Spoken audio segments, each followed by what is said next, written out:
Christy Lee at the Silac News Desk. There's Pat Godwin in the performatory. There's a rumor Josh Arnold's here today. It's true, baby. Oh! Do you smell fish? Something's fishy. Where did that start? Something's fishy. There's Ace Cosby. Hey, I'm Chick McGee at the Dude Life Sports Desk. And here's the one, the only, Tom Griswold, always preoccupied. Tom? I'm just going through the overnights. Got a lot of mail here. Busy. Got a lot to get to. The phrase something fishy. Something fishy. There's something fishy. What does that mean? Is that an early refrigeration problem? Possibly. That means something doesn't smell right, so something's off. Is it maybe something's dead in something? Was it used pre-refrigerator? Because you do get that thing where you open up the fridge and go, uh-oh. Whoa. Oh, man. Something's turning into something else in here. You guys smell your food before you eat it? Yes. Yeah, I do too. Every bite? Yeah, no, not every bite. Okay. When the package opens, Oh, yeah. Oh, actually, that's right. I smell at the restaurant too. I'll do you? sniff the yeah. Huh. You hold it up or you take your face down? What's the rule on that? What? Christy? Food to face, not face to food. Okay. All Yeah. right. You don't lead. Put your huff, big huff. Yeah. What I like to do is lift the plate up and take a big sniff and look at the server, man or woman, and say, "Oh yeah." Perhaps You've seen me. Is perhaps reference a classic joke? Do a real big, deep kind of a fifi. I don't know. I don't. You know that one, don't you? Guys on a bus. Okay. Oh, I don't know that one, but I don't want to know. Smell my elbow. Yeah, you don't want to know that. Weak, tiny little minds. Okay, sorry. Forgive me. Remember the news story about the Nope. guy that huffed the popcorn right out of the microwave and Yeah. Oh yeah, hurt himself. burned himself. Yeah, you can't. Burned his lungs. Got a lot of money out of that, didn't he? I think so. Yeah. How was your fishing, Josh? It was fun. A great weekend, yes. Yeah. What was your biggest catch? Mine was a 2.8. My brother, older brother got some money. He caught like a 4. All right. Wow. So he was Watch this, Tom. Hooking and booking him. all weekend, man. Hooking and booking him. Was he fishing in the same boat as you? Yeah, he did get that in the same boat. Yeah, it was a it was a grind because it was so beautiful out, which can be tough for fishing, but it was lovely to be out there. Yeah. So, but my brother John. So if you get a 3, even. Yep. Or a 3, a 4, a 5, or a 6, and anything even. Right. You get $500. Whoa. So my brother John goes, this was the day I was in the boat with him, and we go and weigh at 2.99. Oh. No. Yeah. I go spit in its mouth. Yeah. Hot Tua. They wouldn't. Wow. You think Yes. they'd give it to him? You think they'd round up? No, you got to get it. Were there disagreements among the Arnold brothers? Every now and again. So, like where we should fish, how long we should stay, stuff like that. I'm a great back of the boat angler. I'll go wherever you want. Okay. And I'll so but I'm sure yes. But Do you have seats? Is this a boat with like bass? Like the bucket seats? If you want, you can have a seat in the front and back. We opt for no seats. We just stand the whole time. But that's nice. yeah, Yikes. they can get in the way. How deep's the water? Oh, the stuff we're fishing, well, it varies. We were doing some bank stuff. We were doing, the deepest we fished was maybe 20 feet. But that lake gets up to 100 feet deep. I was going to, no, the Ozarks are probably 600-700 feet It's deep. got secrets. Not that. Now, do you It never gives up or dead. No, it's got secrets. How far away are you from the cabin? His house, Yeah. we go, this time the longest boat trip we went, probably 20 minutes. So if nature calls, do you have to go back to the house? My brother, actually, John, we were fishing and we came across this campground and they had a Johnny on the spot. And he goes, yeah, I'm going to have to. And so we pulled up and he ran up and used that and came back. He said it was a delight. There was nobody on this small campground. It had just been cleaned, he said. He said he could have sat in there forever. So we got lucky. Yeah. We found an oasis. I told you my story. I went to Canada in the middle of Ontario, and they had an outdoor Privy? turlet, and it was delightful. It was in the ground. It was self-sustained. It smelled delightful. It was gorgeous. Really? Yes, it has its own little ecosystem, its own little biology going on. 2 weeks ago, I went to the Four Seasons. Here we go. The bathroom in my hotel room was really nice. Oh, I see. But I bet They had you, paper. They had a nice shower in there. When you expect that, you don't often expect. Oh, I Yes. see. Oh, I see. And don't you always go down to the lobby because you don't want to defecate in front of a loved one? It usually depends. That's It what depends. I thought. Okay. Okay. All right. But in any event, I'm glad you had a nice, safe fishing journey. Yes, yeah, it was very nice. Thank you. Did somebody win the $100,000? Yes, I think the winner was a 7-something. Wow. Oh, yeah. okay. Did you heckle him? Or did you get No, I didn't go to that. I was already. Oh, sore loser, huh? Oh yeah. That's a lot of money. I'm not going to watch him kiss get his my ass. trophy, giant check. The rich get rich. Do you know where the guy caught it? Or the lady? Or I haven't whoever? seen that yet. Were there a lot of ladies in the tournament? At Kroger. Yeah, in fact, one lady was leading for a while with like a 6-something. And that if she would have won the $100,000 for the big bass, and she would have won for the woman big bass. Oh, That would have been quite a Double payday. dipping. Yeah. I see. Nothing better than a woman with a big bass. Yeah. Man, oh man. Back that bass up. Look at it. Look at it. We're going to have to You review. ever hear about that, Tom? A girl fishing. You ever hear of such a I'm thing? sure they're excellent Oh, they're wonderful. fishing ladies. Now, you've missed quite a bit. We'll have to review what you missed. Oh, he loves reviewing. But you legitimately missed it. So Sure. I've got some questions for you. We do have horror movies in the news today, which I know is one of your favorites. Yeah. It's horror movie month, man. And part of the survey, people tend to watch more of them this month. I mean, I guess it makes sense. Now, aren't you doing a special thing at your house in which you're What watching? did I watch last night? Frankenstein Created Woman. oh, Whoa. Oh, yeah. Whoa. Peter Cushing, Oh. one of the Hammer films. Is he Dr. Frankenstein? He's Baron Frankenstein. Oh. Yes. Is that a promotion or I think it's just a different. just his a? brother I think it's a way to not get cousin? sued. Aren't those in public domain? I mean, come No, on. I don't know what. So the they were- fact that Frankenstein is not the monster, it's the doctor. Yes. Is further highlighted because Frankenstein, the monster, couldn't create woman. He just he wouldn't know what to do. No. Was this woman for the monster Frankenstein, or was it for Baron? It was for neither. Oh. Yes. Yeah. like a prostitute Frankenstein? No, but there is Frankenhooker. Have you ever seen that? No. I've never seen Frankenhooker. Actually, very entertaining. Is that Yes. Did you ever see that, Ace? I think so. Yeah. It's genuinely funny. So what? The Dr. Frankenstein creates a professional prostitute? He's not Dr. Frankenstein so much as Doesn't want to get sued again, remember? this guy, decides. But is he- his fiance is killed, and so he decides to bring her back, and he puts her brain in the body of a prostitute? many in the body parts of many because he wants to create a perfect The perfect vessel. hooker? Yeah.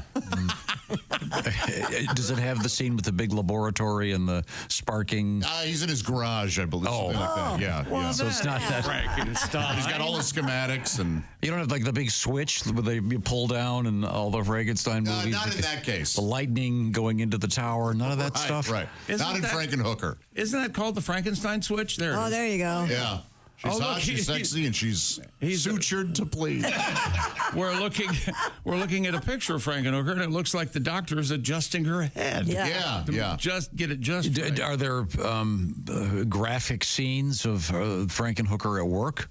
Yeah, and So is it then more of he a- has to go back to a brothel, and there's a lot of exploding hookers for one reason or another. Is it more of a porn or more of a horror story? More of a comedy horror. Okay. Yeah. But I mean, is there graphic pornography in this thing? No, there's not graphic pornography. Oh, okay. It's just a red. The year that came out, Bill Murray said, if you see one movie, see Frankenhooker. He's like a genuine fan. Oh, yeah. I trust Bill. He likes Roadhouse, too. Okay. Hey, what's wrong with Roadhouse? Shush. Coming up, we have, I got to get it right here, Tuning in Tokyo. A lot of mail about it. People are very excited about tuning in Tokyo. Please stop. The nipple Yes. tweeting technique? Yes. Yeah, it was a. This is Tom's move, apparently. No, it's not. That no one's ever done except Tom. We have stacks of email. Look at this. It looks like. I've heard this lie somewhere. Look, can you hear this? And, by the way, That is a giant stack. That can't be the email. No, it's not. It's emails from the last a 6 months. manuscript, yeah. It's the first draft of his biography. let's just go right to the bottom and see where the first letter came. Are you ready? Whatever happened to the stack of requests that you used to keep, and they were like years old? We used to look at August 22nd is the Oh, is that the bottom? last one here. Okay. Well, that's probably a way request. before we were talking about tuning Let's in see, Tokyo. dear Tom, I'm on my deathbed. Please play. Oh, sorry. Well, At least we don't have to play. the thoughts. That was August. Thank God. Thank God. It was a request for more Godwin. Hey, we'll hear from Pat. And Pat was absent yesterday, by the way, Josh. Oh. Yeah, he had his. He was.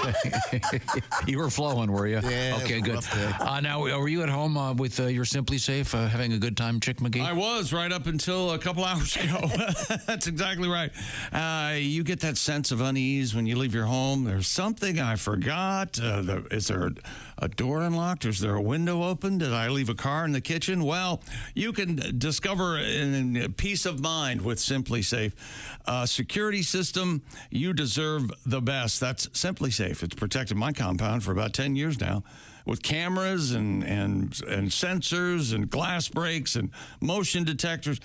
And Simply Safe has fast protect monitoring and LiveGuard protection. What it is Simply Safe agents can act within 5 seconds of receiving your alarm and can even see and speak to intruders and stop them in their tracks. You'll never be locked into a long-term contract. You can cancel at any time. Pricing is transparent and affordable, less than $1 a day.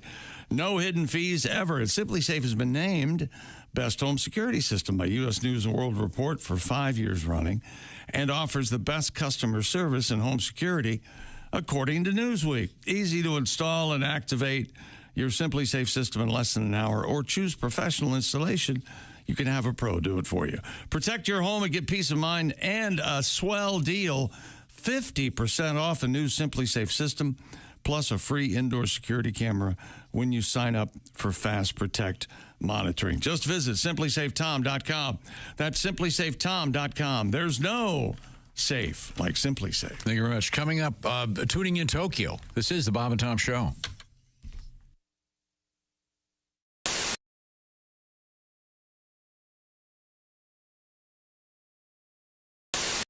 Hello, my name is Alexa. If you have a smart speaker and what to hear, Bob and Tom Radio, just say Alexa, play Bob and Tom Radio on TuneIn. Now, you try it. Alexa, play Bob and Tom Radio on TuneIn. That's the first smart thing you've said to me since you took me out of the box. I feel like I'm watching the dating game. That's right. Mm-hmm. And here they are. From Columbus, Ohio. He's an inveterate masturbator. What? He's trying to grow a beard and thinking of a radio name. It's Chuck Michaels. Yeah. Good afternoon, everybody. Okay. Wasn't this for T-Berry gum or something? Didn't they use that? They the may T-Berry have. Shuffle. Now, right? was that indeed the dating game, or was that it? the newlywed game? the Lonely, the Lonely It Bowl? sounded No, like what one was of the them. I dating don't game? know. There. Is this it? Yeah, this is the dating game. And here they are. He's an obsessive compulsive from Midwestern United States. He likes collecting things and telling people what to do. Including Ladies and children gentlemen, and dogs. They love shiny objects. and he's just now. He's a member of the Black Panther Party. I didn't expect that one coming. He didn't. And a confirmed bachelor. All right, now here they He's are. fathered 9 children. Ladies and gentlemen, big round of applause for Tom Griswold. Yeah, that's where you come around the partition. Okay. Now this We is have where you to, go, Bachelor number 1. hey, if I I'm was held greasy- Bachelorette number 1. If I were a bush, what if I kind of drop some bush food on the would I floor, be? how many seconds before you eat it?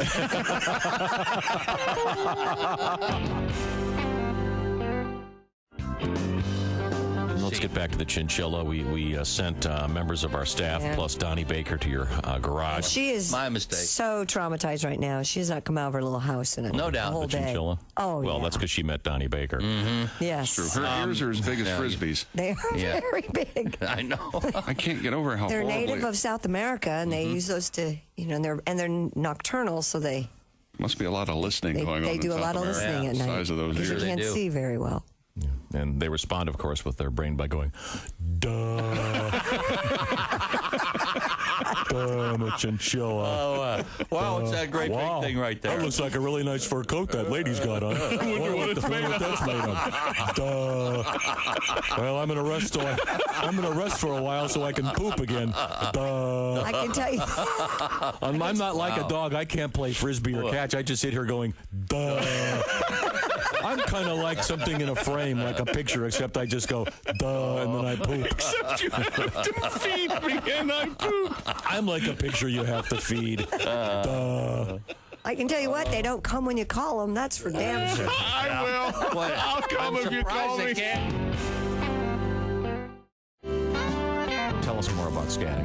Well, it's it's like in the traditional jazz sense. It's the scooter beat beat bada. But I mean, I don't do that. I do it to classic rock only. Right. The most famous scat is probably the worst ever. Frank Sinatra. Frank Sinatra, a great artist, but the doobie, one of the worst, Absolutely. terrible Right. scats. But Yeah, but I mean, it's hard. Like, if you're in the car and you're listening to Led Zeppelin, it's hard not to do the bow, bow, bam, doom, cack, cack, doom, bam, bam, bam, bam, bam, doom, cack, cack, doo, so. brilliant, yeah. Yeah. So, I've got the notoriety came from the AC/DC, which really took sale, which is the dum dum dum dum dum Bidun babwayon all dum dun dun padum padum padum badum Brilliant. Bidun babwayon all and my girlfriend's like, most people sing the lyrics. That's true. Okay. I Staring can out the scat window. Amos Moses by Jerry Reed. Oh, yeah. Let's hear it. Please.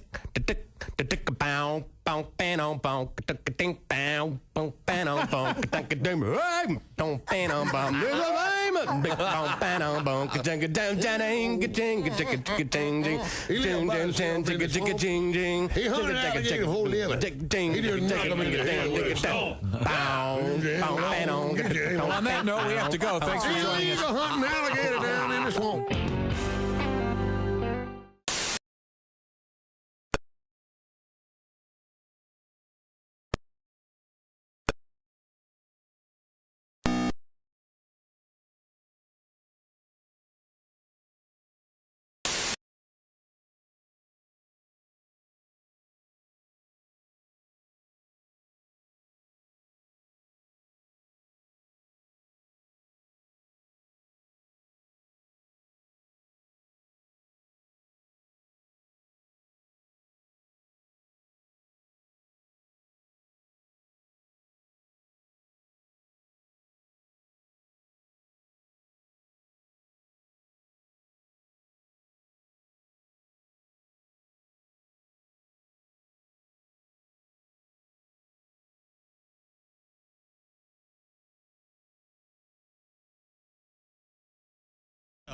Hello. Josh Arnold returns. Hello. I heard that he was fired and or quit. The way I heard it, Tom said, "You're fired." And Josh looked at Tom and said, "You can't fire me. I quit." And then he went, "Hey, how about you just go fishing for a couple of days?" And when you know what, all right, we met in the middle. There, see, that's Very good, nice. very A good. happy ending. Back from your fishing vacation, glad it went well. Yes, thank you very much. Now, we've got a lot to review here. You have any shore lunches or anything, Josh? Ate on the boat. Yeah, we had sandwiches on the boat. Nice. Fish sandwiches? Like tuna? No. Show him who's boss? Turkey, salami, separate sandwiches. I see. Exciting. All the exciting. Coming up, we do have food in the news. It's okay. I thought it was interesting. We tried. We went white bass fishing at night or in the evening and caught a bunch of those, but not enough to actually cook up each. So, like one night we caught 6, another night we caught 6. Yeah. We didn't. See what you do, Tom. If we you had get caught a pot. over 10 one night. You get a pot and some lard and a fire, and you heat up the lard. Just clean them out and throw the fish in the pot, and reach in there with a skewer and eat it right out of there, man. You take the scales off? Yeah. Well, yeah. Yeah, you don't want to eat those. You don't. Yeah, that'll pierce an intestine. Yeah, you don't want to. A lot of work. Down your A lot of work. A lot of work fishing. Yeah, okay. Fish is going to be a lot of work. Dirty work. We have to review what we learned while you were gone, Josh. All right. We learned many I things. can't believe you didn't make any mention of a mud vein while he was fishing. Do fish have mud veins? I thought that was just shrimp. A carp have them. Everything is a mud vein. All right. If you don't poop, you die. Right? True. Yes, it is. That is true. We talked about the fact that I hated fish sticks as a kid. Yeah, we did talk about that. Never liked them. Intensely dislike them. Yeah, I don't know why. But and yet, my favorite fast food is the McDonald's Filet-O-Fish. Well, that has a lot of fish in it. I mean, the breading to fish ratio is pretty good. The fish sticks were often a lot of breading and a Band-Aid's worth of fish. Isn't it about time that Mrs. Paul's bought Gordon's or Gordon's buys Mrs. Paul's? I mean, But you like more breading than fish. Isn't that what you said yesterday? I do. Yeah. I do. Oh, okay. I'm the guy who goes to Long John Silver's and gets the crumbs. Basket of that's good crumbs. stuff. Oh, yeah. Those are good. I bet Tom's never had those. No. Oh, that's good. No. I'm a little worried about this monopoly you want In the fish stick on a world. frozen Well, fish doesn't market. that just stand to reason that the two they're co-number one. Well, who do you want to own it, Zuckerberg or Musk? That's the question about it. I want Mrs. Paul seems like a straight shooter to me. I think. Oh, you think she's over the fisherman guy? If she would, okay. you think if Mrs. Paul's and the Gordon fisherman would get married, wow. Then they can. They have lots of fish sticks. Be still my heart. That would be amazing. Fish sticks again, huh? Yeah. Little baby fish sticks. I can go down. I need to run away. Going down on that thing. I'm used to. You think that was Hear that chick? The ship, I mean. yeah, Mrs. Paul? Okay, yeah, all right. Down on Mrs. Paul. yeah. Is that a Catholic thing that they started with the fish sticks? Is that the That's when we had Yeah, them. no meat on Friday. No meat Like on they- Friday. That's right. That's gone, though, right? It depends on if it's Lent or Advent. Then they're still But I mean, what used to be every Friday. right. It was a big deal. Yeah, it was a big deal. When did that get? Cheese pizza, macaroni and cheese, and fish sticks. That's what we ate. Yeah. Was there a date where that suddenly ended? I think. 80s. I want to say 79. What? Probably some families that still practice that. Probably. And what was the point of that exactly? You know, Well, it was a. It's a way to control people. It was a I'm just sin. kidding. was it made it seem like it wasn't sin. was there's some guy in the Boston diocese that Diocese? had, whatever you call it, had a fish business, needed to get a, hey, come on, Padre, I gotta make the only one that gets- gotta make a little money here. When Tom speculates about religion, Oh, it's. you get a little uneasy. Yeah. Oh, yeah. I'm just It saying. ended in 1966. Okay. 66. Yeah, the Catholic Church stopped requiring Catholics to abstain from meat on Fridays in 1966. I wonder if that Not in affected. our house. I wonder if that affected the fish sticks business. Sure. I'm sure it did. Except for Ash Wednesday and Lent Friday. So not even Advent, just Lent. That's weird because Ash Wednesday's not on a Friday. No, it's on a Wednesday. You need to be quiet. I don't even remember fish sticks before 1966. What were Catholics eating before? I don't know. Because the salad days of fish sticks, if you will, was it Probably have to go late to the 70s, fishmonger. early 80s. Was it the 50s when they invented all that crappy TV dinner stuff? You like TV? Well, no, your No, mother you made like you. their mothers. Have you heard this story, Josh? I have. Yeah, his Very mother. sweet. It's very sweet. I saw the commercials for TV dinners that looked really cool because I didn't like my food to touch. No. Right. Like any sound thinking kid, I don't want the corn dripping into the mashed potatoes. What's he doing now, Sal? Well, he wasn't So my mom went and bought these aluminum trays that had all the divisions, and then she cooked the separate stuff and put it in the tray for me to try Pretty out. one night. smart. Yeah. It's fun. Now, did your mom do that, or did Paula? My mother did that. I don't know. By the I will feed you, Tommy. Paula would occasionally, she didn't cook, she would bring in Was it streusel?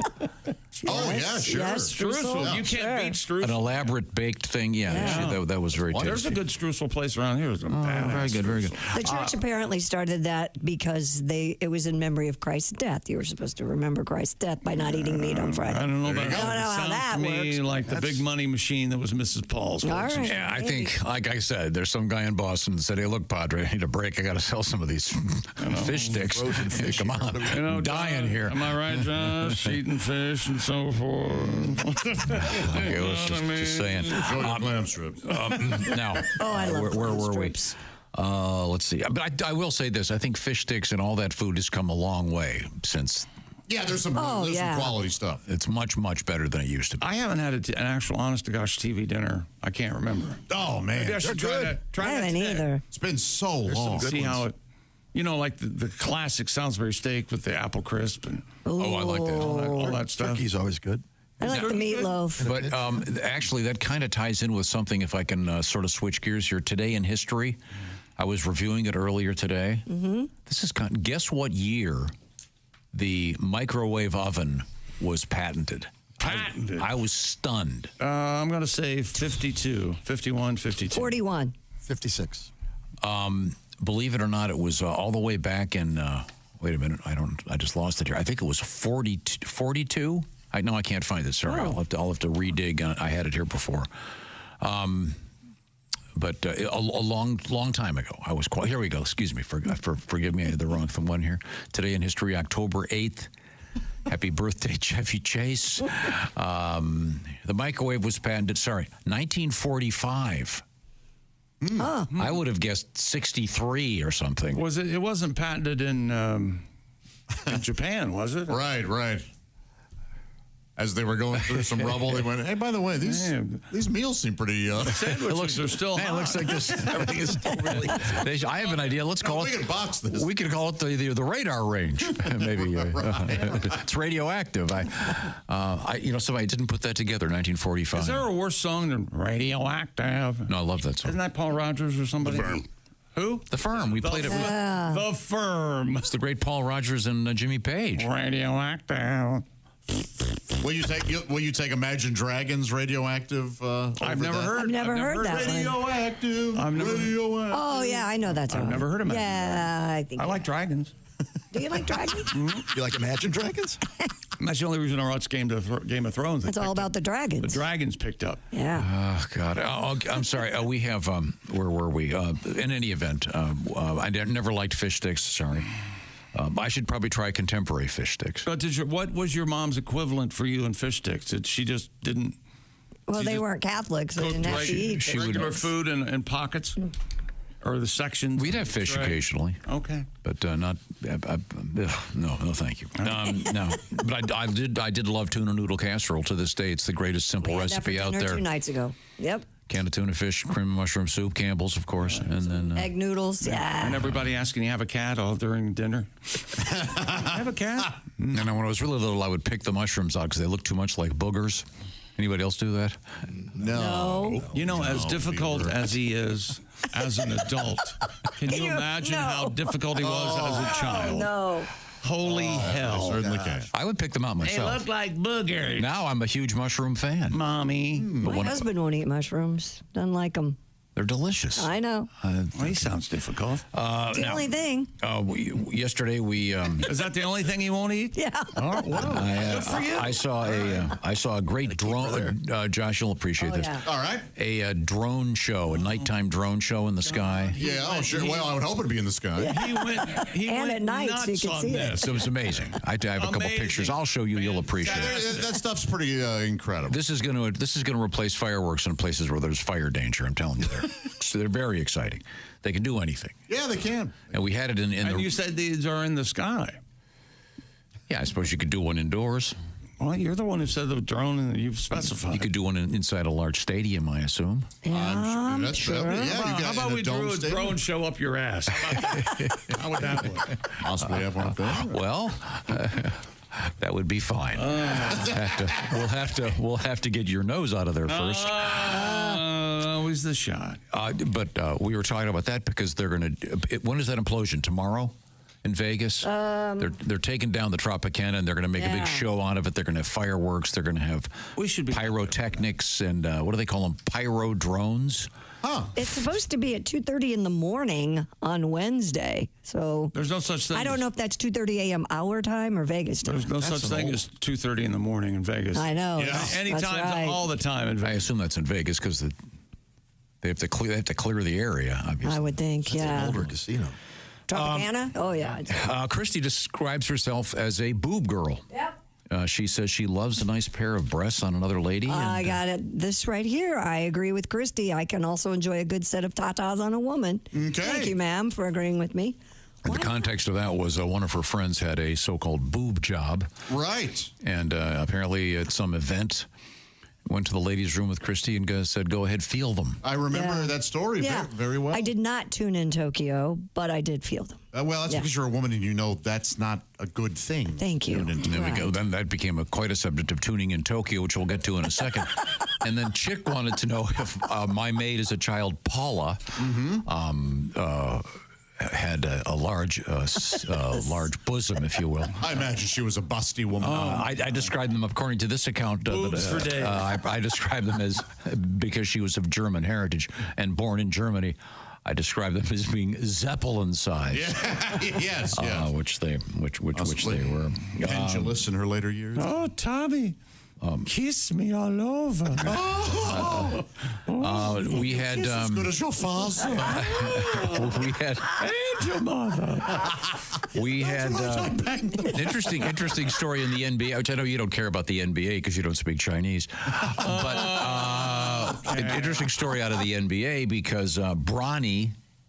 What is he, the 20-year-old son of LeBron? I'm not participating in this farce. Played with his father in an NBA preseason game. Well, people have been waiting for that, haven't they? Yeah. You know what? I'm tired of dancing to LeBron's tune, okay? Win a championship once every 20 years and get back to me. You're a pain in the ass, LeBron. Get out of the league. And you're taking up space that's a good player. I have nicknamed Bronny James Dio. Please stop. In honor of the great Ronnie James Dio. I'm just hoping that one young man or young woman hears a little bit of Ronnie James Dio and says, I want to listen to that. I think they can't miss that. Nickname should be Fredo. Loud enough. Yeah, wasn't it?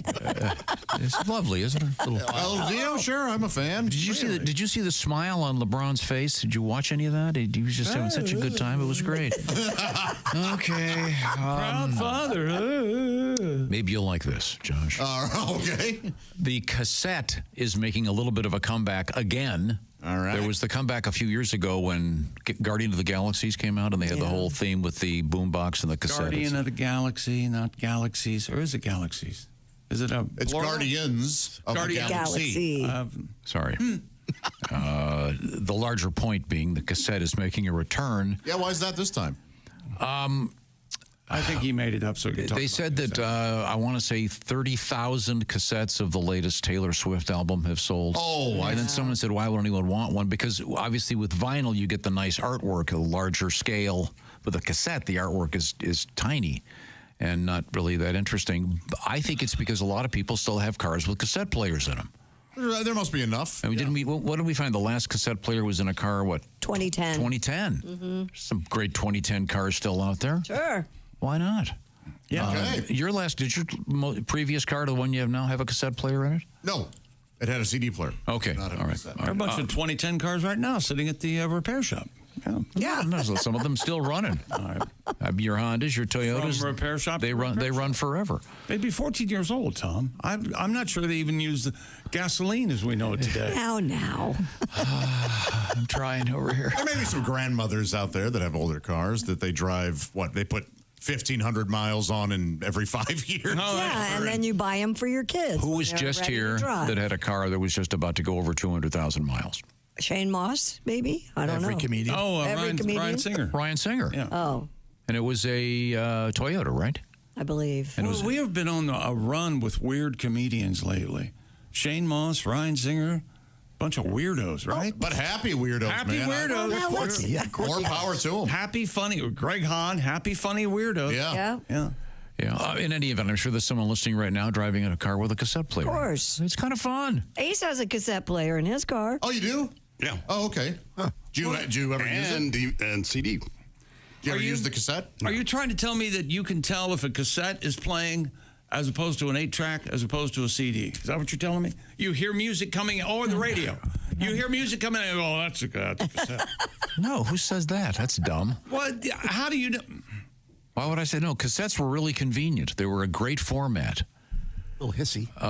Yeah, a little hiss. No, they were good. They were fine, yeah. Little wow. Yeah. Wow and flutter. Yeah. Did you ever see the picture of Elvis had a car that had an actual record player in it? Oh, I remember and that. And it would apply so much pressure to the vinyl. Yeah, apparently there were shards of vinyl on the bottom. No surprise that ever. So the larger point here is the cassettes make a little bit of a comeback, which is sweet, I think. Yeah. And Ace has a car with a tape deck and a Alvin Barkley for President bumper sticker. Good window. That is a lot. Yeah, that's and the window's still broke. And a Nixon's the one sticker on the back. Is your window still broken? It slid down. Okay. We'll get that. So. But you can't say yes or no. Can we just have a guy come here while we're on the air and do it? So it's done? Can the safe light people do that? There's no way you can say it. And when I get it fixed, you can't say I'm going to put the plastic over it still to annoy him. I cannot believe that you guys still bring it up. Yeah. We get letters about it. About every week, someone will say, has he fixed his back window yet? It's our fault. He has not gotten it fixed yet because of you guys. Yes. I think it's financial. So who's the sickest? Oh, okay. With the exception of me, who's the sickest? I think Ace is the sickest for concentrating on that. I'm not here to judge. Right now, let's concentrate. Let's concentrate on the music. Raycon's everyday earbuds. They've been updated, Tom. You know that.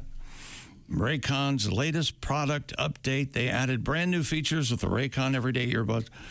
Get a load of this. 32-hour battery life. That's over 24 hours. That's a whole day and then some. Multi-point connectivity lets you pair with 2 devices at once. New quick charge function. 10 minutes of charging yields 90 minutes of battery. Or as it says here, new quick charge unction. And active noise cancellation with Raycons. And they're available in new fun colors. Blush violet, forest green, evening black. And Raycons come with a 30-day happiness guarantee. So if you need to return them, that's darned easy to do. Stop the fuss. Go to buyraycon.com/Tom today and get 20 to 50% off site-wide. You'll get up to 50% off everything on Raycon's website. Just go to buyraycon.com/Tom. That's buyraycon.com/Tom.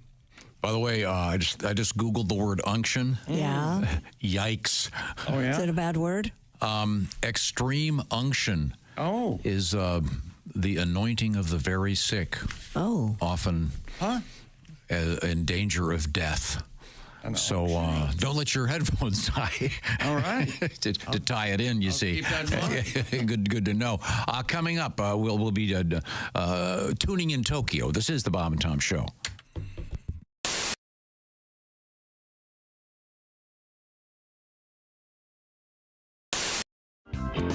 I made this crazy movie called Freddy Got Fingered, and it was, I wrote it, I directed it, and it was a really, really crazy movie, and it won the Raspberry Awards, and people said it was the worst movie ever made, and all this stuff.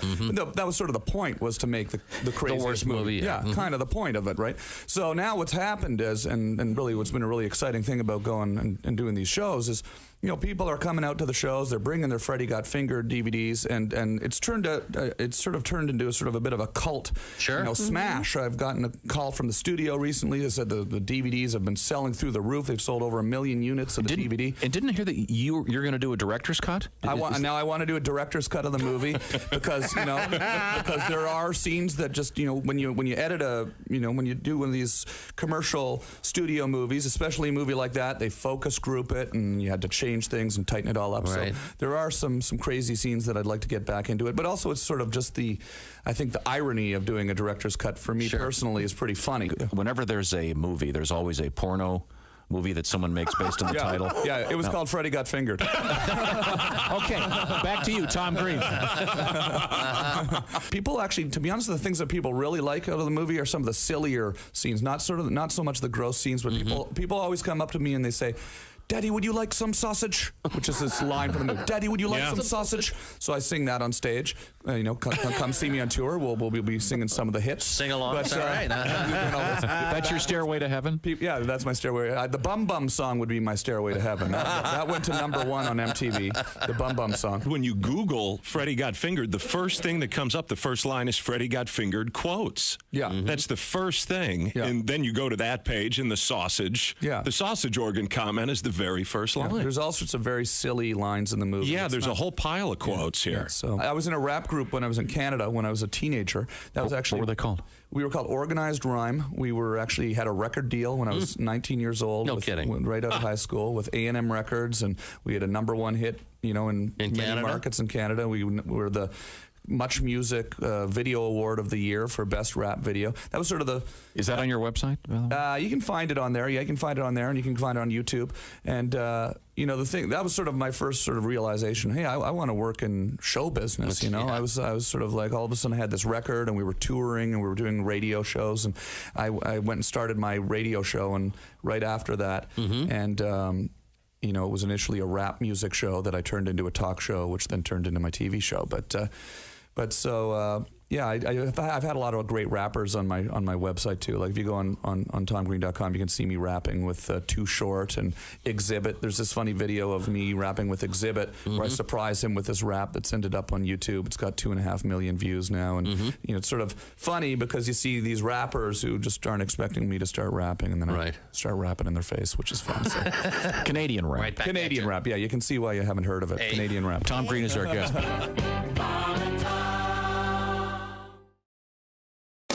Hey, it's Josh from the Bob and Tom Show. Thank you for watching this morning's show. To listen, just go to bobandtom.com, check out the list for a station near you, or stream the online radio station on our website and the Bob and Tom app. The Bob and Tom Show, on air, on app, and on demand. So we're getting back to your hobbies, James. You're a bowler. Yes. You got that going for you. Yes, Golf, skydiving, scuba diving, skiing. You went skydiving? How'd that go? Yes, I did. Well, was it a tandem jump, or did you? It was a tandem jump. Yeah, scared me. I'm big. I was going to say, I don't Scared you. Who were you with? I was going to say the other dude. I was strapped to the guy. What do you weigh in at? Do you mind if I ask? Then I was about 280, I guess. I'm probably 295 now. Oh my! Now, is the person when you do the tandem? Is the person with the to land chute on somebody else? Is the person with the chute in back of you? He's behind you. You don't have to do anything. You're basically like luggage. You're looking at, you're just watching the ground come at you while the guy behind you Has to do has all the the work. chute and does all the work. And you've never been so glad to have a man strapped to your behind. Ever. You will never. And they call it a sport, too. Well, sure, the it's whole very time, difficult. They're like, did you like the sport? And I was like, falling is not a sport. If it was, my grandmother would win a medal. The Silver Hip Award goes to. Yes. If you want to make a sport, you should just throw the parachute out of the plane and then make the guy jump and put it on before he hits the ground. Oh, I like that. Now, for competition, throw one parachute out, 3 or 4 guys jump. Yeah. Oh, there you go. He won. So did you glide in, James? We glided in, and on the tape. Did you fall or did you land standing? At the very last minute, he said, "Stand up," and I was already going down, and there wasn't no. But my ears did not pop. The thing with the ears. Yeah. So when I hit the ground, immediately I was like. He was like, "How do you like it?" And I was like, "It was good. I enjoyed it very much," because I could not hear myself. Couldn't hear a thing. Well, that's because, see, if it were me, I would be tightening every orifice in my body to prevent leakage, including my ears. Plus, there's a dude behind you. Yeah. And that part stayed. My ears did not pop until maybe the next day. And I had to sing that night. I was doing a play called Smoke on the Mountain. You're a singer? I didn't know. Yeah, where you sing gospel music. It's a gospel music play. Smoke on the mountain, fire in the sky. It's a great play. Yeah. So I'm trying to sing. I'm like, amazing, great, that queen. Well, that's unfortunate. I want to apologize to anyone listeners that might have. Well, I don't know if you're deaf, you automatically talk that way, even though you can speak. That's what it sounds like when you're talking. Yeah. I mean, It's nerve-wracking. And the more scared, you've already done it, the more scared of it you are, the better you get out, the more you get out of it. You know, it is really like that facing your fear and all that stuff. And when you're standing in the doorway of that plane, it's every cell in your body screams, you better hold on to something. I mean, it's overwhelming.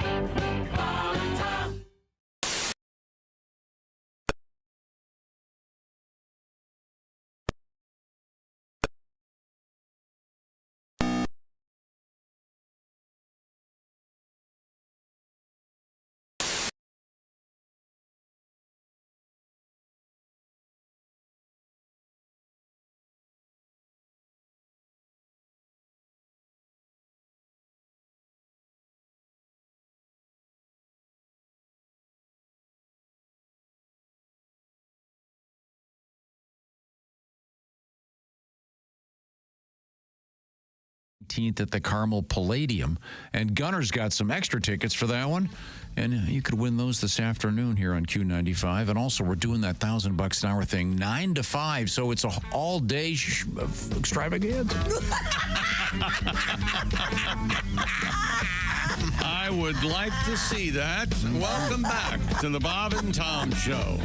Got the mailbag over here. Here's Tom digging deep into the mailbag. Now, Josh has been gone. I know. Food tasted better. The air was sweeter. Well, yeah, was it a little... And Godwin, you were gone yesterday also, a little bit under the weather. I was dizzy. And you missed a discussion. You missed a discussion. I think, I forget exactly how this started, but something about nipples on the ladies. And how did that start? The phrase, I thought it was dialing in Tokyo. Apparently, it's more properly tuning in Tokyo. Sure, yeah, you want that alliteration. Yeah, yeah. And the notion is one would be fondling, if you will, kind of a second base, kind of a lover's lane thing. And then for a little bit of humor, one pretends to be dialing in Tokyo. Well, yeah, adjusting knobs. And tuning yes. into And then the punchline is you pretend that you're a radio, so you hear one thing, and you go zip zap zip zip zip zap, and then the weather forecast on the 10 zip zip zip zip zip. Then you get the I got Tokyo.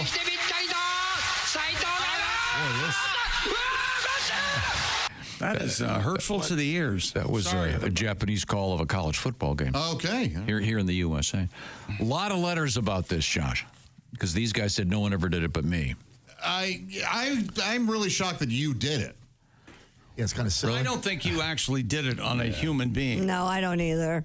Be surprised. Oh. Where the comedy You're right. emerges. That goes over well. Apparently not here, but in other places. Was that one girl, Pauline or something? Isn't that somebody? The hood of a Camaro? Got this one. Got this one. I am an over-the-road truck driver.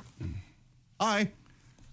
My girlfriend was on the road with me last night after hearing your show. When we stopped at a truck stop in Wyoming, we shared a shower. You following me here, Yep. Josh? On the road. On the road in a truck in Wyoming. What's not to follow? They're taking a shower together. But isn't this great? I mean, you're in beautiful Wyoming. Come on. You've ever been to Wyoming? Trucker shower? You're inside a trucker shower. Yeah, but you can go skiing pretty soon. What? The folks they're hard-working truck drivers. Yes. Right. So did they end up doing Tune in Tokyo? I'm just saying, Wyoming is a beautiful country. It sure is. Yes. That's right. Yeah. Okay. To go inside and take a shower. Yeah. So they're in a trucker shower, the two of them. This is pretty romantic. Customer 9, shower number A is ready. Probably going to get some of those meat sticks when they're done. Possibly some Slim Jims. I didn't know you could do couple showers at the truck stop. This sounds a little clandestine. Yeah, even sexier. I think she's Really? Right. She's probably going to get the meat stick. Oh yeah. No. I meant food. Please don't get vulgar. As I do this story about nipple twisting. Yes. Please. Decorum. Dignity. Now, where was I? Oh, we were in the shower at Wyoming with our truck stop, whose name is, should I say their names? Yeah. Cole and Sheena. Oh, okay. I couldn't resist tuning in Tokyo. Sheena was not impressed. Yeah. But she's still in the truck today, so... Let's say... Then he says, thanks for giving me the idea. Let's say I'm driving across country. Let's just say we got a comedy gig coming up 6 hours away. Can I pull into a truck stop and take a shower? You sure can. Yeah, you can. Can I? Can you really? Now, or do I have to be a trucker? no, you don't have to be. But look, I mean, you're going to make a trucker wait so that you can get your little shower, your little 6-hour road dog shower. Why am I less just because I'm not a trucker? Oh, that's not the reason you're less. Do they charge you for that? They do. They do, yeah. Oh, what do they cost? Do you know what they cost? I don't know how much a trucker shower costs. No, do Cole and Sheena have to pay double? That's what I wonder. Or did he sneak her in? Oh, hotter. Yeah. Or maybe they both paid for showers, but they just got in one together. You know what would make Tom really happy? Is if he, starting right now, could start the project of putting a shower in this building. I wanted to. Hey, I know you wanted to initially, but think how complicated and busy you I wish you had. organizing this shower to be added. Would have to been our simple building. enough if the powers that be that own these radio stations had ever had to be in one for 36 hours during a storm or something, they would realize how nice it would be to have a shower. We don't do that anymore. We're legends. Okay. I remember sleeping in a RV, freezing in Petoskey, Michigan, during a storm. No shower. I slept on the conference room table once. Did you know? Oh, that had to be comfortable. Yeah. Did you ever do what Cole did? Hang on a second. Did you ever do what Cole did to Sheena in the conference room? No. Have you ever had any kind of... Didn't somebody bang somebody on a desk back in the back in this building? More than one person. Do you want initials? Yeah, a lot has happened in this building. I mean, before I got here, don't take a black light back by the engineering thing. Oh, it's been cleaned up by now. I doubt it. Years ago. He probably shoots it to the ceiling. Let's see now. Shoots it to the ceiling. Now, that's just one example of how we're helping America. Dialing in Tokyo. Tuning in Tokyo. I want to know how much a shower costs at a... I'll look it up. I think it's $10. Now, $10. I think it's about, I'm going to say $9 to $12. Michael was kind enough to write, while tuning in Tokyo as a young man, sometimes I would pretend there was interference. And I would reach down to the, quote, power supply and say, must be a loose wire, see if I can find it. Michael, this is genius. And then it's look, if you're gonna do it, extending the analogy. Right. Hello, finger bang. If you're gonna again, subtlety is the key to reading the mail. I like that guy's commitment to the bit. Yeah, I agree. Yeah. I couldn't agree more. Truck stop showers cost on the average $10, but can run up to $20. But there are rewards programs, so that can bring those prices down. Do I have to tip or something? Who are you going to tip? And are there extras? You know, like you can get in the shower. When we come back, I have a letter from a lady with another high-quality move for lovers. Oh, okay. Ooh. Because that's what we're talking about. Tuning in Tokyo is a move for lovers. Bringing people together. That's right. Where do you hear this one? What about a movement? It also has, it's analogous also to a vehicular activity. Is it? Okay. Yes. Okay. Thank you very much. Let's just hope it's not homicide. Okay. You're welcome. This is the Bob and Tom Show.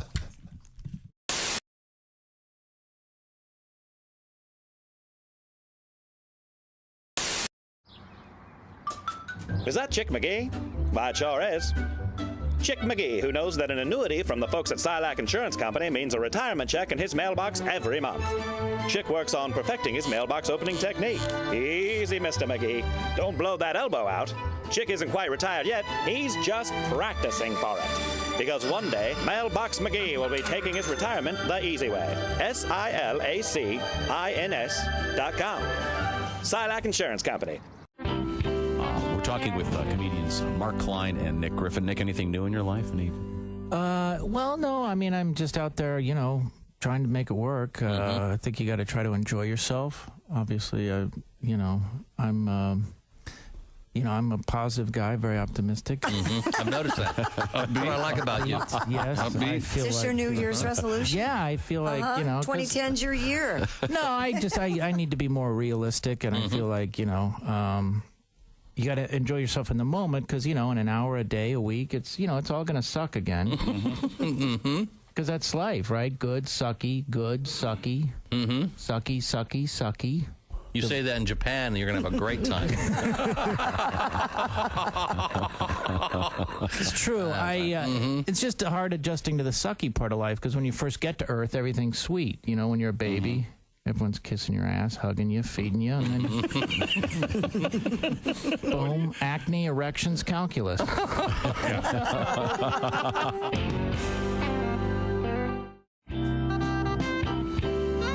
trying the Pearson's nut roll, which is kind of like a payday, but it looks like it's about twice as big. Very similar, but twice as big. You like Is it good? Yeah. Okay, now Not bad. I want to see if Chick can tell the difference. We're doing a blind taste test. Tom's going to come over here and... Okay, Chick, you have a blindfold on your head. I do. It's not over my eyes yet, though. No, you're the Karate Kid right now. Oh. What? what I'm doing. Can you, Chick, can you stand up and put your arms out and one leg up? Why don't you talk into a mic? Because I was showing the camera crew. Okay. There we are. Is this on? That one's on. Yeah, it's on. It won't seem to want to stay in the upright position here. Because you're a boy. Okay. I have these have been marked. One is the nut roll and one is the payday. All right. And Chick has been blindfolded. Hi, how are you? Okay. Here, Christy. See if we can tell the difference between. We have the one. I'm going to get one of these. Can I hold it? Not yet. Can I hold it by the nut? At random. At random. Okay. Now, open your mouth. No, because you're going to do something. I'm going to pull one. I want to hold it. No, you're not putting anything in my mouth I can't hold. No, that's a payday, Chick. Trust me on that. It's one of the nut rolls. Is what I should say. Well, okay. That might have queered the deal. I'm going to start over now. So you're not going to know. I'm going to spin this around. He's looking. All right. I'm going to. All right. What's going on? I can't see anything. Okay. Now, are you guys messing with me? No. Is he putting his penis on my head again? No, he's not. Nothing, are you sure? Nothing of the sort. All right. Okay. Try that one. What's so funny? What did I do? No, seriously, holding your. I want to know if you can tell the difference between the payday and the Pearsons. Okay, which one is this? Just take it. Put your hand out. Just put your hand out and take it now. What is it? It's either a Pearson's nut roll or a payday. Which one? It smells like a payday. Well, take a bite of it. Oh yeah, that might have a little cheese on it. Which one do you think that is? Did you rub this on your crack? No, even more. He put it in his pants. It tastes familiar. Which one do you think that is? I don't know. I don't have anything to compare it to. Okay, well now take that one. Here's the second one. I didn't really care for it, though. You didn't like that one? Take the second one. I did take the second one. I'm still chewing the first one. Let me see the first one. Do you need a palate cleanser? Hold that one up, Chick. Okay. Do you need a palate cleanser? Did you have this one on your butt? Did you put this on your butt? No. All right. Do you want a palate cleanser? Or are you okay to go? I'm okay to go. Okay. This is the second one. Now, do you think that's a payday or is that the? This one doesn't taste as salty. That's probably because Christy licked all the salt off of it. Christy had that in her mouth before I put it in my mouth? Yeah. Yeah, I licked it. She licked all the salt off that one. How is it? So which one do you think that is? Do you want to do it again? No. Oh, yeah, you do. Come on. We can do it. We can do it right. We really cheated the first time. I got to tell you. Can you tell which one? Okay. I think the second one. I'm opening these. I'm opening these live on the air. Was the Petersons? The second one. Mm-hmm. And the first one was the payday. Tom? No. No, you got it wrong. I got it backwards? Backwards, yeah. Okay, now try it again. Here we go. Which one's that? Straight from the box. That was not. That was not in my crotch, and Christy did not lick it. Yeah. When you say straight from the box, what does that mean? I mean the wrapper. Kind of the wrapper. A little sardine-like. Okay. I'll be done. No, I didn't touch it. Do you like that one? Uh-huh. All right. This is the payday. Okay, now try this one. Tell me what you think this is. This is straight from the wrapper. Is it the Pearsons or is it the payday? That's a person. You got it right the second That's time. right. Hey. Well, it was probably the crotch cheese and the licking that ruined the first test. So Yeah. it really wasn't scientific. When you lick all the salt of it, it just isn't any fun anymore. I think I'm going to do the show from now on blindfolded. Well, yeah. Well, unfortunately, we have to take off. Hey, by the way, thanks for the paydays, Chick. You're welcome. Oh, you bought those? Oh, yeah. You did? Huh? Well, thanks. $12 worth of candy bar. That's the kind of cash I got thrown out. So, Bob, you enjoyed the Pearson's I did, but salted nut roll? I have to admit, I like the payday better. Okay. Well, we're going to take a break here. This is the Bob and Tom Show.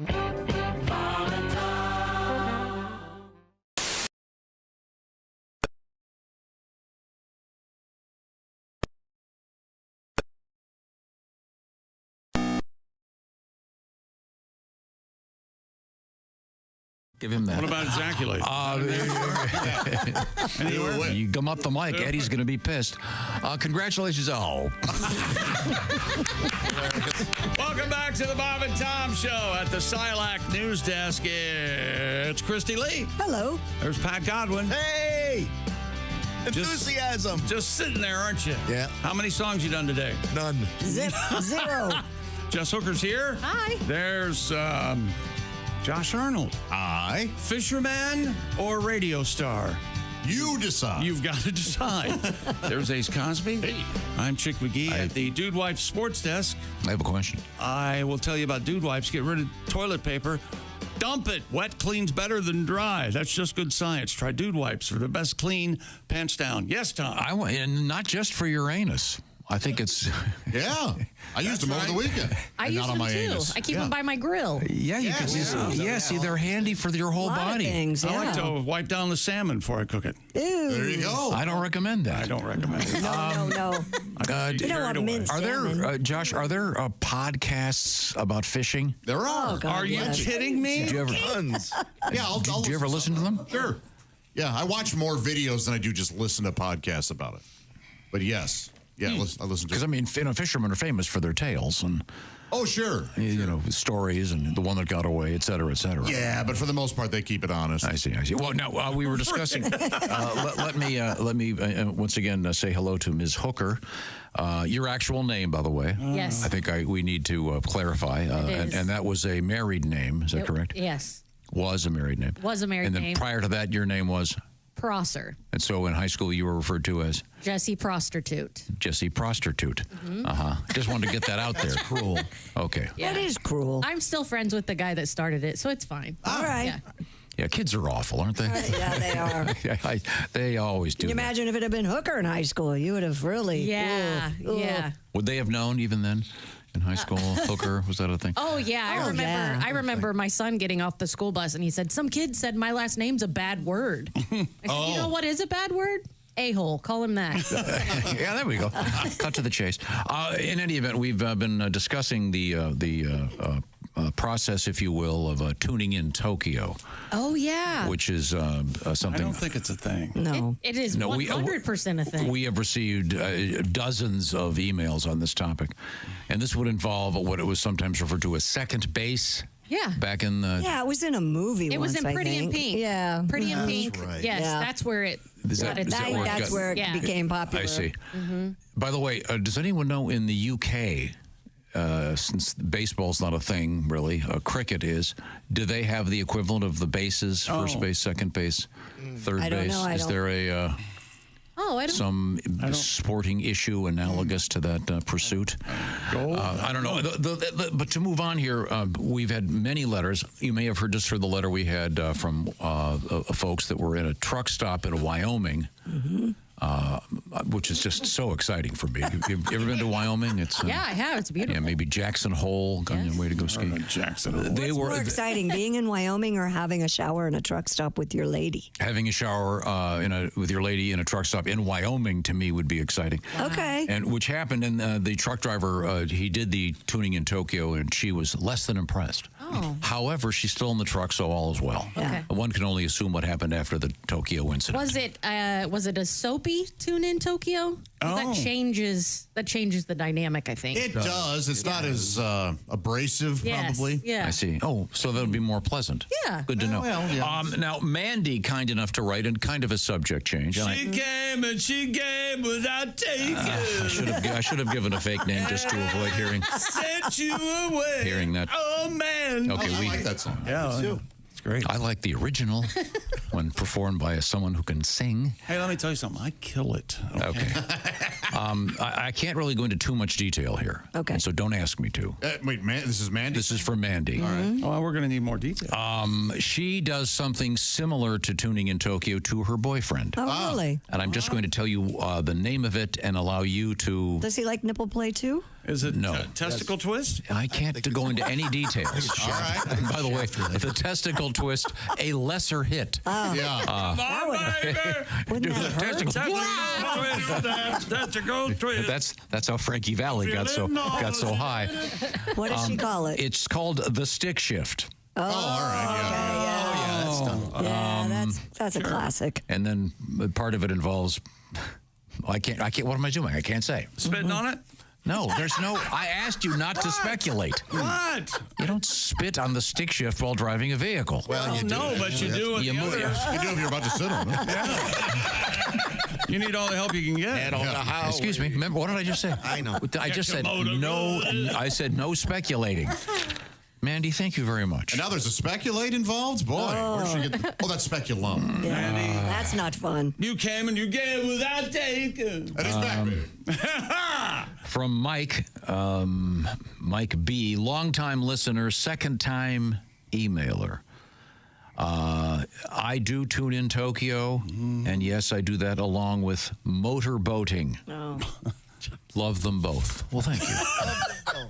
Now, are you familiar with Jess? Are you familiar with the notion of the so-called motor boating? Oh yeah, I've been motorboated. Okay, Yeah. okay. I don't know if that it's anything that the motorboating and the tuning in, and I just just all those exits you need to take on the highway of love before you get to the rest. So you're more serious then? Yes. Get the job done. Yes. Yes. The chick McGee in the bedroom is all business, pal. Oh, really? Guilt free. That's right. This makes me very uncomfortable. And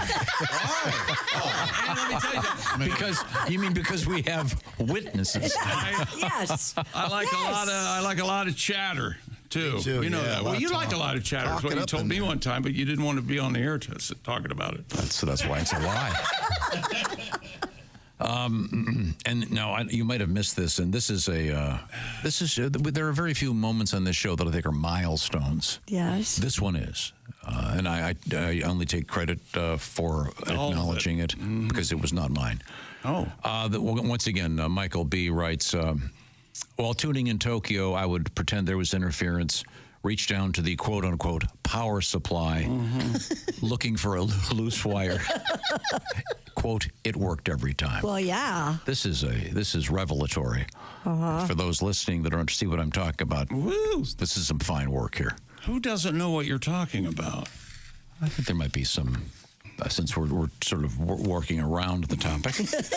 Some of us are. Well, thank you for all these letters. I have more, but it's time to move on and check in with the sporting scene at the Dude Wipes Sports Desk with Chick McGee. Forgot all about sports. Remember from yesterday, Josh didn't hear this. This is a National Football League ref during a game. Josh, okay, are you ready? Yes. Yeah. After crew discussion, the runner was out of bounds before he fumbled the basketball.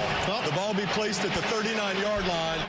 The basketball? Oh, that sounds like a wild game. Holy yeah. What happened in that game? We're in a football. Yeah, they gave the quarterback 2 free throws, and they gave him 2 points. Sunk them both. Monday night football. The Chiefs win.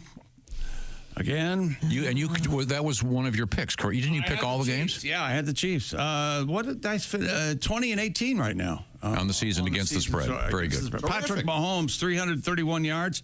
Kareem Hunt, 102 yards and a touchdown. Doesn't that sound like a dirty weekend? I went on a Kareem hunt. Yeah.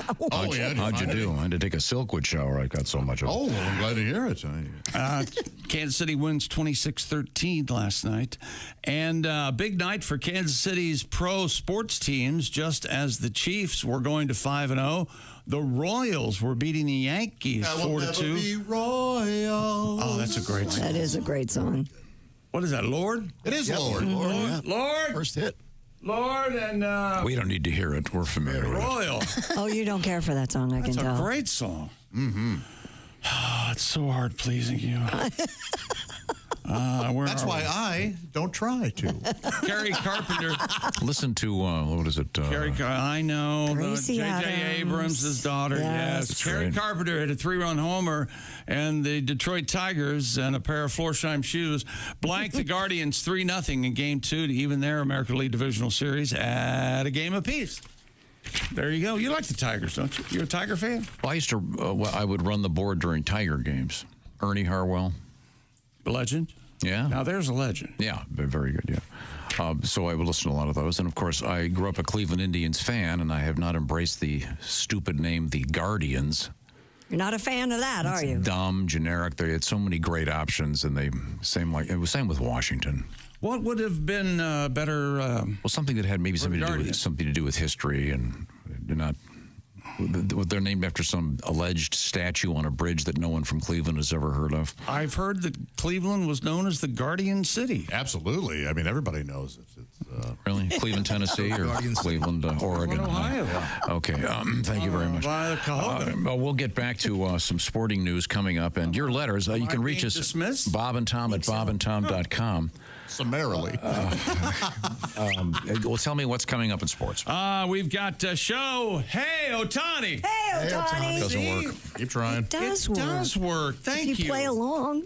The only one that works Saquon Barkley. is Saquon Barkley, and then we say Quan Barkley. There's no difference between Saquon Barkley and show Hey, Otani. Yes, honestly thought his name was just Quan Barkley.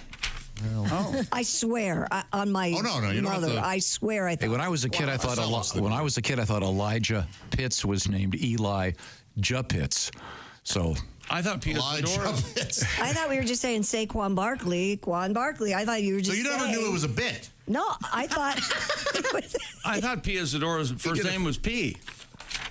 Isadora? Isadora. That makes sense. Oh, okay. I just thought he was saying Quan Barkley. Okay, I'll say Quan Barkley. All right. I didn't know that was his first name. Tay was at Arrowhead last night. Finally. Cheering on the boyfriend. I was worried. Did you see she had glitter on her cheeks? Yeah. Did you see that? I don't know if she's dancing. She'd been to the strip club. I don't know. Like freckles. I don't know. Coming up, More we have Deshaun Watson news. Oh, that and more. Okay. But right now, let's talk about helping your head with BetterHelp. October, the season for wearing masks. Sometimes you feel like you need to wear one all the time. Maybe therapy can help you learn more about yourself. Maybe start accepting all the parts of yourself that you are. And seeking therapy is not something just for folks that have gone through serious trauma. Therapy might be very good for you. So if you're thinking about it and you want to do it in a more convenient manner, a more flexible manner, perhaps you should look into BetterHelp. BetterHelp.com/BT show can get you all set and lined up with therapy. The way it works is you will fill out a questionnaire online, be matched up with, I think the latest I heard was more than 35,000 therapists are participating in this program. So think about it and try it out.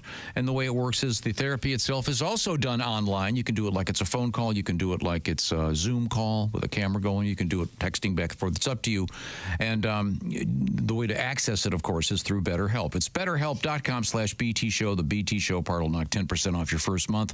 That's BetterHelp, H-E-L-P. BetterHelp.com/BT show. Now, when we come back, we will have some sporting news. We will also have a special guest coming in today, comedian Jeff Bodart. Oh, he's doing comedy now? Will be joining us. Thank you very much. It's always helpful to insult them before they get here. And we also see what have he's made of. He shows up. We also have big pumpkin news and big news from Burger King. We've had some big McDonald's news, Josh. Oh, we got the chicken Big Mac thing out there. Yeah, chicken Big Mac. Now we got something that combines two of your favorite things. Chicken Whopper? No, Whopper is part of it. Okay. We will see what it is when I tell you. This is the Bob and Tom Show.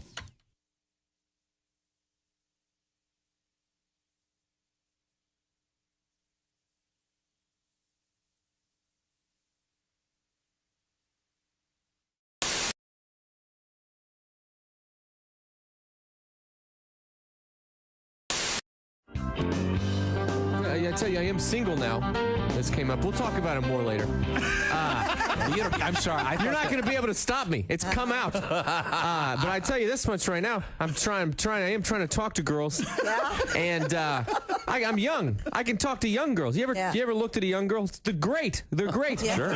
You ever talk to one? It's like torture. It's like having a conversation with a baby, except babies don't have dumb ideas yet. It's like if my nephew all of a sudden was misinformed about politics and had dumb dog stories. It'd be like I was on a date with him. They don't even know what to say, but I'll get to the naked picture in a second. I was talking to a girl. We were at a place that has pool tables. I go, hey, do you play pool? And she goes, I had sex on a pool table once. Oh, wow. That's a weird way to say you don't play pool. I don't even know how to respond. Was it a league? What is that? How do I go to that? I'm glad I didn't ask if she played ping pong. Yeah. But that pictures thing. Yeah, you got to be careful who you send naked pictures with to. these young chicks, they'll send naked pictures. You can do it. You don't even have to. I was just texting back and forth with a girl, and she's like, hey, I like you or whatever, and you want to see some good pictures. Hey, yeah, semicolon, close parenthesis, I do. And then she sends a few of them, and I'm like, hey, these are hot. Yeah. And then she's got short hair in one and long hair in the other.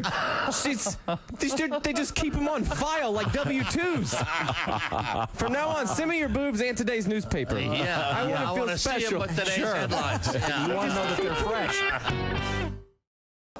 Hi, this is Chick McGee from the Bob and Tom Show. Thanks for watching this morning's show.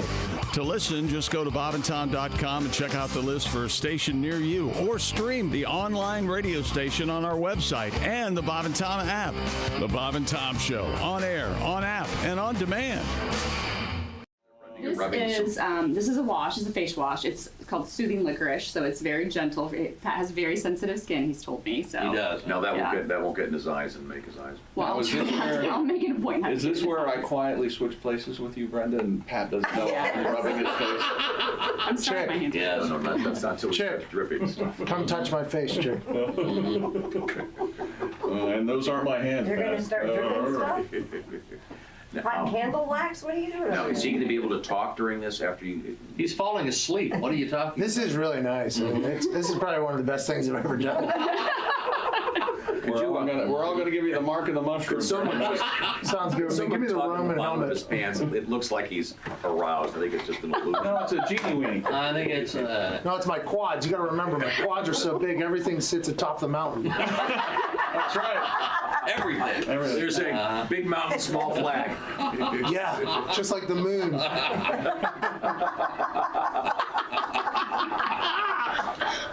Once again, Pat McAfee, NFL kicker, holder, and punter. Okay. Hot towel. Hot towel. Hot towel. hot towel. Hot towel. Hot oil. Oh, there it is now. Oh, Now His face is covered except his nose and his yeah, you never forget your first. Oh, no. How does that feel, Pat? You've not had a facial before? Well, it depends what kind you're talking. Oh, This I type- see. Wait a minute. What do you guys do on the road? None of your business. What goes on the road stays on the road. You heard of squirting, all right? Yup, there we go. Chick. Oh, come on. I'm just saying. No, Tom hasn't. Probably not. Yeah. Oh, that doesn't certainly happen. No, that can't possibly. Quiet with their hands full. All I know about facials is eventually someone gets out cucumbers. Is that going to happen? Are we going to have any of that? They don't do that. Cucumber. I'm not ready for that yet. No. Start with a something smaller. Smaller, like a carrot. Yeah, let's work our way up to the cucumber. Yeah. They're supposed to do at home. Is that where they close their eyes and they put a cucumber over their eyelids? Is this your bed here that I'm laying on? Yeah. Hell of a table. Thank you. Really good table. Now, Brenda, I know that you operate a legitimate business. Yes.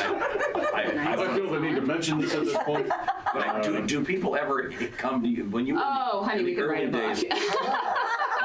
Do people come in thinking they're going to get a happy ending? I'm getting a vigorous nod from Carrie. Yeah. We seriously could tell you stories. In the early days when we first opened, 7.5 years ago, yes, we had the callers that we would get, I'd like to get a male Brazilian. okay, when would you like to schedule that? Do you hold it or do I hold it? And so my response would be, this is what you do at 11 o'clock on a Tuesday. Yeah. Right. Hey, who knows when the love bug's gonna bug? For future reference, come on. For future reference, the proper question is this a full service shop? Right. That's the way we go about it. That's a way to do it, right? Full service. Seriously, that's the code. Full service massage means happy ending. Well, that's my massage therapist. I don't know. Yeah. I'm sure that's probably much for the massage therapist. I imagine they get that all the time. I think I had a massage therapist several years ago that said that there are signals, like there's way guys fold their sheet and stuff when you leave the room and you come back in. Seriously, like. What is it, in an arrow? I think that's it, Pat. This is where you hit the arm and then rub your hand across the chest. It's not the butt signal, but it's. I would think they'd also do the famous towel trick. Where you walk in. No, see, they're laying down. They're laying down on the table. You can't walk in anywhere. Walking in. Hey, I understand. I paid for a massage. You missed one body part. Joins us. Hey, Josh. Chick McGee's wandering the halls, muttering to himself. There's Ace Cosby. I think he's probably talking about dude wipes and how good they feel on the butt. Or using them. Go in there. He just said, do not go in. I think there's Tom. I'm Josh Arnold at the sidekick chair. And Tom, I sure appreciate the days off. Thank you for letting me fish with my brothers. I'm glad you had a good time. Yes, thank you. Did you take any photos? You and your brothers? Not really. I snuck some. You promised us a picture Group of shot. all four. I'm telling you, Arnold boys. You know how hard it is to get your little kids to pose for a photo? Trust me. Like in the middle of them playing. Right. I can only imagine. It's like that with grumpy, cussing middle-aged men. Huh. And beer-fueled middle-aged men. Yeah, it can be tough. What's the tough part? Having them take their clothes off, or just getting them to? What, did you want a naked group shot? No, we weren't talking about that. This isn't your brothers. This is not a fantasy. At the lake playing bear man, where you take a clothespin and attach it around your neck like you're a superhero, running naked through the house with your brothers. Just upstairs in the dorm room. Now let's move forward here. And we're doing a panty raid on your sister. We never did a panty raid on my sister. Sick. It is sick. Do you want to hear some interesting music? No. Oh, geez. You know what this is?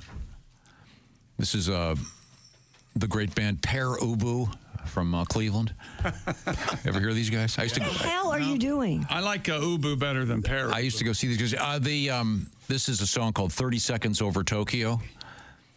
Named after the great movie 30 Seconds Over Tokyo. I'm sure you're familiar with that. Anyone? No. Yeah, I've seen that movie. Because we're talking about tuning in Tokyo. This is unlistenable. This is not only that'd be perfect music for a movie. Oh, that is nothing. Yeah, it's a mess. It gets better down. All right, down the road. We have to. Then there's this part here. It got worse. Better. That's for no one. No. But the thing about it, that band knows it. Yeah. That band is purposefully. I would go see those guys. Well, we shout out another hit. We're gonna force people to listen to this. Yeah. Is this something you listened to when you were younger? Is that I'd go see them at the bars.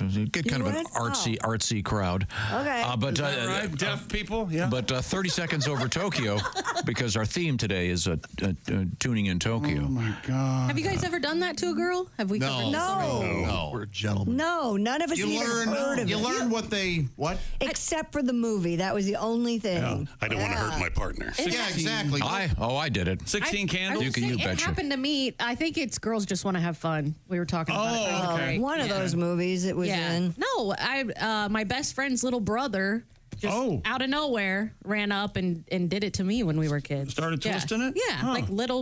But through your clothes you were naked. No, I was not naked. I was not naked. That doesn't count. You got to tune in Tokyo, flesh to flesh. You do. You have to. Of course. I know the rules. I bet you were mad, weren't you? Weren't you mad? I was mad, but it got a big laugh from all of us in the neighborhood. Well, Everybody, of course. I believe, from a technical standpoint, I'd have to call one of my physician friends. I think that was a so-called titty twister, which is distinguished from tuning in Tokyo. I think any qualified anyone. But did the person say tuning in He Tokyo? said tuning in Oh, Tokyo, no, that and counts. he did both nipples. There you go. Yeah. Yeah, I think what you've got a hold of there, Tom, is totally different than tuning in Tokyo. Well, tuning in Tokyo. Now, did you? I think you missed the one gentleman who pointed out that in his case, the left breast. Sorry, excuse me. His left hand, her right breast, volume control. Oh, okay. See. Because if you're dialing both, that would be some kind of weird radio. Well, one's the tuner and one's the volume. Once this gentleman took the analogy and refined it, right? So which I think is important. On anybody? No, you're only doing this to make her laugh. Exactly. Right. This is not, and that's ideal. Making this her is laugh. not foreplay. This is just now. fun. Josh, to say that. Do you have any moves in the bedroom that elicit a chuckle? Yeah, I think laughing and like the Charlie Chaplin. That's always be a really classic. good and sexy in the right moments. Oh, yes. sure. Yeah. What's the Charlie Chaplin? You pretend you have a cane. You know how Charlie Chaplin would walk, spit in that cane, or No, I don't do that because I don't want to spend then 15 minutes explaining to the young woman who Charlie Chaplin. Well, clearly you're not going with the artistic types that may have experienced. And insinuates that he has a member so large that he can spin it around. That's why you want to tell us. Yeah. That's it. You asked me for about it. What about the towel rack? You going to tell her about that one? Oh, I know. Does anyone see my towel? That's a classic. You have to be holding a washcloth. You can't hold a towel. You can hold a towel. Really? Yeah, but a wet one? No. No, not a wet one. Yeah. No. It's got to be pre-show. Pretty light. Yeah. Or occasionally a heavy sweater. You don't wear sweaters. I don't. think I'd go with a hat. Maybe a hat. That's a great gag. Or your cotton shirt, Yeah, maybe. especially a cowboy hat. And then you talk, you phrase your words, or a beret, then you do like a French accent. Would this make you laugh? Have you seen my glasses? And they're on there like it's a long nose. Oh, yeah. Christy just did a spit take. So All right. Yeah, that would be hard to do, though, because they would. I could balance them on there. Could you really? Yeah. Well, yeah. It is the let me think here, is the diameter of the appropriate member similar in thickness to the bridge of your nose? No, it would just rest sort of. I mean, it would probably. Yeah, it wouldn't go Like on the microphone. There'd be space. Yeah. Okay. Well, thank you very much. I want to call my friend Dr. Lanter, the eye surgeon, and ask him if he's ever considered the space of glasses being used in that manner, and then he can have the glorious opportunity to hang up the phone on me. Now, we were visiting the sports desk. That's not just any sports desk. That is the Dude Wipes sports desk, and Dude Wipes are great for ladies and for gents, and you can use them for all kinds of things. I bring this up for a reason that I'll tell you later in the week. Okay. And Ms. Hooker was saying you keep them by your barbecue grill. I do, yeah. The scent-free kind, and clean up my hands. And actually, she's also in charge of our gift bags for our guests, Yes. full of Dude Wipes. And who's going to be getting one of those bags today? I guess Jeff Bodart. Comedian Jeff Bodart will be joining us today. You guess? I don't know. I don't know. He's more family. Exactly. Yeah. Well, then just give him one package. Yeah. No, just give him one Dude Wipe. Oh. Here you go. Make that last, buddy. Just ring it out every now and then. In sports. You could take one. Do you have one of those shower lines? I don't see them anymore in hotels. I don't. In the shower, there'd be a line. You see them in Florida a lot. You'd pull it across and hang up your wet bathing suits. Oh, wait, you don't floss with those? Where are you flossing? I always thought it was with free that? floss. You know, they never had one of those in the Bahamas, and they should have, because nothing ever dries in the Bahamas because it's also wet there. Well, and that leads to this letter, actually, which is why I brought it up. Awesome. On Saturday, So much for sports. On Saturday, one of the lines on my clothesline broke. I went to tell my husband, writes Miss M. That's right. The wife was in charge of the laundry. Go on. Oh, boy. I couldn't think of the word clothesline, so I said, the hanging place. Now, see, to me, oh boy, the hanging place is much more problematic. Yeah. You know what I'm saying? Yeah. Yeah, sure. In the Old West, Boot Hill. Pat, do you have a song? Yeah. Oh, boy, don't look at me right now. Pat, do you have any moves in the bedroom? Yeah, I have the plug-in Pittsburgh move. Plug-in Pittsburgh. Instead of tuning in Tokyo. Ah. Yeah. Now, do you get the guitar out? And I have done that before. Let me ask you this. Naked? No. That's Christy. You took the words right out of my mouth. You've never in your life have you been naked. You had some idea for a song, hopped out of bed naked, grabbed the guitar. I've probably done that, yeah. You remember when the Casey Musgrave and Forrest Gump? Casey Musgrave. that closes the Anybody deal. get that? Yeah. Yeah, I did. Yeah. In Forrest Gump, Jenny is playing guitar naked. Sure. At the strip club. And somebody there, she's sort of being heckled, and one guy yells, "Hey, get her a harmonica!" I laughed so hard in the theater. That was funny. And people turned around because they were this poor woman was being exploited. And I thought it was funny. That's great. Don't have a very funny heckler then in that movie. So you never, Pat, you never actually in the bedroom, not in the. You didn't stand side there room. serenading naked. Did you ever do a little bit of a? No, I was usually clothed, and then the music would then the naked would come after the song. But I'm okay. But are you in the bedroom clothed with the guitar? Clothed, not in the bedroom. No, I've been on the couch. On the couch, okay. This is the warming up the oven. Exactly. Yeah. Right. And great. Now, Pat, will you answer honestly? What is the go-to? What's the go-to number? It would have been Circle City or something back in the day. It would often be Blackbird because they knew Blackbird. Sure. And I knew that. Did you change the lyrics around? No, I didn't change the lyrics. Black Bush, wondering if you have one. Something clever like that. Sing that? I did not. How do you have kids? Take off your panties and show me yours, and I'll show you mine. I want to hold your. Black man, I'm not, but I'm hung like one. For the police to arrive. We got a whole song going here. I do apologize to Mr. McCartney. And I'm sorry, we were going to touch our toes into the world of sports. How's that going? Auction for show. Hey, Otani. Hey, Otani. Hey, You know what? I am liking it. The lucrative 50th home run ball has been allowed to proceed as a legal dispute over ownership of the financial proceeds continues. Chris Belansky was the man who walked out of the stadium with the ball, gaining possession in the left field stands at Lone Depot Park in Miami. Shut up. Possession's 9/10 of the law. But so what is his contention? That someone else that is his contention. That's his contention? Joseph Davidoff each claim in separate lawsuits that they grabbed the ball first. There's your contention. No, possession is and then he grabbed it from them. An evidentiary hearing is set for 2 days, October 10th. Why did they fight for it in the stadium? I don't like this ugliness. Me either. I think it should go to the player. I agree. Yes. He was offered $300,000 Really? to give it back, and he should have taken that. Whoever it was. That's a jerk move. I know. Yeah. This is bad vibes. Yeah, The guy who's causing trouble, they should jerk a knot in his tail and then see what happens. Am I right, Tom? You ever do that? Jerk a knot in his tail. What does that you mean? correct your child. You jerk a knot in their tail. No, What is that? I've never I don't know what heard you're talking that. about. No, I don't Is either. this a towel you snap? No. it's just a saying. That's like phrase, yeah.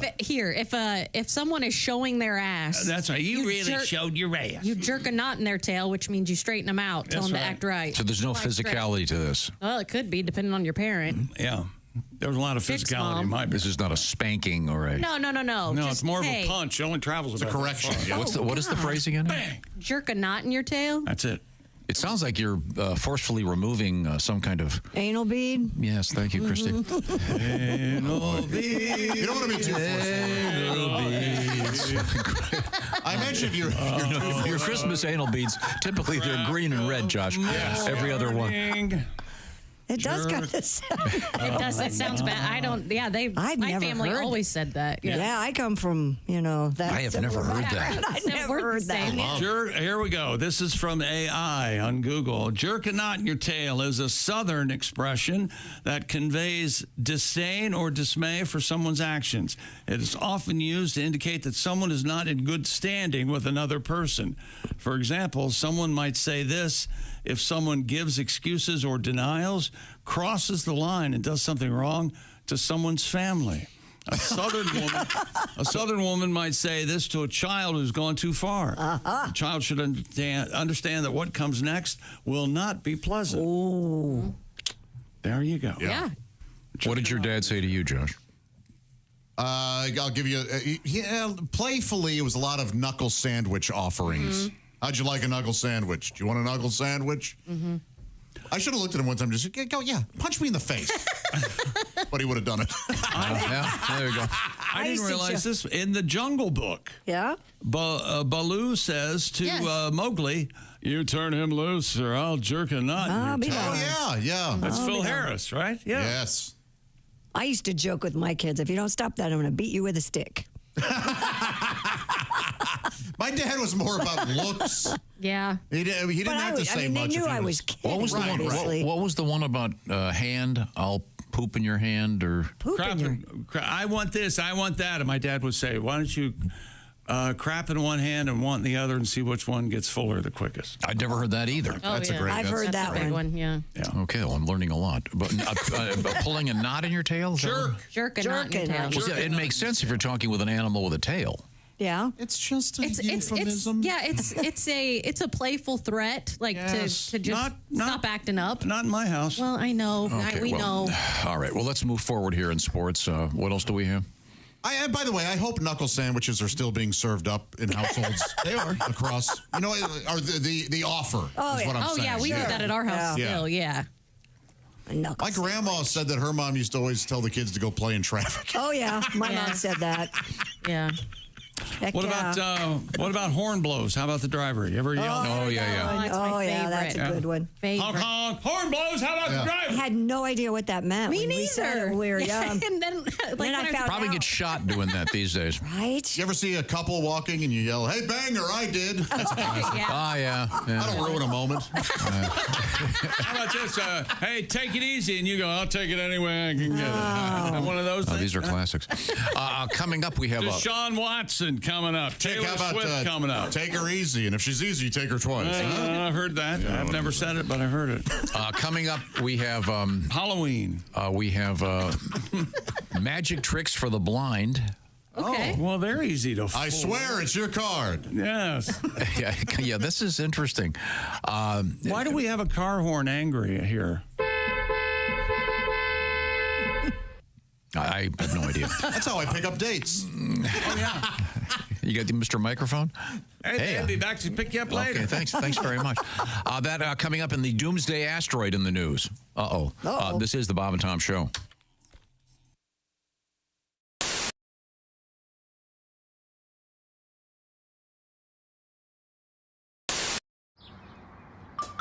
Is that Chick McGee? Why, it sure is. Chick McGee, who knows that an annuity from the folks at Silac Insurance Company means a retirement check in his mailbox every month.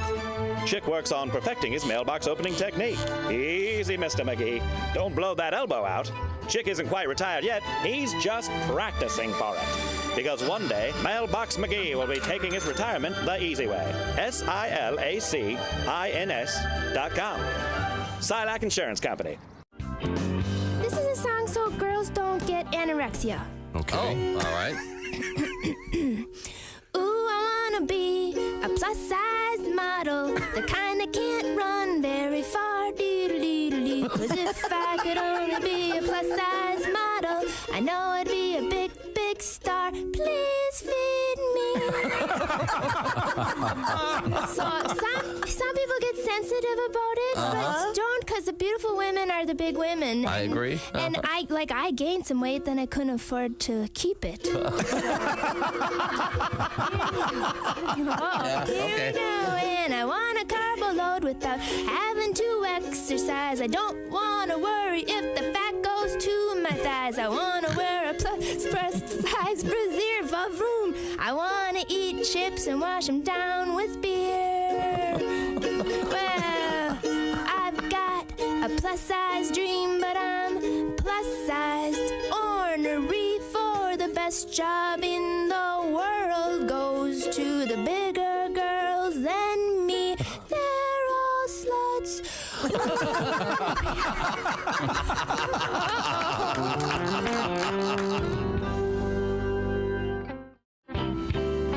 Now, welcome back to the Bob and Tom Show. Hello. I mentioned that our guests include that man. He is comedian Greg Warren.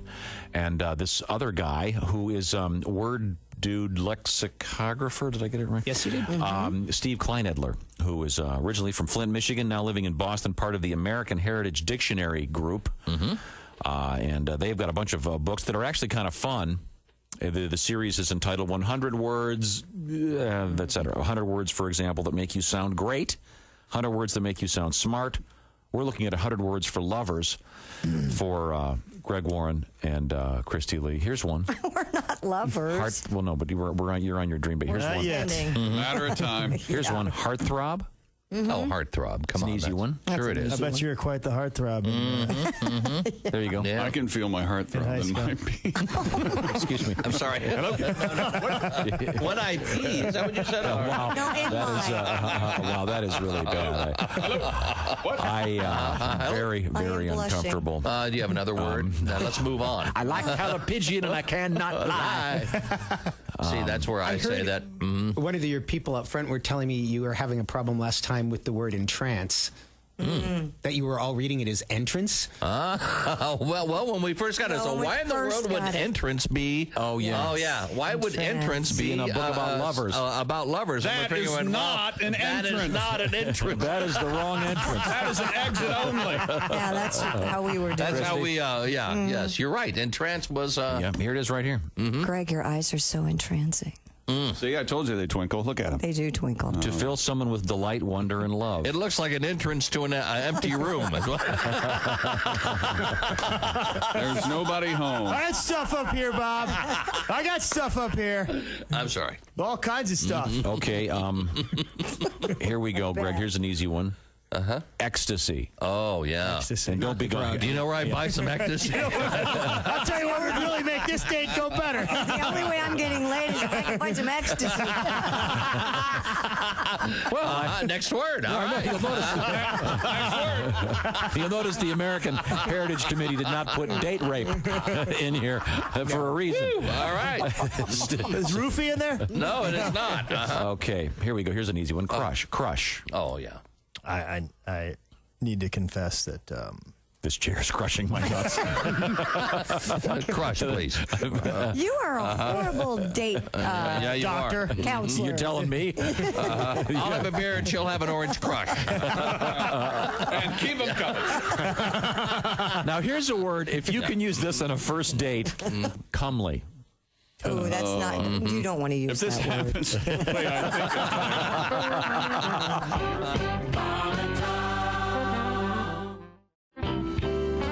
This is Todd Berry. Okay. Once again, Todd has just established that he's not into astrology, but he's very proud. And now I'm going to read an offbeat news item. I can back that up. My numerologist told me that astrology is a bunch of crap. How many times did she tell you? Yeah. Okay, I'm sorry. 4. Go ahead. This is a woman fried 8 goldfish amid fight with ex.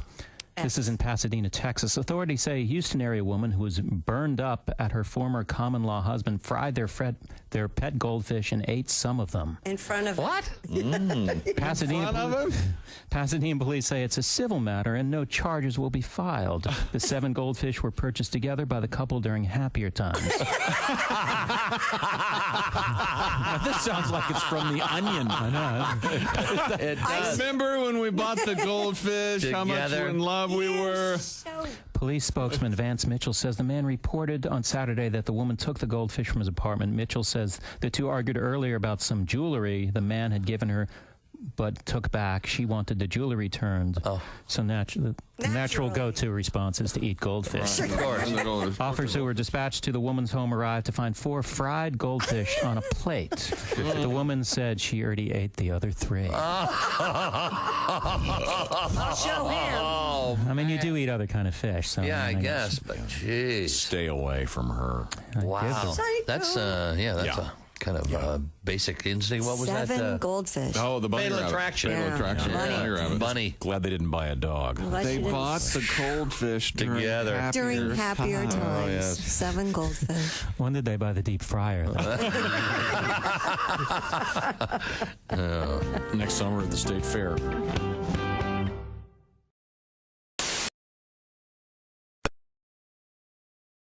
Morning. hot as anything. No kidding. Yes. It's amazing. Still hot. Would you say piping hot? I would. It's a workhorse of the industry, Stanley. Monday evening, warm. Whoa. So I don't know what. I don't know. This may be the space program or NASA or something. I drove to Dallas with. It looks like a backpack, but it's a cooler. Have you seen that thing? Yeah. I drove to Dallas, Texas. Yeah. Because I couldn't fly at the time because of that eye thing I had. Oh, right. And I put a bag of ice in there. 5 days later, there was still ice in there. It's just fantastic. I mean, how do they do? What is going on here? Yeah. Amy drove down and refilled it. Was that what happened? Yeah, Amy. No. Probably. Probably. Poor Amy. Never thought about that. Well, thanks, Amy. I always appreciate your hard work. Amy, I don't know. I'm going to be on the road to Dallas. If you could drive out to Arkansas and meet me Amarillo to reheat my coffee for me. That would really. I had lunch with. Let's see. I had lunch with Reno, I think it was, in Nashville, and then drove all the way to Arkansas.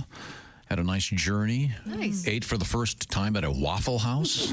Really? That's a show. Were you alone? Yeah. I couldn't fly. I think that was the most time you've ever spent alone, isn't it? Yeah. I couldn't fly. You guys were all flying down there. Right. Mm-hmm. We did. It was well worth it. I got to see Eric Clapton. Oh, wow. Willie and I went to see Eric. Got to go to Dealey Plaza. It was a great trip. Why doesn't Eric Clapton ever play Dealey Plaza? Your thoughts, Tom? Well, there's not really a theater there. It would be I guess he could. Could be an outdoor. He could sit in the grassy knoll. Yeah. In any event, it was my first time at a Waffle House, and I went in. It was like 11:30, and I'd been driving all day, and I wanted to get some pancakes, and I found out they don't have pancakes, and I was furious because, as you know, I don't care for waffles. There's an international house for what you want. Yes. Yeah. Well, it wasn't. Wouldn't you think you would have breakfast food? Therefore, pancakes would be. I do have breakfast food. Would go to Waffle House and order a pancake. I mean, but here's the thing. Why wouldn't you try the waffle? Yeah. I did. I had no choice. Okay, so you still got a... I'm not a waffle fan. Was it okay? It was all right. Yeah, they're fantastic. Pancakes would have been better. When I got up in the morning, I went across the freeway to the Pancake House. Mm-hmm. How do you feel about potato waffles? Have you guys done this where you use leftover mashed potatoes and put them in the waffle maker and they We get call them crispy? We call them potato pancakes. Yeah. We do pancakes, but Yeah. waffles. Well, that sounds the same very way. good. It is good. Very good. That sounds interesting. Yeah, you put some eggs in there and hold it together. The main thing I do remember was this. Flour. When I got up in the morning and went outside in Texarkana, my car was the only car in the parking lot. All the rest of them were pickup trucks. Oh. So lesson learned there. Now it's time You're to going to rent a pickup truck to drive to Texas next time? What's happening? Well, what's happening is we're talking about tuning in Tokyo. We are? Still? Because we've had so many people who have responded to this. The rest of you are... We get rid of our email address. The rest of you are claiming that you had never done this. We haven't. I'm not lying. You've never had a man tune in Tokyo? No. Are you saying you've done it? Is that what you're saying? Of course. In the throes of sexual congress. You've done Well, that. first of all, Josh, I'm tuning in Tokyo. The way I feel about people in Congress, I'm not going to. They're too busy screwing me for me to screw them. Let's see now. But Mr. Godwin, apparently is as Christy said, you're a boob gal. You like I like a lady with boobs. Sure. And you mean you're an appreciator. I do. I appreciate a nice set of. You don't necessarily cruise for them on Friday nights. But Pat, you have a tribute? I do. It's a song that gets me in trouble, but I'd be glad to do it for you. Okay. If I could get a little kazoo from Josh, here's the melody. Boop, bop, bop, bop, bop, bop, bop, ba-da-da, ba-da-da-da-da-da. All right.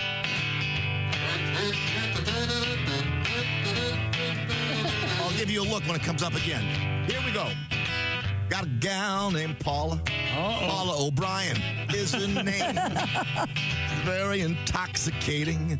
I'm like a moth to a flame. I haven't had a drink in 15 years. I walk a very straight line.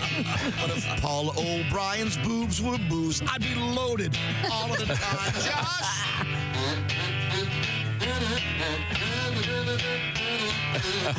Oh, I've never been a boob man. And I don't mean to objectify. It's important I stay sober.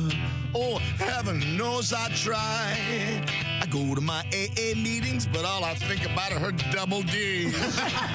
If Paul O'Brien's boobs were booze, I'd wake up with the DT. Or if Paula's boobs were booze, I'd be bombed every day. If a rack was full of wine, I'd go from teetotaler to sommelier. One more time, Josh. 1, 2, 3, 4. Very nice, Tom. Why are you ruining the kazoo solo? Because he's not close enough to the mic. For fear that you will yell at me. Because you did yell at him yesterday when he was too close to the mic with the kazoo. Sorry. That was great, Pat. Did you really not hear much of the kazoo? Oh, we're not done? We got more? One more. Ladies and gentlemen, Mr. Pat Godwin. That thing is going to end up your ass. See what I mean? That's what I was trying to avoid. Yeah, I hear you, Josh. I knew what you were doing. I'll do it. Could we get to the... If her tatas were Tito's and I had me a sip, I'd fall off the wagon with one little nip. If her chi-chis were full of tequila, I'd lick the salt and squeeze those limes. If Paul O'Brien's boobs were booze, I'd be loaded all of the time. Or if Paul O'Brien's boobs were booze, I'd be it-faced all of the time. One more time, Josh.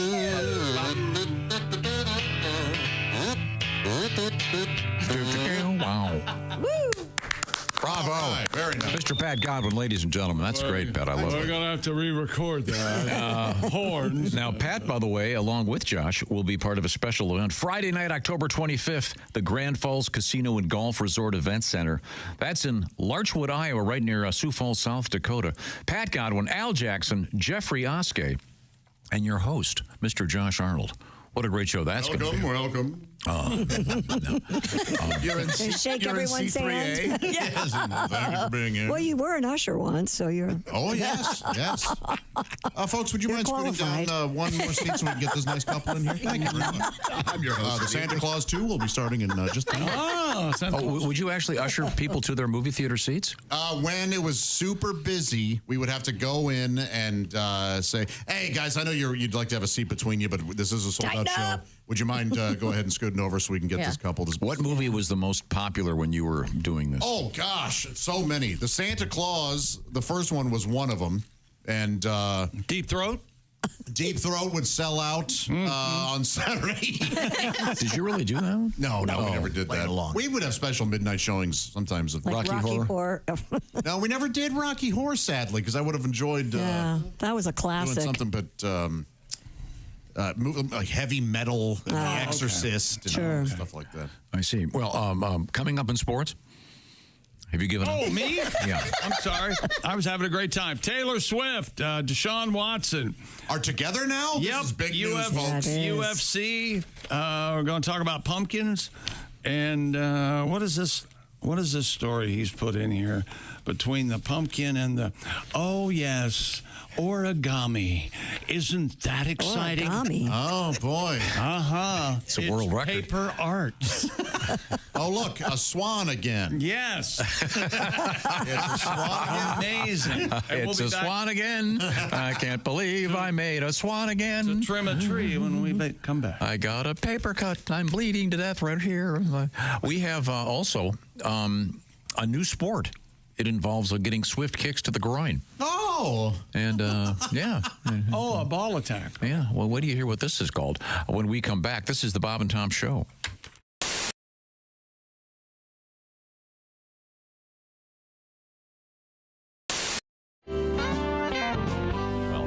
Tim has his guitar out. Are you going to I hate Florida. Why? Well, you're from Georgia. That's why. Georgia people hate Florida. Why? Because we grew up our whole lives wanting to go to Florida. Put a float on top of the car. Oh, my God, we're going to Florida. Drive 4 hours. Get there. Do you have a hotel room? Yeah, they're $100, unless you want to be near the water. Then they're $400. Okay? No, we don't want to be near the water. We want to sit in a hot-ass asphalt parking lot with a float on top of the car and finish up these pecan logs we got in Valdosta.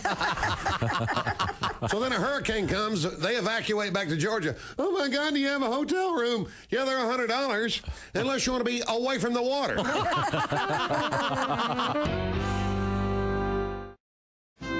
This This is the Bob and Tom Show. Hey, hi. We're hanging out with comedian Ron Ramey. Chick McGee doing double duty. Chickster, anything else? What's the most dangerous thing about starting a new relationship with a girl, fellas? That's right. What kind of pet does she have? I was going to say finding out she's a psycho. And what does it mean about her? Well, maybe depending on the kind of pet, you can tell she's a psycho right away. This is from holytaco.com. If she has a big dog, what she thinks it says about her. Mm-hmm. I'm not like those other girls with their tiny yappy dogs. Mm-hmm. I'm a strong, confident, independent woman who's making it in a man's world. I see. What it really says, I love big dogs, though. What it really says about her is a big dog says, I want a boyfriend. I want a boyfriend. I want a boyfriend. I want a boyfriend. Really? What the pet is thinking is, please stop using me as a body pillow and grinding on me in the middle of the night.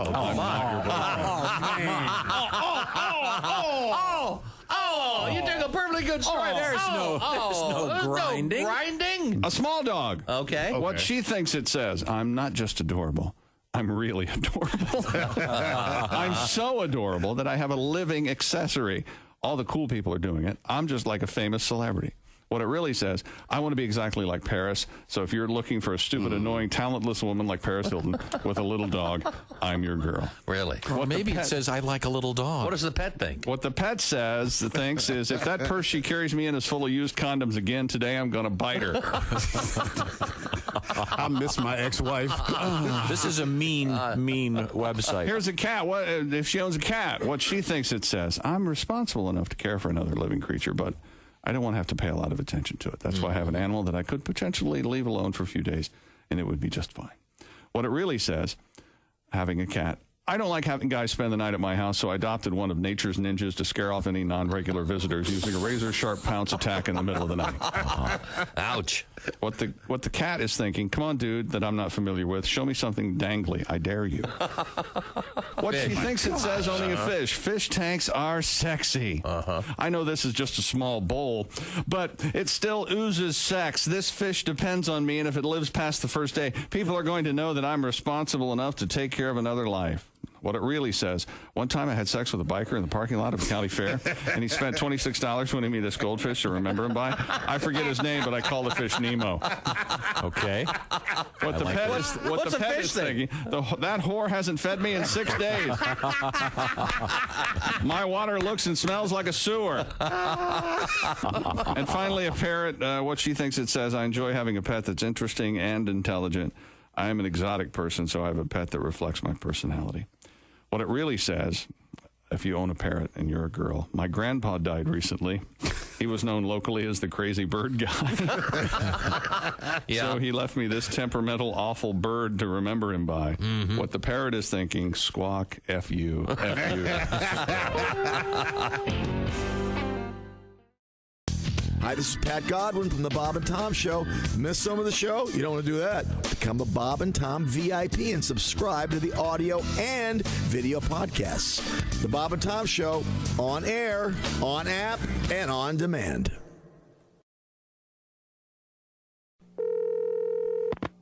Hello? Hey, it's Tiger. Oh, hey, Tiger. What's going on, man?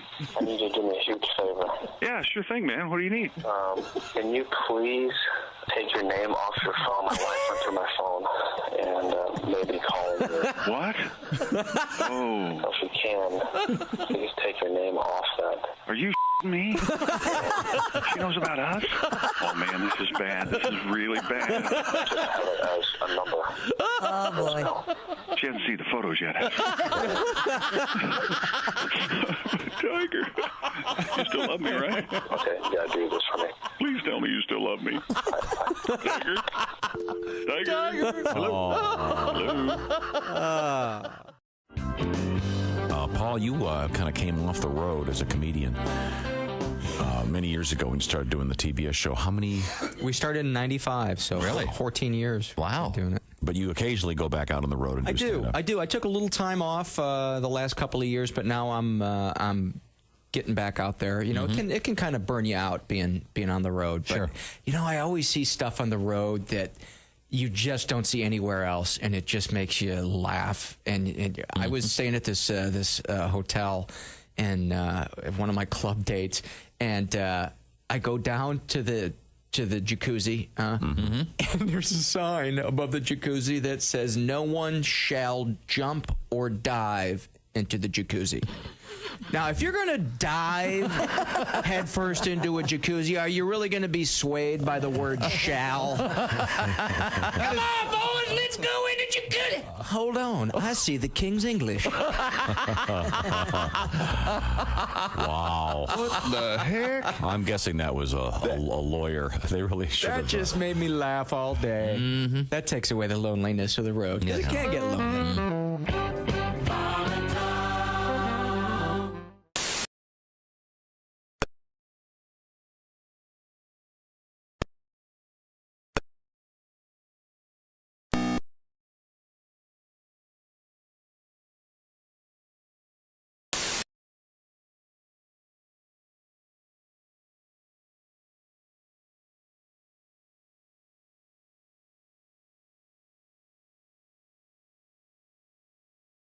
Maybe you've been thinking about LASIK. Get the details. LanterEyeCare.com. That's Lanter, Lanter.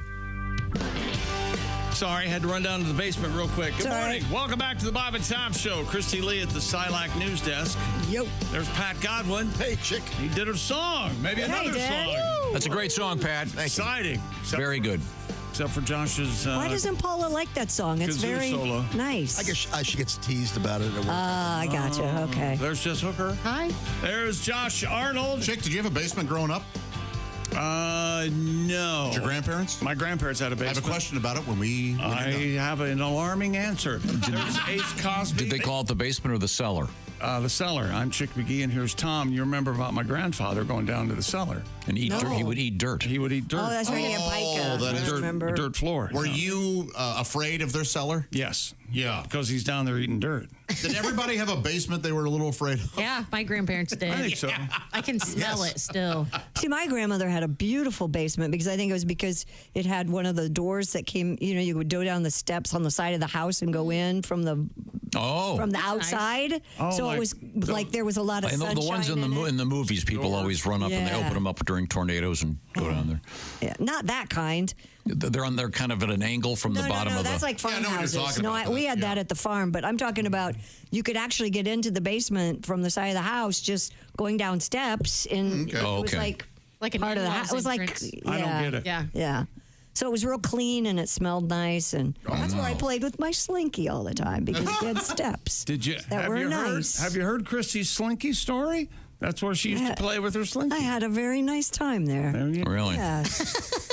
It's 10 minutes of fun. Good memories. Wonderful memories. Yeah. Thank you, Josh. And like Jess, I know that smell immediately. Yeah. A damp basement? Yeah. It wasn't really damp smell. I don't know. Dirt. Ours was. Now, I had a dirt basement of my house, my first house. It was dirt. It was awful. Okay. Did you ever a dirt basement? No, we had linoleum or something. I believe boxcar pine paneling, I believe it was called. Yeah, certainly. Oh, yes. And then Paula would take me down to the market on Sundays. Oh, yes. Was it finished? I mean, did you go first down of there all, and have... Chick should know that the markets were not open on Sundays. Oh, the blue laws. Because Ohio had so-called blue laws. I don't remember the blue laws in Ohio on Sunday. But Northeast Ohio was not really a part of Ohio. The grocery store was closed at whatever 6. Did your parents have a bar down there? A bar? No. Oh. No, of course. No, the booze was above the refrigerator on the left. Really? Sounds like you knew exactly where it was. Did you have a rec room down there? Maybe a ping pong table? Ping pong table, yes. Okay. Your father had a 35 millimeter projector set up. Well, he couldn't get down the stairs, remember? My father had polio. He would have fallen down the stairs. Out of way. Would have needed an ambulance to take him. What kept you from pushing him in the chair down the stairs? Because he was a great man and I loved him. A great man? A different situation than you had. Entirely different, yeah. Okay, well, I'm sorry. Is that sports? Taylor Swift has returned to Arrowhead Stadium last night. At last, Taylor Swift has returned to Arrowhead Stadium. She was there watching her boyfriend, Trav. T-Rav. What do they call it? Does he have a nickname? Travis? Kelsey? I don't know. Tay-Tay and Trav? She skipped the Chiefs' previous 2 games on the road. Swift is in the final days of a break from her record-setting Eras tour, which resumes with the first of 3 shows Friday night at Hard Rock Stadium in Miami. Tom, are you going? Taking the girls? Are they aware of it? Ooh, what about not? Well, the hurricane will be through there by then, right? There won't be any rain. Milton. Oh, yeah.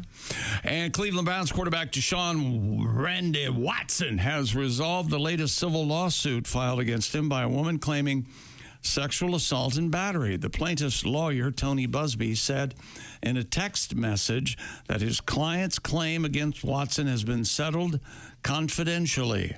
In other words, large check. Busby has threatened to have his client speak to the National Football League, which had opened an investigation against Watson. It's not yet known if Watson will face any further discipline from the league.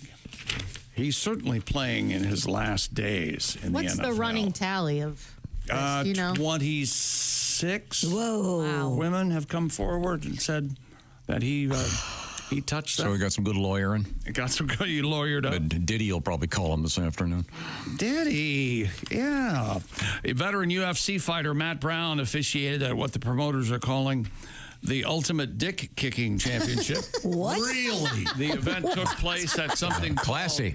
Fight Circus, a promotion known for breaking the mold of traditional combat sports, I guess. Fight Circus hosted the contest, the Ultimate Dick Kicking Championship. The competitors taking turns kicking each other in the groin. Cups or no cups? Mr. Brown later tweeted, "So much for Power Slap. This S is next level." This is brutal. They're not a turn on for some guys, though. It is. Yeah. Stupid. I mean, women are they bare? I mean, they don't have a cup on. You're not going to get CTE. You got that going for you. Yeah. Yeah. Yeah. Oh yeah, some guys like heels on their Stomp on their testicles. I deserve this. Wow. I've been a bad boy.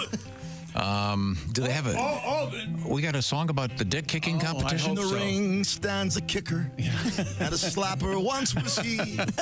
Now he takes one to the groin. But the pain is on delay, so he waits and sees. Not bad at first, then the hurt comes on strong, like being stung in the balls by 1,000 bees. La la. That's about it. He can't sing anymore. He's After the vent, he's wearing boxers because his testicles are swelled. Wow. Stupid world record. Do you think this is going to be the next thing? Are they going to have? Is this an Asian sport? Is it? I think this is. Well, there's the TV show. Because they do that thing right. Yeah, there's the TV show, the game show, the game show. They have the machine that whacks them in the groin. Yeah, that's pretty funny. Did they? Would one have to sign off on that? I would think the lawsuit would. They have an automatic pie in the face machine too. But the thing in the groin, it's almost like it's like a flexible baseball bat that comes out of the ground and whacks them. Yeah. I think there's a game that you can buy, like a like a board game that.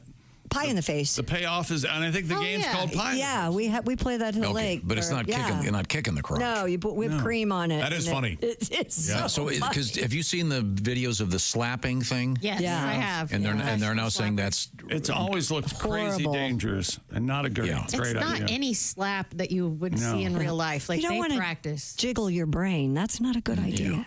But this is the same thing to the groin area. Ugh. Is there a women's division?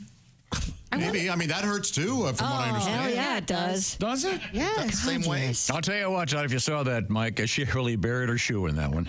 I tell you what, that was a hell of a kick. They got to retrieve the puma. Oh, miss a split leap on a balance beam. You feel it for a while. Yeah.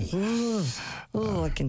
I wonder if they get a running start. Stupid world record. By the way, like an NFL Yeah, soccer. like a is this like they flip a coin and then because you're going to want to go first, right? Right. On the kicking thing? You want to be watch the video? You want to be the kicker. I saw it.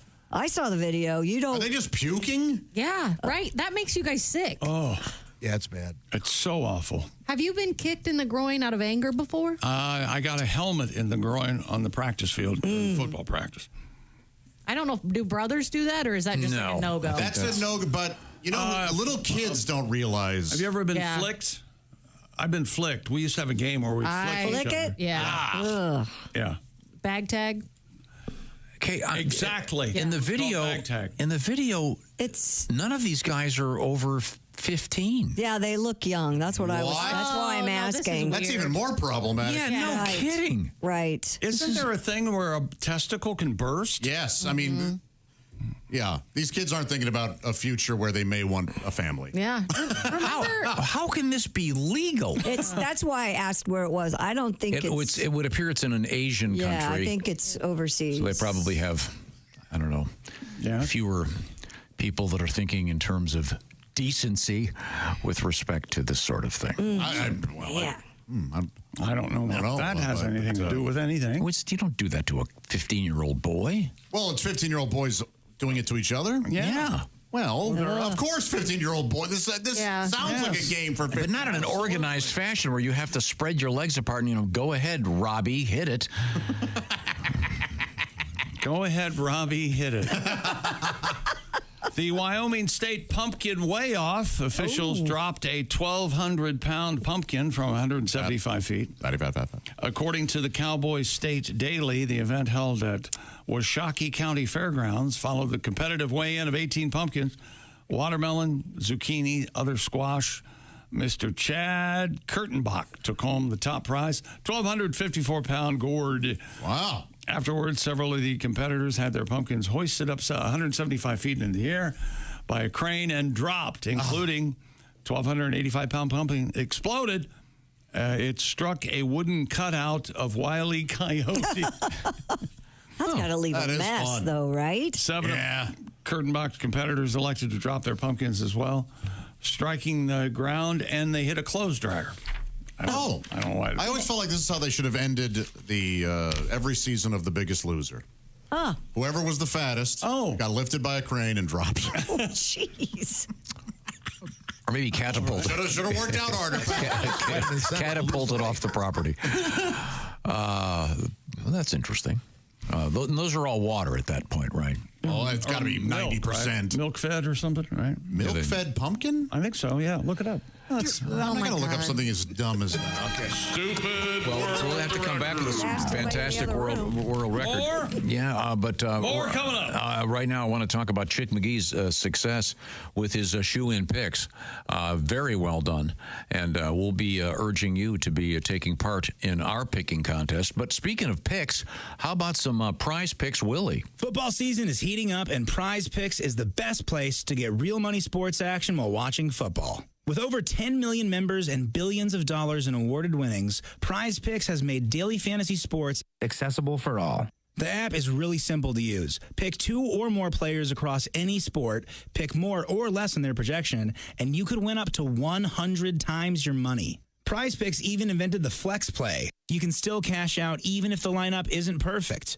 Last week, 2 out of 3 of my picks hit, but I still got paid out with flex play from Prize Picks. Download the Prize Picks app today and use code TOM and get a $50 credit instantly when you play only $5. That's code TOM on Prize Picks to get a $50 credit instantly when you play $5. You don't even need to win to receive the $50 bonus. It's guaranteed. Prize Picks. Run your game. Must be present in certain states where it's lawful to wager. Visit prizepicks.com for restrictions and details. Thank you very much, Willie G. Coming up, we have more news from the world of sports from the Dude Wipes Sports Desk. Fascinating things going on in the world, including there's a crocodile loose in your living room, and we have something cool from Burger King, but beware. I've got a cautionary tale for you for Burger King. Beware! This is the Bob and Tom Show.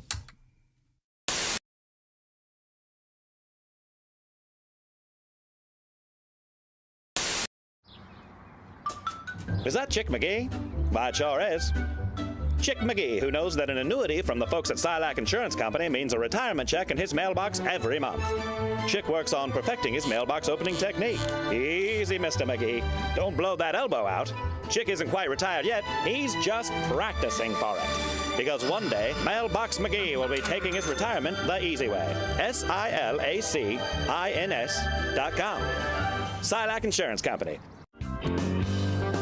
Let me see this pair of panties with It kind of looks like the cushion. Yeah, see, and it's Is it a regular pair of panties? God. Oh, look at that. More of us could fit in these. Should I try these on? Can we see your butt right now? I mean, sure, Bob. Well, I want to see the before and after. Well, I can't. Well, she's in a skirt, though. You really can't. Oh, okay. Well, I don't know. Okay. Do you have them on? Monitors? No, I don't have them on. Well, that's really rude. Wow, that's your big ass. Wow, look at this. Nipper attack. Like,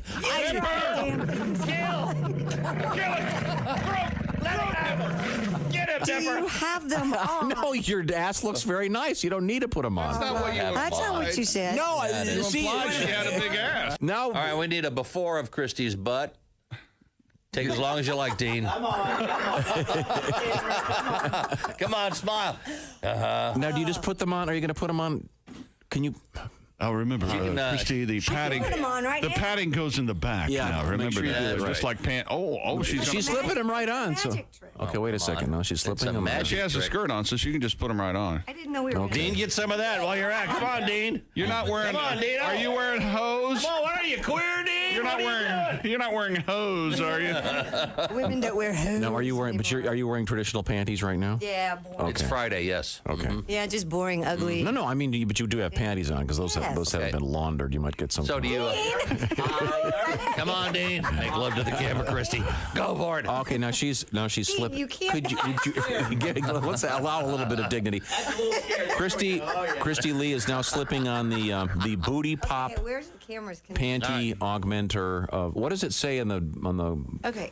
Okay, now let's see. Now, all of a sudden, you got those on, so now she's got the padded. I'm Hold curious, on. if you sit down, do you feel the big cushion?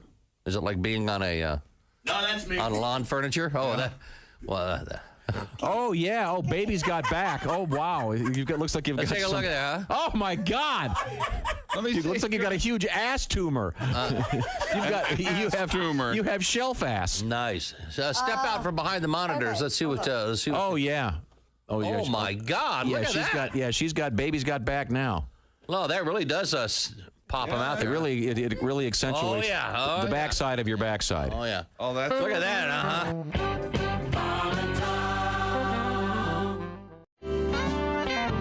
Brian Johnson, first the lead singer of AC/DC. For those of you who never heard him, he's like a pirate. Yeah. We're going to have a good time tonight, right?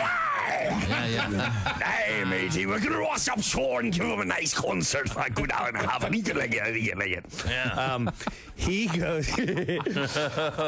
He sounds like. He comes and he goes, Jimmy, me son, I'm somewhere in Europe, and someone said that there's a guy named Jimmy Bodart doing hokey pokey. Goes, I challenge you to come up on stage with me at the show I'm doing. Oh my God. Yeah, sounds amazing. Right? Sounds amazing. Right. We're at a club and he's doing a benefit. And so some of the guys from AC/DC and Deep Purple and all this just. And Brian Johnson goes up on stage and we rehearse for about an hour. He's like, okay, I'm going to go out and I'm going to bring you out. And like, are they going to like this? Oh, they're going to love it. They're going to love it. They're going to love it. I said, okay. All right. Well, when do I know to go? The guy will come and he come and get you and you'll be on the side of the stage. He come and get you. All right. So I'm on the side of the stage and I get engulfed in the show. Lights go down. The first song. Oh, yeah. Oh, wow. They're playing Shoot the Thrill. The plate, the floor is rocking. Next song. Back in black. Chicks are now climbing men's shoulders. I want a better view. Third song, it's silent for like an hour, it's about 3 minutes, and then the bongs of the bell. Bong, bong, they're playing house bells. Place is ready to riot. And the guy comes and gets me, and he's like, all right, kid, get on the side of the stage. Hokey pokey right after hell's bells. All right. I said, no. He's like, yeah, no, they're going to love it. They're going to love it. So I'm literally watching, and I'm like, Satan coming to you. Hell's bells. Like, there's no way that puts your left foot in, your left foot out is gonna go up. Oh my God.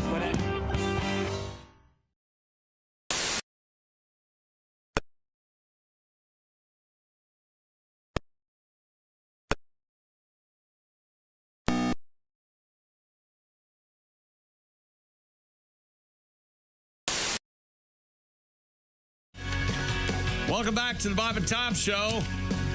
Christy, Josh, Ace, Jess Hooker. There's Pat Godwin. Hello. And Tom, we have a special guest. That's right. Joining us in the studio, it is comedian Jeff Bodart. Mr. Bodart started his career on this show many years ago. Quit his job to come on the show. I did. You quit your job to have a shot at this show. All right. I did, yeah, it turned out well. And all right, you're currently out there in the world doing a lot of. I mean, you're a free man. You're not. I'm a free man. You're not tied to that evil boss of yours. No. You're out there in the cruise ships. Doing a ton of cruise ships. Now, are you a single man? Is that correct? I'm a single man. I got my eye on a lady. Hopefully, she doesn't look that I'm looking at her. But all right. No, I can keep my eye on a few women. Do you? Do they look back? No. Do you have romantic encounters with these ladies on the ships? Oh no, that's in the contract. We're not allowed to mingle. Oh, well, that only makes it dirty. Yeah. Now, Pat, you spent a lot of time doing those cruise ships. That's the case on all of them? Not at all. On Royal Caribbean, you're allowed a little more leeway. Oh, that's the one I do, and I would like to know that rule. Is that? But you have to keep 1 foot on the floor, right? That's pretty much. Wow.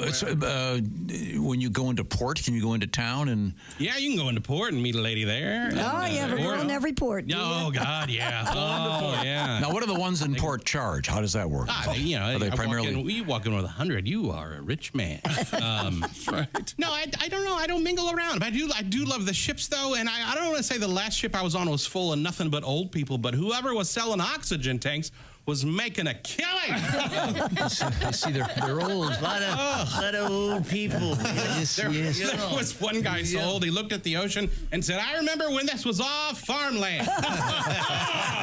That's an old man, you see. Now, when you're on one of these cruise ships, typically how long are you on board? Are you on board for a week? A week, 2 weeks, sometimes 3. Wow. Whoa. How many shows do you have to do? Some upwards of 2 a week, 2, 3 a week, maybe. Oh, that's not bad. Yeah, and so there's a lot of downtime. What do you do? I draw a lot. I was gambling, so I gave that up. Oh, okay. All right. Wait a minute. So you mean in the long run you were not winning? No. That's the thing is I was winning and I got too used to it. Oh, okay. And I was like, I'm going to win every time. Yeah. But turns out you don't win every time. No, you don't. You sure don't. No, but I do a lot of people watching. That's always fun. You're waiting for people at the elevator. I don't know. This is just, I don't know what it is. People don't know how to get on and on off elevators. It's always some old troll of a woman who's like, I just wants to cram her way through, and everybody's trying to get off. And I'm like, I survived the Depression. Well, you know what? Just like the bread lines, you got to wait your turn, okay? Yeah. Okay. But it's just people watching is always the best thing. The best place to do that is a pool. That's the best place, because I don't know. People should. I know I'm all for body positivity, but some people should wear a quilt. A swimming quilt. Oh my God. Yeah. A little shame is okay. A little shame's fine. Sure. You should be a little embarrassed. I see a lot of terrible tattoos, a lot of calf tattoos. But I saw a guy out there in his 60s out there in the pool. Fine. Bald, fine, ponytail, hilarious. Mm-hmm. He had a nipple ring, and I was like, I wonder what kind of cars he sells. But I thought maybe if I pulled that nipple ring, there'd be a string attached, and he would say something fun. Like, there's a snake in my boot, something. I don't know. But turns out there was no string attached, but he did say something. And turns out he's German. And you have been cursed at until you've been cursed at in German.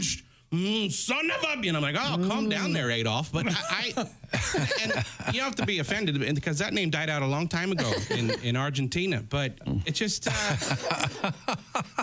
it's people are just, ridiculous out there. I like to tell people... By the way, I was told by a cruise director not too long ago, could you stop making fun of the kids so much? And I was like, well, they deserve it. Because I would usually open the show and I go, this is a family-friendly comedy show, clean comedy because kids ruin everything. And usually I look at a kid in the crowd and I go, this is your fault. And I was talking to one kid one day and on a show and I go, hey, how you doing? What are these your parents? And then he said yes, and then I heard this other voice. Yes, those are our parents. And I go, ugh. I look over and I go, what's your name, Mouthy? And she told me Winter, and I go, okay. And she's about 14. Mm-hmm. Winter, and I go, oh, that's nice. What month were you born? And she goes, September. And I go, they didn't have the forethought to name you. I don't know, autumn, maybe fall. I don't know. What's your middle name? She goes, Rose. And I go, oh, Winter Rose. Winter. I go, it's nice, but it sounds like a dollar store perfume. And it turns out that is maybe too mean. So, but it does. You're absolutely right. Our guest is comedian Jeff Bodart. And we'll talk to Jeff, see what's going on in his life. Remaining single. And hold your arm up again, please. Other one. Are those tattoos? Yeah. Oh, yeah, he's got a new tattoo. Show him. Yeah, there you go. Oh, dear. Wait a minute. No, it's the upper arm. Is that Elvis? Yeah, that's Elvis right there. I got touched up recently. Add a little blue. That one's new to you guys right there. I can't see it. You're too far away. Another Elvis? No, it's another Elvis. That's another Elvis. Oh, okay. Another Elvis. And then I got another TCB with the lightning bolt. Oh, the Elvis taking care of business. Wow. Oh, okay. What's the other arm? What do you got over the other arm? The other arm, I got try harder. Try harder. You know, just the words try harder. Yeah, just a little reminder. Hey, try harder. Is that anybody's handwriting? Is that specific? Yeah. No, I just used an app on my phone. Okay. What's on your wrist there? And then I got the little anchor. You know, because hope anchors the soul. Oh, all right. And then I got. Is that a phrase I should know? No, I don't know. I never heard it before. I don't know. That's nice. Sorry. No, I can't see you knowing any positive thoughts. You know, doomsday is coming. I thought he's right, he's right. I thought maybe that was for your cruise ships, the anchor. And then that's what I got it before the Dean and Jerry on this. I got Dean Martin and Jerry Lewis over there, which I think I might get another. I found a Dean drawing that I like. Oh. And then, do you have any elsewhere? No, I mean I got that. Oh, wait a minute, hang on. What's that thing? It's a magic wand, and then I got this right here. It's from the Deathly Hallows from Harry Potter. Oh, and then that one is where a woman pissed me off. So what does it say? That one says I make my own future, and Oskay says that looks like I make my own furniture. Well, you know what? Oskay's a troublemaker. Yeah, he is a troublemaker. That would be. He's not wrong. That'd be a great tattoo. I make my own furniture. Are you still making the wands? No, I don't have time. I'm too busy. I'm on the water too much. You can't make wands in the boat? Have 2 shows a week. Got lots of time. Seems like you'd have a lot of time to make wands. Right. Yeah, nobody wants to walk into a room that's full of just sanding. You know, just a lot of sawdust. You used to made the famous turbo. Tarbo wands. No, I bought a couple of them. Yeah, you did. Yeah, you did. Your daughters love those wands. I bought them. Yeah. The Tarbo wand. I even have people still waiting for them. I was like, well, I don't have time. How do you not? I mean, I would think. Like, didn't they take a wand and turn a goldfish into a cat? Yeah, of course. Yeah, that's what I thought. Yeah. How would you not be in a boat like that for 3 weeks and not just jump off? Wouldn't you? Well, there's just a lot of food. Are you allowed to do a lot of things? Are you allowed to go to the gym and the pool and all that? Oh, okay. I walk by the gym a lot. That's good. Don't you have Wi-Fi and everything? Oh, we got Wi-Fi. Sometimes it works and everything. It's great. You buy the internet package, and I actually signed up for the intermittent package. It's cheaper. Started a movie on night 1, and I think by the time I got home, I was ready to watch. So it was, it's all buffered up. So, I mean, I guess it'd be good if you could read a lot. I guess on the cruise ship. I don't like to read. That's too much work. That's a lot of words. That is. I recently bought a new house, and I got to tell you, my realtor sent me all these papers, and I go, I don't know, man. That's a lot of words. I don't know if I'm going to read all this. So I just signed it, and I'm like, I don't know what that means. So I don't know. I fall asleep. I fall asleep when I read. So. But yeah, I can do everything on the ships I want. So. Oh, okay. Well, I didn't know if you had to be, in the crew area. You weren't allowed up on the main decks or anything. Yeah, I can go anywhere I want, and I'm even allowed to go in the crew area sometimes. Nice. They call the little general store that the crew go, like the slop house or slop something. I can't remember what it's called, but you go in there and get sort of grocery items or something. Oh, there you go. Do you get to eat with the passengers? Oh yeah. Do you? Well, Christy just got back from I did get back from a endless cruise. buffet, right? Well, this particular cruise only had a buffet at breakfast and lunch, and then dinner was seated. That kind of nice. So do you sit with passengers? Do they know who you are since they saw the show? Yeah, sometimes you're forced to sit with them because if you go to the main dining, they sit you at a community table. It's a comedian. And how does that go? Yeah. It's a lot of me going, all right. In-person heckling, right? Yeah. Do you give them advice on, hey, we're going to whatever, Cancun, I'd recommend this? Yeah, sometimes, yeah. I go... Are you becoming an expert on all these Caribbean ports? I am. I go, hey, go to St. Martin. There's a guy, if you like cigars, there's a guy there. If you want to buy some cigars at St. Martin. How about the reefer? Do any of the places... you get offered a lot of green. They call, you want some green? I'm like, no, I'm good. I don't... I know some people that you smell it on the pool decks quite a bit. So it's legal on some of them? No, it's not. Okay. But people, I don't know how they get it on. I don't know how they get it. It's in vapes and stuff. Yeah. So, but I just love people watching, and that's the best thing, because there was towards the end of the cruise, there was a guy walking around with a poncho. I'm like, well, that's a guy who clearly ran out of clean clothes to wear.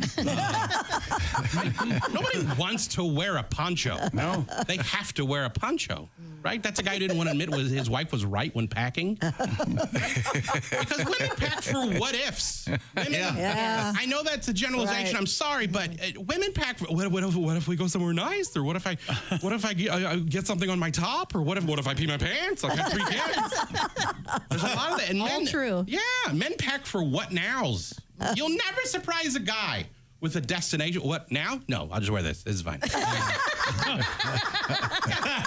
It's always the same. Oh no, that's fine. And when women pack, I've learned that women pack. They get to the top of the suitcase and they think, you know what? I have another suitcase in the closet.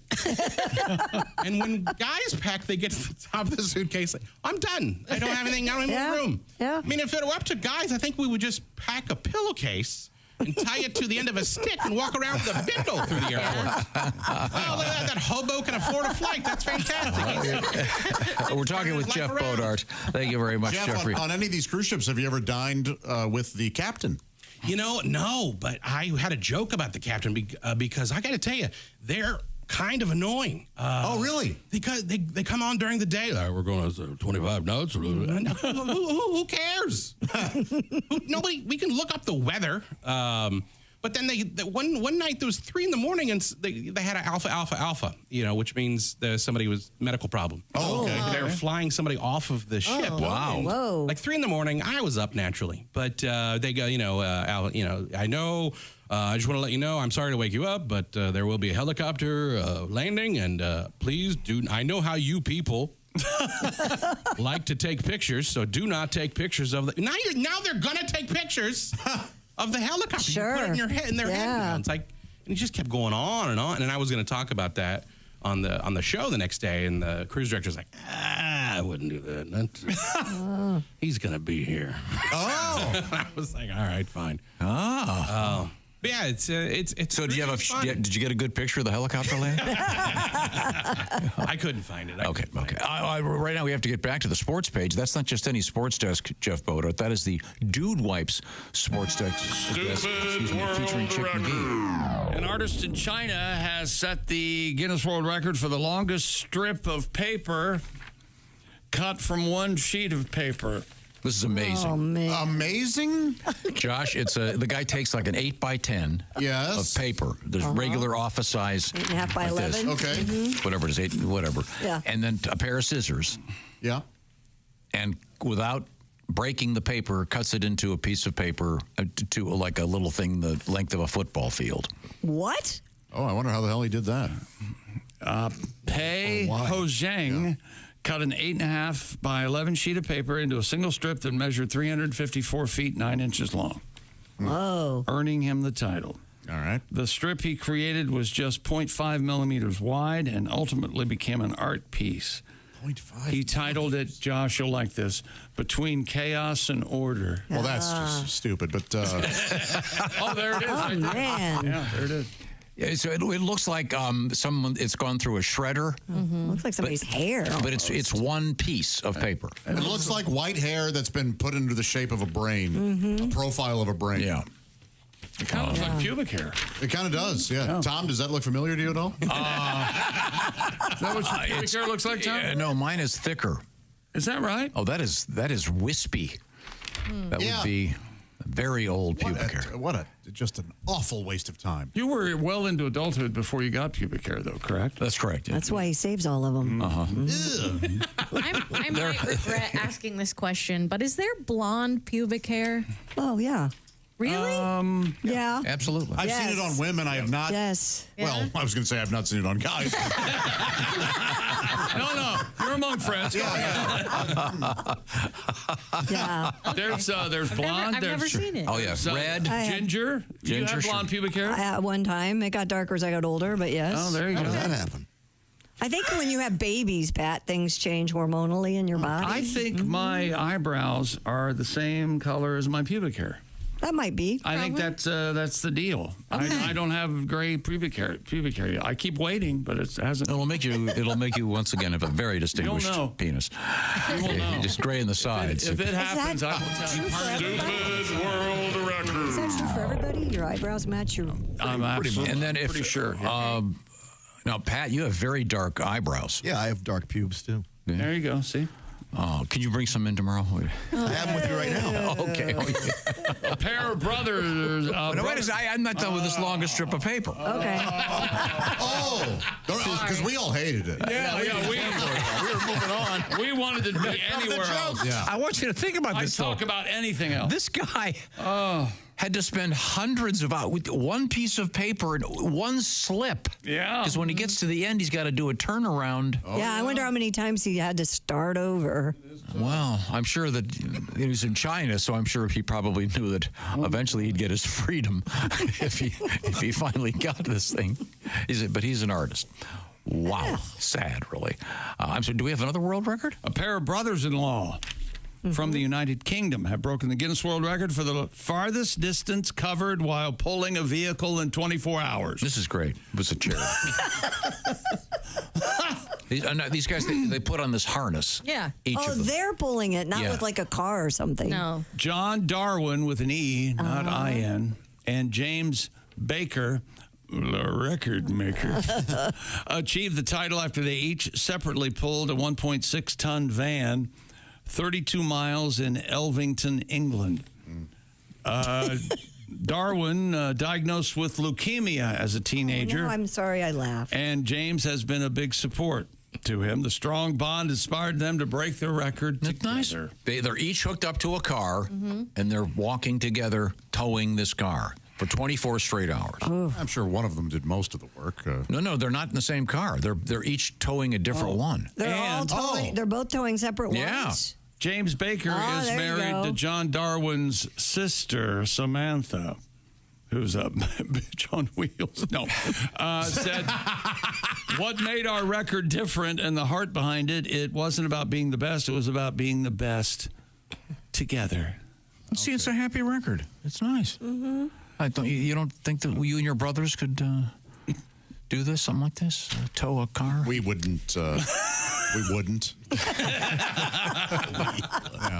I'd rather fish, something fun. Now, do you go with brothers-in-law or not brother-in-laws? Brothers-in-law. No, you want to go brothers-in-law. Is correct. Yeah, because I like attorneys. I don't like attorneys general. That kind of bugs me. And RBIs. I hate it when they do RBI.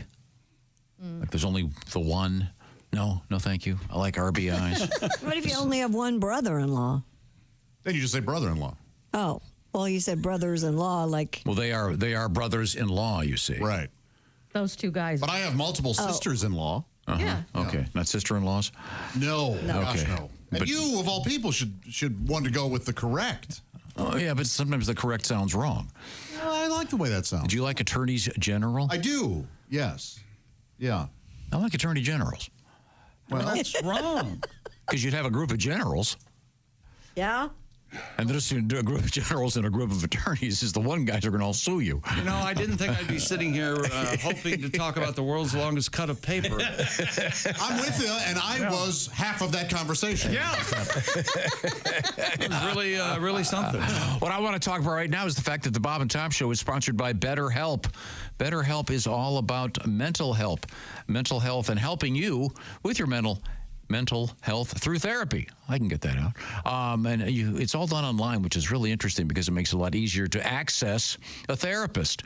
And BetterHelp is going to help you do just that. There's some 36,000 therapists participating in this program. The way it works is you will take a questionnaire, fill it out, and get matched with one of those therapists. And the therapy itself is done online at your convenience. You can do it in the privacy of wherever you are. October, the season of wearing masks, and maybe you feel like you got a mask on and you need one to go out in the world. Perhaps therapy can help you shed that mask, take it off, and look into yourself with therapy. And BetterHelp, once again, a way to access the therapy in a much more elegant manner. You don't have to get in a car. You don't have to drive across town. Go to BetterHelp.com/BT Show. The BT Show, part of that will knock 10% off your first month. That's BetterHelp.com/BT Show. BetterHelp, H-E-L-P. BetterHelp.com/BT Show. Once again, you can find all the information you need at BetterHelp.com/BT Show. And the Bob and Tom Show sponsored by BetterHelp. Coming up, we have doing magic for the blind is a thing, which I did not know. Pretty easy to do. I made the elephant disappear. No, that's your card. Yeah. That's your card. When we come back, this is the Bob and Tom Show.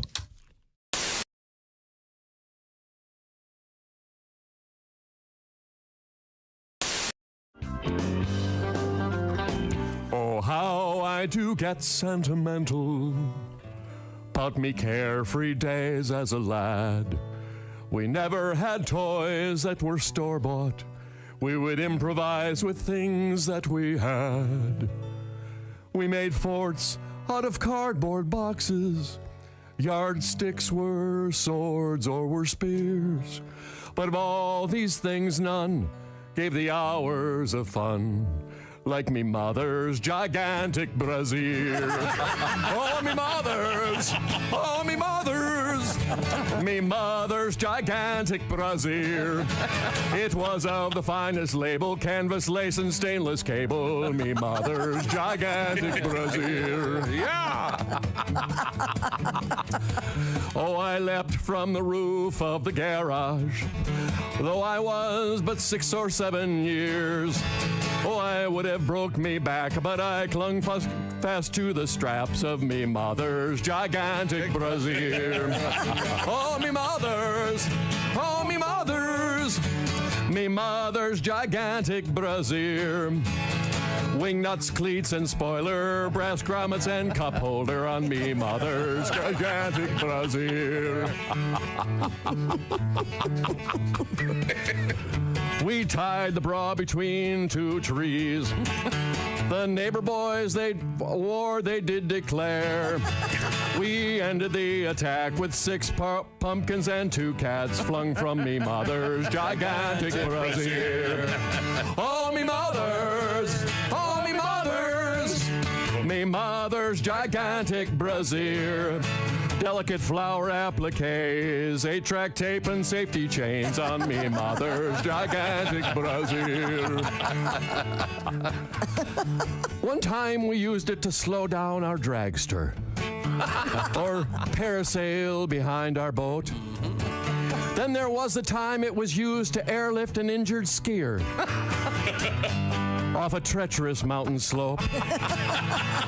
But most I think of my father's pride when wash day it was done, as he hoisted it up the telephone pole to billow in the sun. Oh, me mother's gigantic brassiere, with an awning and screen door, could sleep 2 family of 4. It's me mother's gigantic brassiere. Oh, me mother's gigantic brassiere.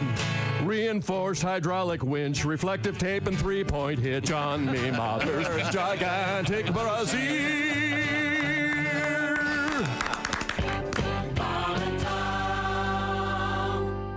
Hello, my name is Alexa. Are you looking for Bob and Tom Radio? Well, it's on me. Just say, Alexa, play Bob and Tom Radio on TuneIn. Occasionally, I will sing in my stand-up act if I'm talking about a particular band thing. Like right now, I have I kind of talk about the fact that STP is getting back together. Scott Weiland. Yeah, sure. So I kind of do a mild dancing impersonation of him to prove that you have to be on heroin to dance like that. And and the fact that he's actually our generation's Keith Richards. If you've noticed, nothing will kill him. He's been kicked out of 2 bands because they thought he was going to die, and then he didn't die. He's still alive. I hear him. And they're like, whatever. Let's record another album. Who cares? I like their music. So. Yeah, absolutely. And I think we can all agree that that grunge is the one good thing that AIDS gave us. I think you can pretty much argue that. Nothing explains the biggest left turn in the history of music like AIDS, because it literally was like one week we were like, don't want nothing but a good time. AIDS, I seem to recognize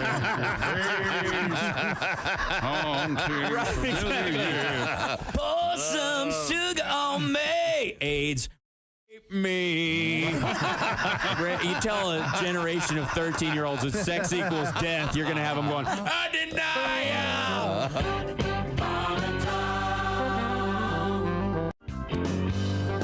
Now, are you an iPhone guy? I wasn't. And then I fell victim to the iPhone conspiracy, which is I've decided. My wife was an iPhone user. She's a Mac. She's the Mac one. We're not compatible in almost every way. And so your wife's a Mac person. You're a PC guy. Yes. Yeah. Because you're an engineer. Isn't that typical? Yeah. Most engineers are PC Engineers like people. to get in and mess with things, and it's really hard to mess with things in a. And all the engineers here in this building are PC people. Yeah, because you can get into the. Another reason I don't socialize with. Yeah. I'm sorry. Well, they don't socialize. Period. So don't. That's take it true. personally. I'm sorry. There you go. But for years, I've been trying to get her to PC, and she won't. So she's had the iPhone forever, and I decided now I'm finally an iPhone user. I had a BlackBerry forever, but I'm now an iPhone. The iPhone people, it's a religion based. They are the Jehovah's Witnesses of the 21st century. Oh, it's a cult. They come up to you. If you have a BlackBerry, this is what happens to you. Is that a BlackBerry you have there? Has anyone talked to you about the iPhone? Yeah. Have you accepted Stephen Jobs as your Lord and Savior?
I'll also remind you, Jeff Bodart, our guest, is going to be doing his thing at the Crump Theater, Columbus, Indiana.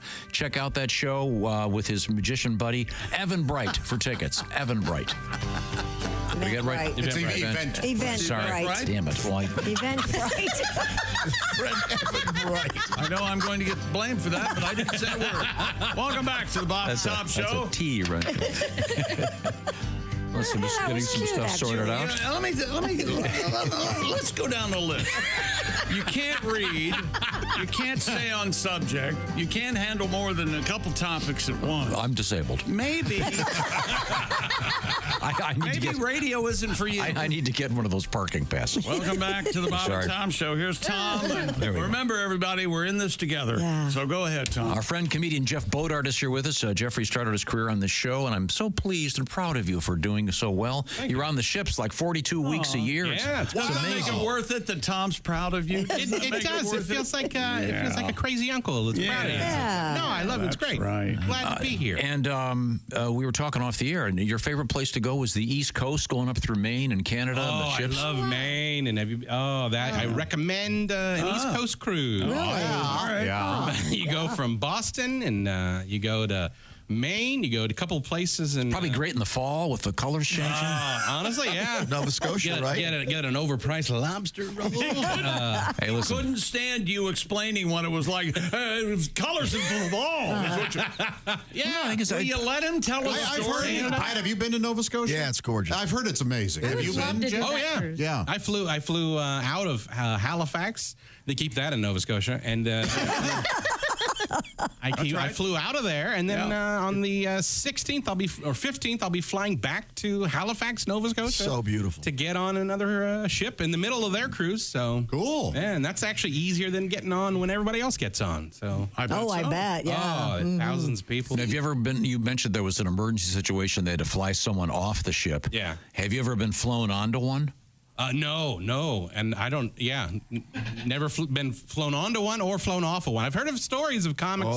Doing so terribly, and they helicopter you off. Yeah, do they really? Yeah. Oh, yeah. Wow, that's bombing. Wow. Yeah. When you have to do the Nixon wave. You're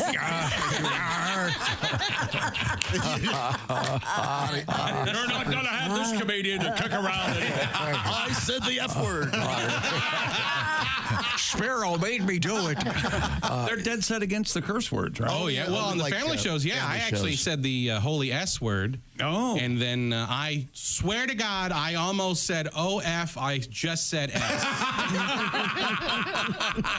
I am not that smart. Naturally. So, did you get a talking to, or did it kind of go? No, I just blew past it. Yeah, good. You know, and I'm like, I'm not going to call attention to that. And I heard a lady in the back go, "Oh!" It was shocked beyond belief. Yeah. She apparently doesn't have the internet yet. Okay. Well, I love telling kids to go sit in the lifeboat if I don't like them. You know what? Why don't you go sit in the lifeboat? That's funny. That's good. Do they do a drill where you have to get into a lifeboat or anything? No, they show you where they are, and you got to get your muster station and scan your card and put a life vest on you. Yeah. Do they have enough lifeboats for everybody? They really do. They fit a few hundred people in each lifeboat, but I don't know how. But they are very big. I've kind of poked my head kind of near one. I'm like, oh, this is pretty big in here. And then sometimes you got to take a tender from which is kind of sometimes a glorified lifeboat. Right. From the ship to the shore. Yep. Oh, wow. Because the ships can't get into port because it's not deep enough. Mm-hmm. Yeah. Do you always get off the boat, or sometimes you stay on it? And I usually get off. Sometimes I get off on the ship. Jeffrey. But I get off and then go to port, and sometimes I'll just spend. I just want to walk around on the land. Yeah. And then go back, because if you go back, everybody's gone. Nobody's in your way. There's a lot of me in my head to yell at people to get out of my way. Get out of my way. Right? There's a lot of it. I don't say it, but do you have people that that you see repeatedly? Are you on the same ship a lot? Yeah, I'm on. Like for example, I was on Liberty for the last few weeks. I went home for a couple weeks, and then I'm going back to Liberty for a week. So you know a lot of the folks. Yeah, a lot of the crew is the same. And sometimes you go to like the theater, the backstage people. I see so many that I remember faces, but I can't always remember names. Mm-hmm. But they know me, and I'm like, I know you. But I don't remember your name. You're from the Philippines. I know that. A lot of Filipinos on yeah. Yeah. They're hardworking people. They are hardworking, and they're very nice people. I don't want to. Now I just sound like a racist. No, is it true that they all sing Journey songs when they do karaoke? they all do. That's a small town girl. They all want to be entertainers. That sounds like a generalization. That is true. Do you share a room? No. Thank God. I've been in a crew room a couple times. And, playing poker? Poker? Yeah, there you go. Yeah, I don't know what that means, but playing poker. Yeah, you go in the crew room, you go to the crew bedroom, and then they're not less frills. Okay. The showers are already small, but they're even smaller in a crew room. Wow. And it's like I tell the people, don't we deserve an extra foot of space in the shower? Give me something. I at least want to put my elbows out. Let me know. Maybe I want a chicken dance in there. You know what I'm doing. Does anyone ever talk about sinking? Sometimes people joke about it, but never comics. You're not allowed to do a sinking. I don't want to. No Titanic jokes. I don't want to. Yeah. What do you think? I'm a hack or something? Well, no. I just thought. No, and there's no. Do they do are all the shows so-called clean shows, or do they do a blue? No, they do an adult show. They do? Yeah. And you can curse during that one? Yep. I can curse, and I usually tell the crowd, and I name the curse words I can say, and I get to the one that starts with an F, and I go, the word, not the act of. If it's the act of, then I'm going to need a volunteer from the crowd. Now, you have a show this Saturday in Columbus, Indiana at the Crump Theater. Yeah. Is that, do you curse normally in your shows, or are you kind of clean anyway? No, I curse more now, I think, probably on stage than I have in years past. But we're going to do a matinee show, so that's clean. So that's for families, and then we're going to do an evening show, and that's going to be the regular stuff. And Chris Dugdale, he's the magician friend of mine, and he is fantastic. He's performed for the Queen and royalty, and he's really good. Queen of England? Yeah, the Queen of England. Yeah, right. He's right there to grave. Not a queen. Not the Filipino head waiter. Yeah. Or the Queen of the handbasket. The famous. Not the Queen of Bartholomew County. A couple quick things I want to remind everybody. Oh, that guy's good. He's just fantastic. He's amazing. We have play hide and seek. The pigskin picks Bob and Tom competition continues. So get on board today. Go to bobandtom.com/contest. All you got to do is pick the winners for the games this week, the pro games, and the action begins Thursday evenings. Get those picks in today, and you could be a big winner. And you win $500 on a beautiful gift certificate from Steven Singer Jewelers. Once again, bobandtom.com/contest. This is the Bob and Tom Show.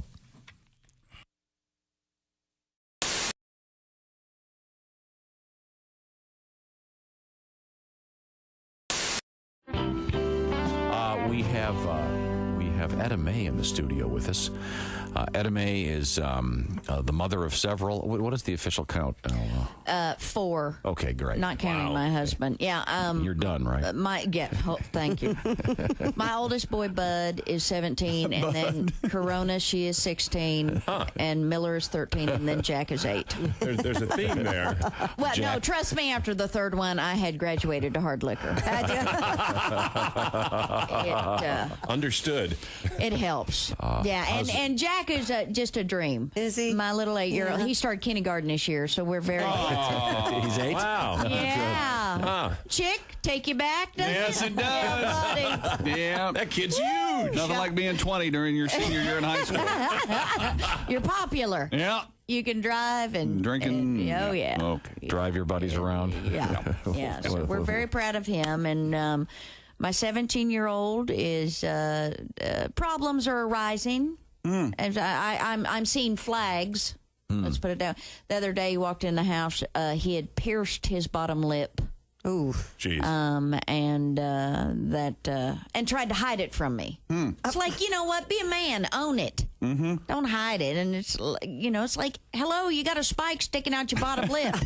Man up. I might notice that at breakfast when Cheerios keep getting hung up on it. Yeah, my son, for his graduating class, now looks like a ring toss game. Okay? Yeah, he tries to hide it, and it's like, hey, Mom, I'm gonna go to my room, okay? And it's like, come here, what's the matter with you? Why are you talking? Come here. And I said, put your hand down. And it's like, oh, honey, what did you do? And I said, did that hurt going in? Did it hurt coming out? Oh. Hey, any holes be put in my kid's head, I'll do it. The problem is the kid he runs with. That's the bad influence. This kid has so many piercings, he looks like he was attacked by a nail gun, okay? Somebody from Home Depot did a drive-by on him. I mean, I call him Tackle Box. Sounds attractive. Oh, yeah. Gunner, you can take him fishing. Really? He's got a couple fish hooks right here. Oh, yeah. About 13 lures in his ear, a couple sinkers coming out of his nose. It's convenient, yeah. The kid can't even walk past my refrigerator without all the magnets going.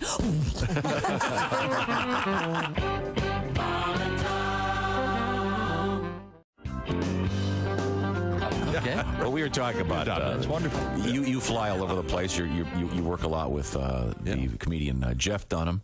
Yeah. So you guys are always flying, but you're famous on this show for your discussion of flying. Wow. It was. I know a lot of comedians do the stuff about airline jokes about everything from flying, and so this was just my experience. Was that I started to notice some of the pilots. There were those who didn't say anything to you really. They would just say, "Hey, how you doing?" You know, and but then I had noticed the ones who love to talk and point out things and give you a little tour in the sky. And, Sure. And I always thought those were guys who were frustrated radio guys. They wanted to be on radio, you know. There's your captain here in the cockpit. And they always sound so cool, you know. You know, and so he always, first of all, he has to tell you he's in the cockpit. Like, where else is he going to be? Yeah, we know. Yeah. We know. In the can right now. I just wanted to say hi. So if you guys don't form a line while I'm in here, please. So he's in the cockpit. Okay. And then they always tell you how many feet we're going up. I never understood why they had to share that with all of us. You know, that's great. We're going up to 36,000 feet. You know what? I'm just a passenger. I'm not writing this stuff down. You know, what did he say? 36,000 or 33,000? Because I need to know. Do you? Yeah. Right. And I want to know what the gauge says because this is, I can't see it. I mean, I need to know. So, yeah, he's given us all this information we really don't need as passengers. You know, all I know is, you know, 36,000, 40,000. Just go high. That's all I really. Go above the trees and the mountains and clear that stuff. And I'm good. Happy. Yeah. Have a couple of drinks. And but then some of these guys I've noticed also will keep going. The ones who like to point out everything. You know, for those who are sitting on the left side of the plane, if you look out your window, there's a cloud shaped like a duck. Wow. What? Oh, good. I'm glad he woke me up for that because, you know, I mean, and of course those people on the right side of the plane, they never get to see anything sometimes, right? They'll point out stuff. You know, if you're on the left side, you can see the Grand Canyon. If you're on the right side, you can look at the people looking at the Grand Canyon on the left side of the plane. Fascinating. So I just noticed those guys. So I started taking notes about what they would say, and it was just unbelievable. And then the funniest, or I guess it's not funny, is when a plane goes down. Of course, they would look for the flight recorder, and I was always like, and they always thought, I always wondered, like, what do they expect to hear on this thing? You know, I mean, the pilot's not cool enough to just explain what's happening, is he? Is he just gonna? Oh, just hit a mountain. My fault. I was pointing out something to the people, and clip the wing, and there you go. Anyway, I know I sound cool right now, but I've just evacuated, like you wouldn't believe. So I just want to apologize to everybody for spinning out of control. I just want to thank all our passengers for flying with us. We realized you had a choice in airlines, and well, you picked the wrong one because we're going right down. We're going down. We're going down. So, you know, you're not going to get that. You know, you're just free drinks. Right? Yeah. Oh, yeah. Free drink. Just hurry. Free drink. The carts should be flying around. Just reach up and grab something. Oh, man, I don't know. I figure I guess when they find the thing, all they really hear is, you know, one big, screaming. Screaming. Curse. One big curse word all the way down. Absolutely. Yeah. I'm sure, you know, if I was on the plane going down, my last word would be, you know, my wife would be going, she'd be saying, I love you, and I'd be going, sorry, honey, I'm going to have to curse with the pilot right now. Won't be saying I love you right now. But. Jeff Rock Band.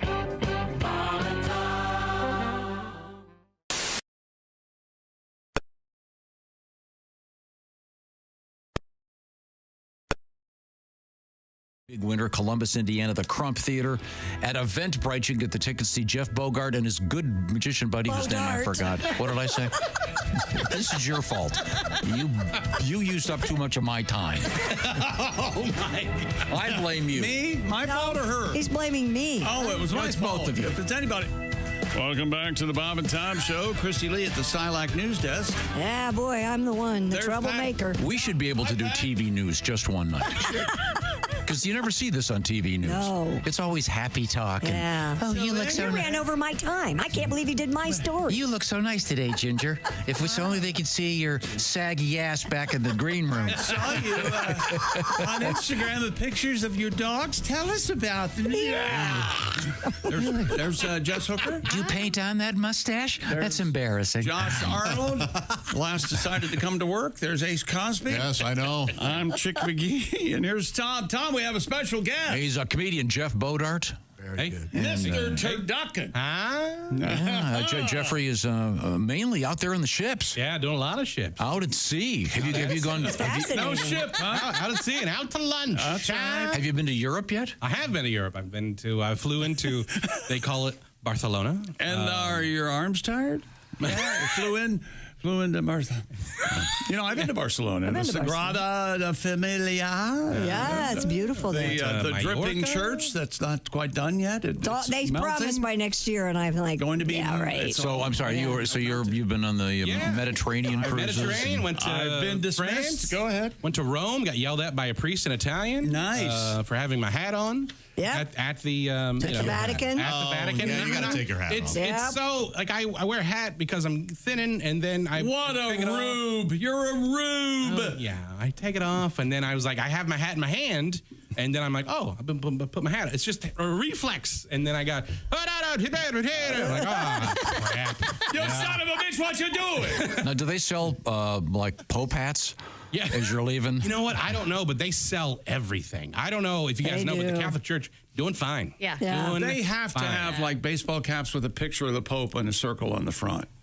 Right? I mean, you'd kind of think. Yeah. It's not that. So. That doesn't sound like, that tacky. Or like a picture of the Pope's hat on the front of a baseball You can get cap. like a baseball card type thing. Oh, okay. And, find their stats on the back. Yep. Whatever. But they got holy water. I bought some people some holy water. I bought my mom some holy water. That was fun. Oh, he writes right, blesses left? The Vatican Museum gift shop is something else. Is the holy water in glass? Yeah, it's in glass. Nice. Is it like a shot glass worth? How much? Basically, yeah. It's like that. About that. You can buy two sizes. I guess. The mini one or the large. I had a plastic bottle of it, and it's starting to evaporate. Is it? Yes. The cap's not on there. Well, yes. That's a part of the devil. You think? Now, is it under the limit? Under the limit you can carry on an airplane? The limit of fluid. 3.5 ounces? Yeah. Oh, yeah. You're not buying a big I don't know. I put it in my check bag, but keep that with my guns in there. So, well, you know where you should put it? In your purse. Your butt purse. I do it. Well, there's that. Yeah. There is that. I did buy a man bag in I bet Italy. you did. Okay. And a fake Prada man bag. Oh. And I was like, I'm fancy. You feel like a fancy man? Like a fancy man. So do you carry around the man bag? I do on the as a carry-on, and I'm like, because there's so many people trying to put their damn luggage in the overhead bin, so I try to have like have a backpack, and then I'm like, you know what? I want a man bag. Do you crossbody? Yeah. Yeah, that's nice. Nice look for a man. One when you do the cruise ships. Oh, yeah. Absolutely, yeah. Wasn't there a point you wanted to bring back the fanny pack? Weren't you trying to do that? Fanny pack is back. What are you talking about? Yeah. You've succeeded. I succeeded. Yeah, but people are wearing them across their shoulders rather than around their waist. I wore one around my waist, and I got made fun of by my brothers. I'm like, I guess I'm not wearing a fanny pack. It's still effective. Two brothers, still effective. They were very big in Europe this summer. A lot of people had them. Okay. Well, Tom, when you and I went to high school, and somebody had a backpack, they just put one. It didn't put both over both shoulders. Absolutely. Right. But After like fifth grade. Just one. Yeah. But now everybody puts it over both shoulders. Yeah, because they're heavy. I don't get it's it. your back. Same. I still don't. It's one shoulder. One shoulder. Really? Yep. Oh, me I'm too. double. Two No shoulders. kidding? Yeah. My purse is a He's backpack. afraid of evolving over there. I very much so. Well, we're going to check in with Christy Lee because we really haven't had a chance to go over to the Silac Insurance You're mad News at me. You Desk. don't want me to talk today. You already yelled at me twice. I meant to do it 3 times. Bravo. What's happening over there? Burger King is releasing an Addams Family inspired menu. It's that month. The new offerings include the Wednesday Whopper, a classic Whopper topped with Swiss cheese, tomatoes, lettuce, mayonnaise, ketchup, pickles, onions, all toasted on a Sesame seed bun. Purple bun. This is Burger King. Now, this is... Ladies and gentlemen, here we go. Tom Griswold. This is his favorite I've done thing this ever. before. I don't know if you know this, Jeffrey, but I'll talk to you because you were probably a C, as they say. Yeah. Burger King has done this before, and it's certainly delicious. But the dye in the burgers, in the bun was causing a problem, and I took the time and trouble to look up this story. And it was turning people's poop a glowing green. Oh. Now, I don't know if I don't know if they've been able to do the science on this and take it out of the. When you mix purple and brown, do you get green? It was something. It was the dye. It was described as being almost a grass green. By a Mr. Mike Wycliffe. After chowing down on the Halloween Whopper. Oh, those buns were black. Yeah, they were black. Yeah. Well, apparently the similar thing has happened with the purple buns. And I've had that with purple chips. It's happened to me. Really? You guys have never had a green deuce? No. No. Green. No, sometimes you get the multicolored nacho chips. Oh, okay. This happens to my dogs when they eat sidewalk chalk. Oh, sure. Yeah, that'll be colorful. A little chunkier, though. They have the purple and orange chips out there right now for Halloween. Oh, they do? Tortilla chips. Yeah, yes. I bet there'd be a green tint to my. The Addams Family inspired menu also contains the Things Rings, the Burger King onion rings served in themed packaging. Gomez's churro fries, crispy fried Is that churros right? coated in cinnamon sugar and paired with chocolate dipping sauce. All right. They sound pretty tasty. And Morticia's Cookie Chocolate Shake, a soft serve mixed with chocolate cake batter, fudge topped with black and purple cookie pieces. They also have the Cousin It Whopper. No, is that got hair in it? If you want to do the punchline. Oh, sorry. It's all right So because sorry. this is all a. It's a contest. Sorry, I'm so sorry. What color does that turn your stool? We're not helping each other.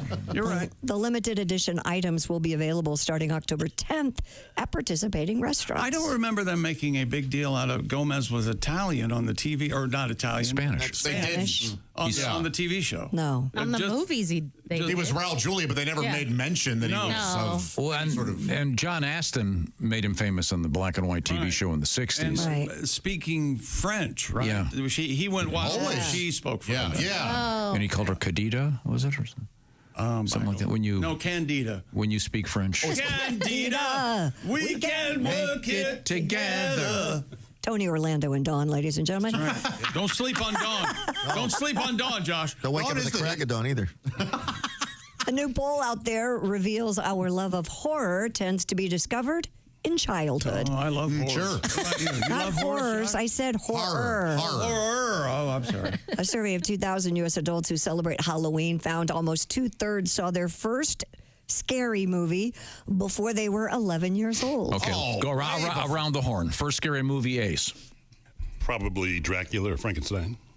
Chick McGee. Cyclops. Terrified me. Really? It was a guy dressed like it was a Cyclops. He had one eye. Yeah. I know the name of the movie, Cyclops. You can find it. There's the kid.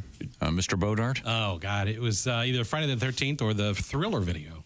The Thriller video. That scared the crap out of me. Sure. Wow. I was a little kid, but Yes. yeah. Yeah. He turned see her. that. You're like, oh, Vincent Price, you're yeah. up. Oh.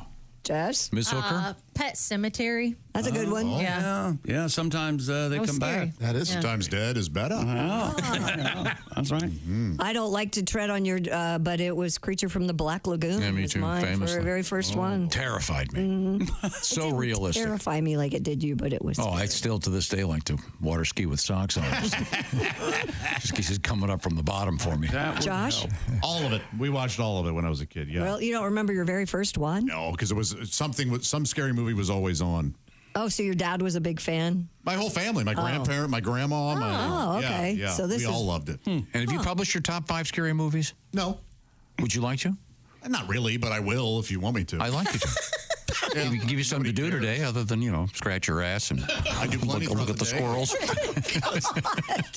You're on a roll. I live my life. I don't know what he thinks he's accomplishing by treating us. I like guess, this. yeah. I don't know. Because if I posted everything I did, he'd make fun of that. Yeah. Right. But since I don't post a Yeah. lot of my life, then You must be bored that's a to problem. death. Yeah. That's a problem. Yeah, I'm not From living the a life. man who doesn't post anything at all. No, he's impossible. Yeah, I mean, Right. I don't know why we're even. You know The man's impossible. Hang on a second. He is impossible. Yes, really. yes. Yes. Really, there's just. Yes. You can't please You him. know, and not only do we all know you're impossible, everyone listening Oh, I know. knows you're impossible. I got this twice yesterday. Am I speaking German? Oh, ladies and gentlemen. I was a little slow on the uptake.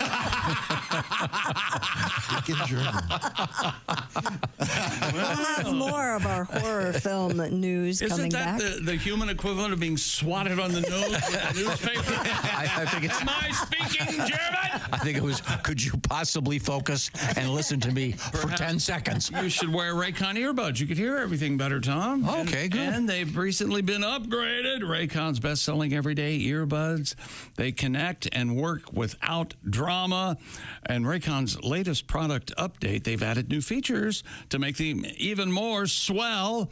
The everyday earbuds now have 32-hour battery life, multi-point connectivity that lets you pair with two devices, two at once, and a new quick charge function. 10 minutes of charging yields 90 minutes of battery, and of course the active noise cancellation, and amazing new colors: blush, violet, forest green. Plus, Raycons come with a 30-day guarantee, so if you need to return them, that's very easy as well. So stop the fuss.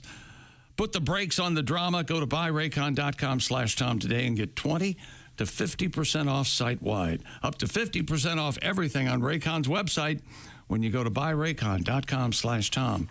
That's buyraycon.com/Tom. Coming back with a lesson for Mr. Bodart, our guest, comedian Jeff Bodart, hanging out. Well, it's good to see you again, Jeff. We have a lot of interesting stuff coming up in the news. This is the Bob and Tom Show.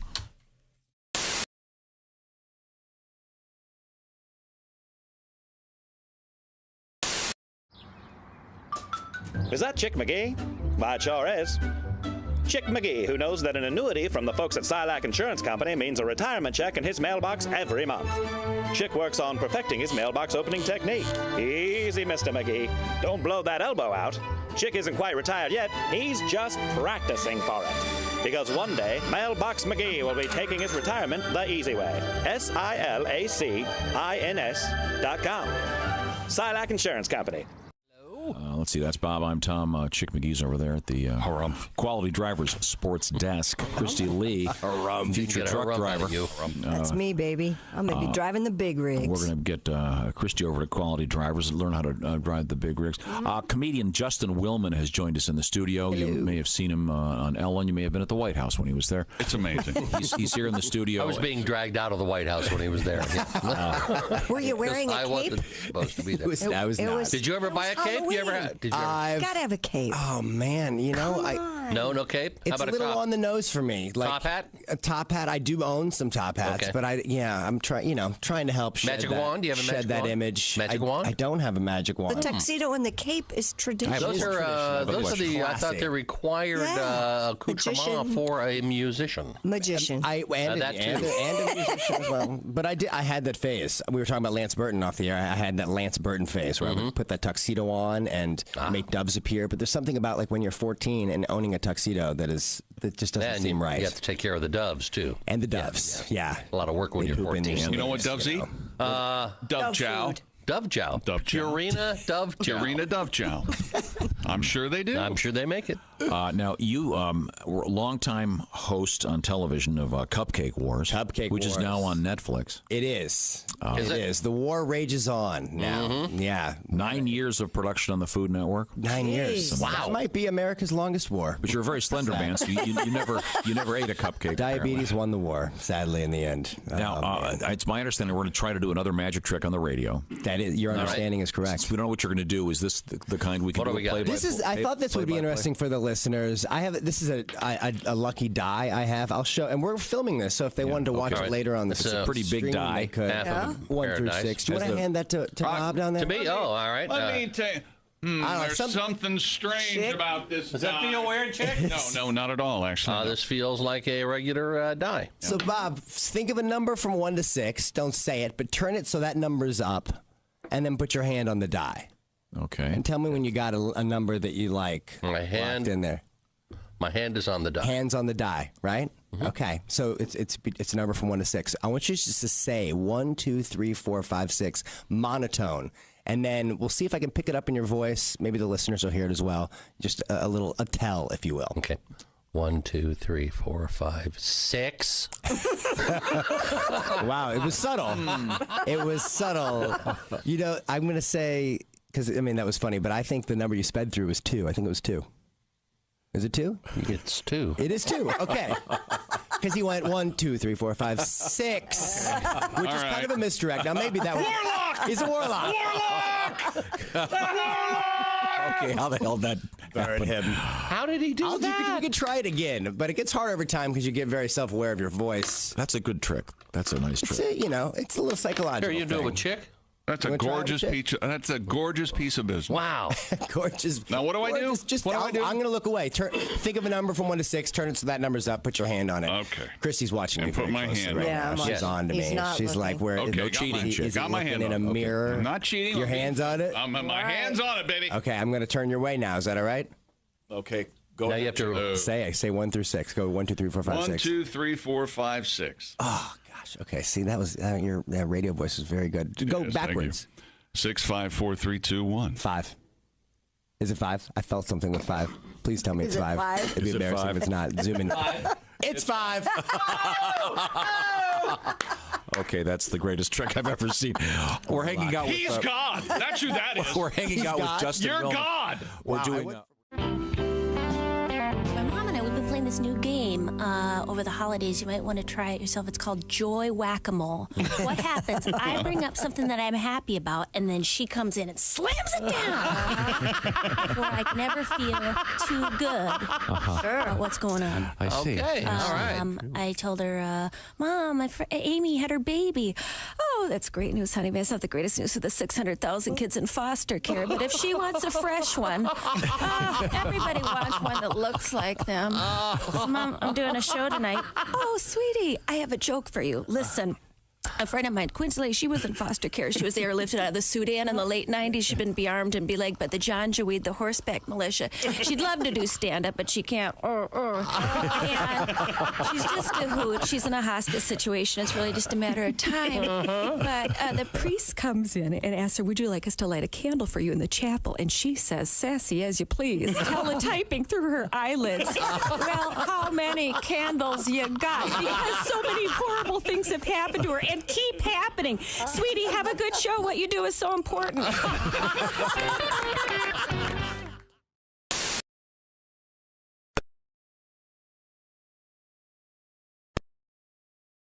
Welcome back to the Bob and Tom Show. Thanks very much for joining us. With us in the studio, comedian Jeff Bodart.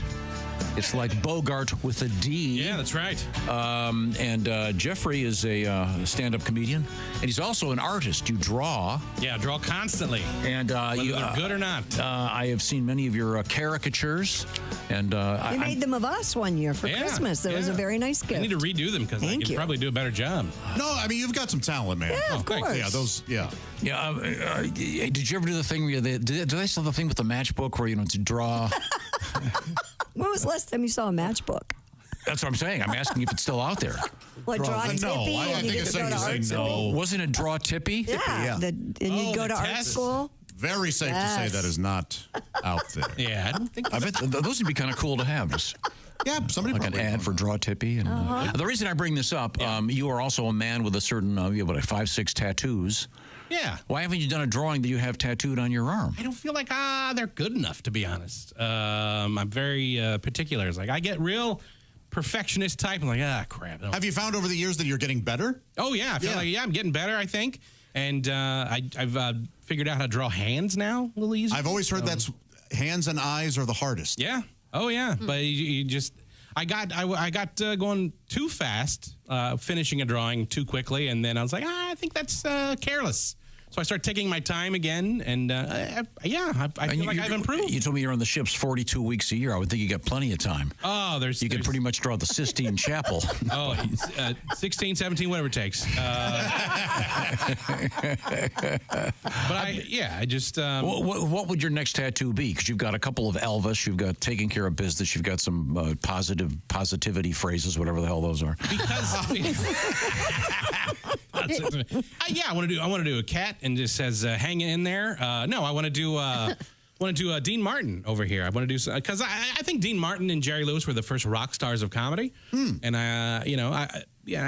Jerry was not a great guy, but I still think they did important work. And you already have Jerry on you? I got Jerry and Dean, like the old school logo they used to use. Oh, wow. Okay. So, but I kind of want to do another Dean over here. That's cool. Yeah, maybe a Jerry in the same style. Everybody loves somebody sometime. When we were talking with Christy Lee, the topic was horror movies. Yeah. And the first one you saw as a kid. What else do we have here? 60% of those surveyed agree that watching your first scary movie at a slumber party is a rite of passage. Oh, yeah. That's Yeah, we did that. Of course. That's where you saw yours, right? No, it was a birthday party. Same thing. Joanne Dalton's birthday party. Oh, you didn't spend the night? No. Did you make out with Joanne Dalton? No, I know. Why didn't you make out with her? Because it was a birthday party. We were all like 6. Oh, so you played Tune in Tokyo. And her dad irresponsibly showed us Creature from the Black Lagoon, terrifying us all. Hilarious. And yet, in those days, of course, you had to have a projector. You need to rent a projector and thread the whole thing. Sure. And then I don't know if you remember those. They didn't have their own projector. Wait a minute. You had a 35 millimeter copy of Creature of the Black Lagoon that you needed to thread onto a projector? No, I didn't. He did. It was probably a 16 millimeter, I'm guessing. I forget how you grew up. Yeah, it's a lot different than what we grew up. My goodness. Well, they didn't have VHS tapes or any of that. No, so you had to buy the film. No, you had to wait until Sammy Terry came on Channel 4 and then watch it on Friday night. No, this was in Joanne Dalton's basement. You're Was lucky. Joanne Dalton well off? She was a lovely girl. Come on, I mean, there's no way she wasn't. Right. Yeah. What do you mean they rented a projector? We know the area you grow up in and the people that. Back in the 60s, you couldn't rent film. Sure, you could. No, you. You had to rent them from a particular. It was a place you'd call up. They would bring if over. You knew somebody at Paramount. Maybe They would bring a projector and a movie? Yeah. You could do it for sure. How big was the gate in this community? Not big enough. All right. If you've been back. I did not know you could do that.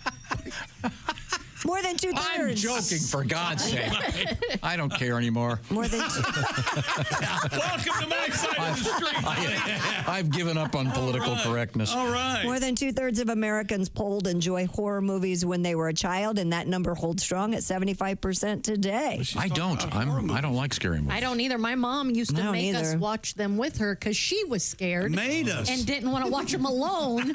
And so I hate scary movies. I don't mind being scared, but as you know, I hate the gore part. I hate the blood. Okay. To this day, the first one that scared me was Cyclops. The second one, I was 18 years old. It was The Omen. Yeah, that one's I saw it in a scary. theater, and I just moved out and moved to Welch, West Virginia. I was terrified. That movie's horrifying. It is horrifying. God, I think it's Damien. way scarier than The Exorcist.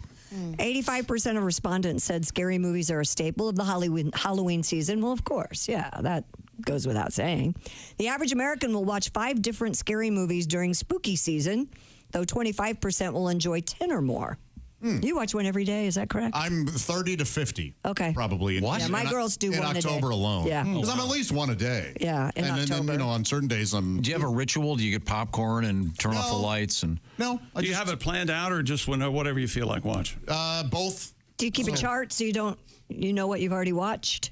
No, I just know. Okay. Yeah. They have a poster that you can scratch off. You scratch off. Yeah, I like those. I like those. Oh, and it tells you what to watch? Whatever movies comes up, that's the movie you watch. so it's like an advent calendar? Exactly. For those without a soul? And you can do them for genre. Yeah, you can do them for horror or whatever. For those without a soul. Just want to slip that in.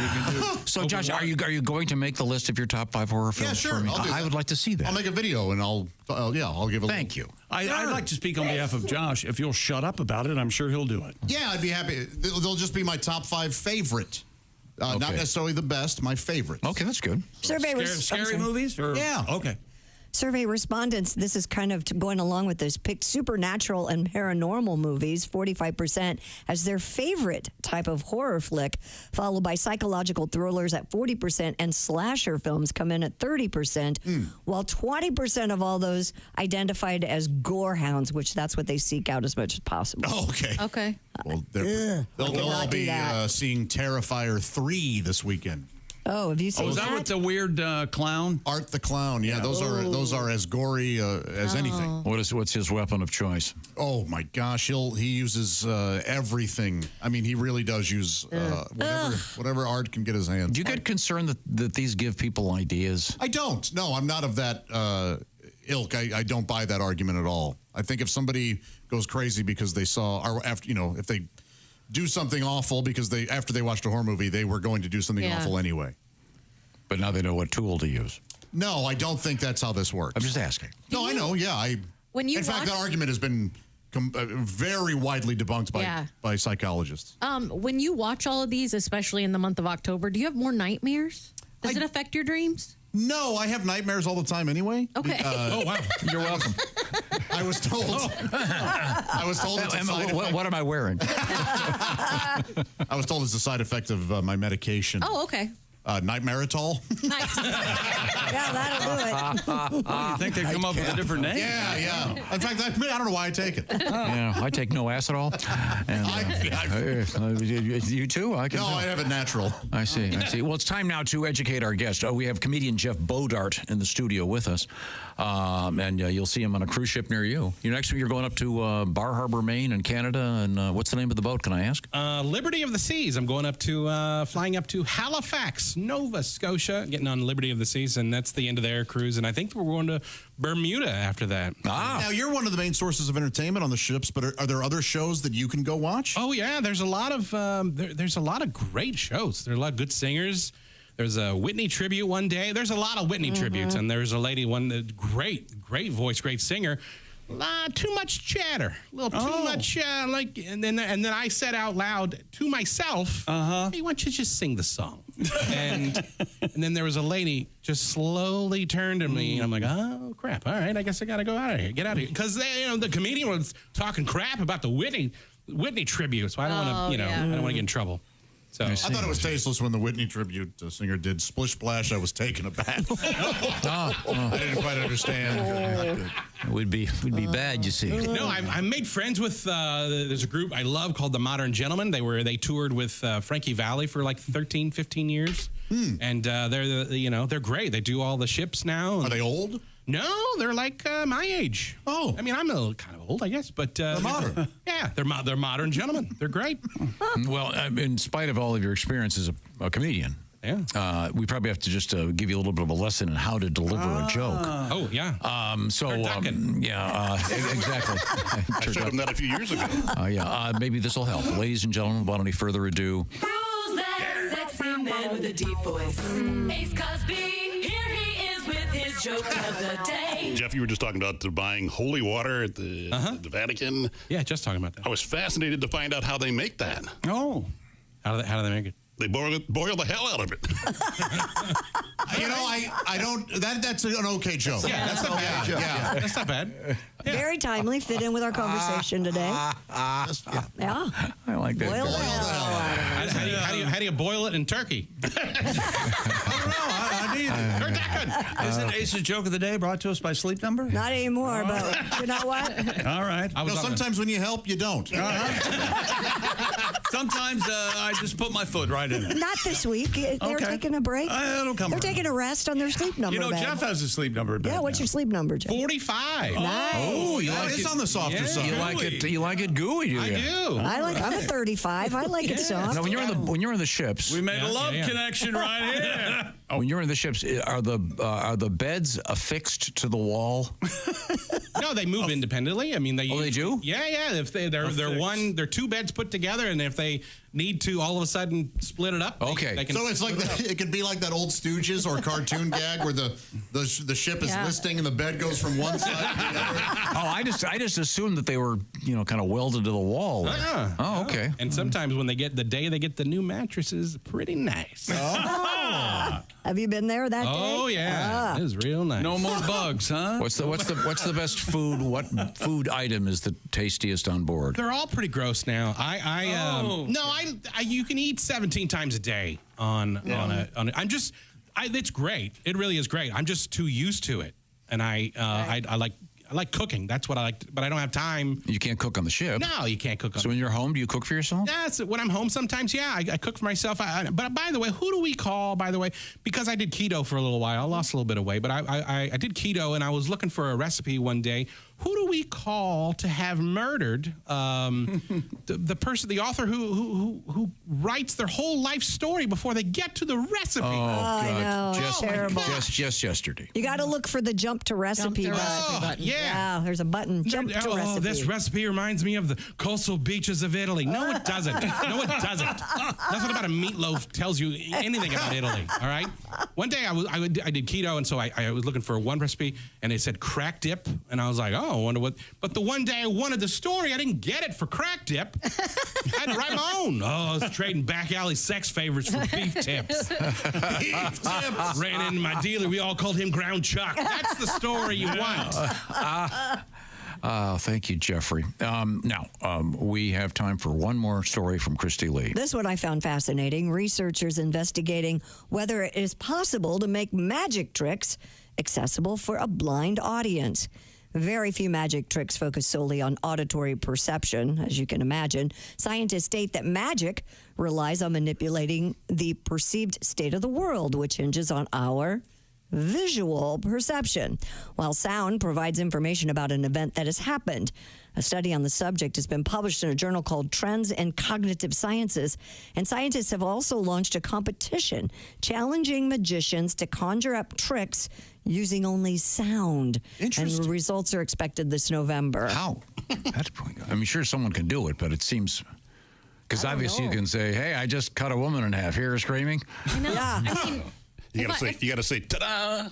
If I close my eyes, what kind of never mind. That's probably setting myself up for something bad. But yeah, like I don't know. I think that I close my eyes and I'm like, what kind of magic trick could I understand with my eyes closed? Right? Man, if they figure it out, that'd be. You can't pull a rabbit out of your hat. They don't make any noise. No, you can't do card tricks. You can't. Watch me pull a barking labradoodle out of my hat. I don't know. Pretty wild. Yeah. I don't know. Because if it involved touching it, each person would have to come up separately. Right, that would take up too much time. Yeah. And do you think a person who could see before and then they went blind could imagine something different than a person who had been blind? Oh yeah, for sure. Right. Yeah. Okay. Yeah. Of course. That can affect the trick. Yeah. Right. Yeah, that's true too. I mean, I could do ventriloquism for the blind. Could you? Yes. Yeah. I wouldn't even have to buy a dummy. Yeah. And I could bring in the dummy. I could bring in a second guy to sing while I drink a glass of water. Just odd. Mm-hmm. Well, I wonder what they'll come up because they couldn't do card tricks with Braille cards, could they? Would that make sense? Yes.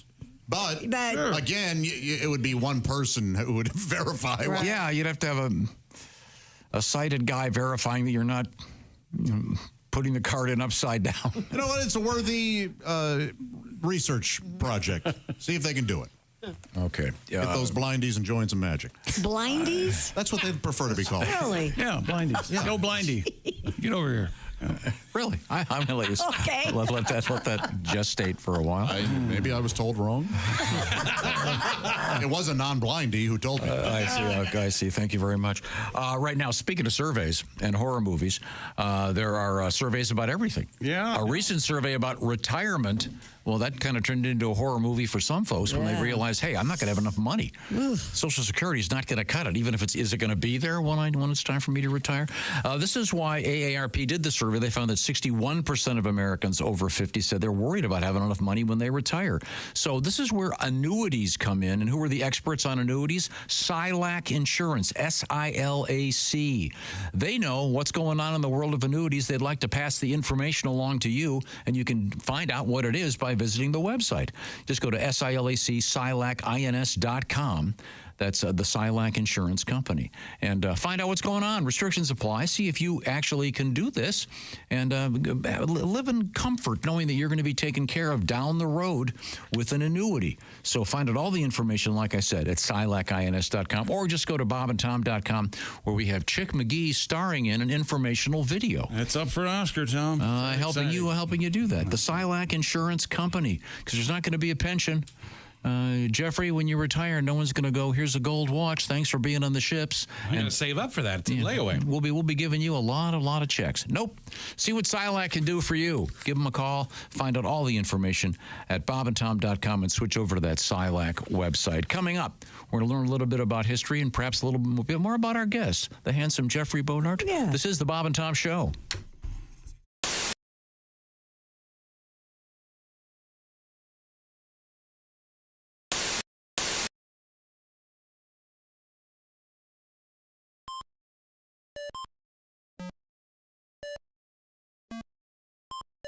Hey, did you enjoy those videos played in that break? Check out the Bob and Tom YouTube playlist for more great stuff.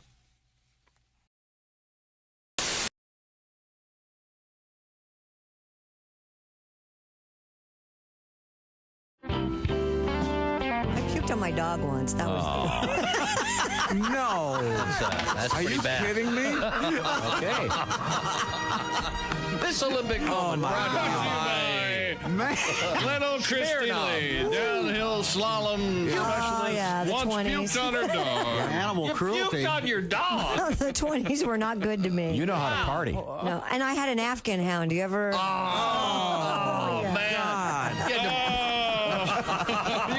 You have to comb that out. Yeah, she made the mistake of falling asleep on the side of the bed that day. I never trusted those Afghanis. I'll tell you. Wait a minute, Never did. forgetting the poor dog just laying there sleeping. Looking at you with all that love in their eyes. And it gets better. Mommy's waking up. It gets better. A dog gets will lick better. it up.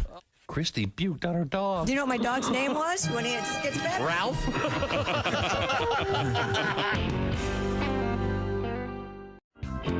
I watch a lot of news.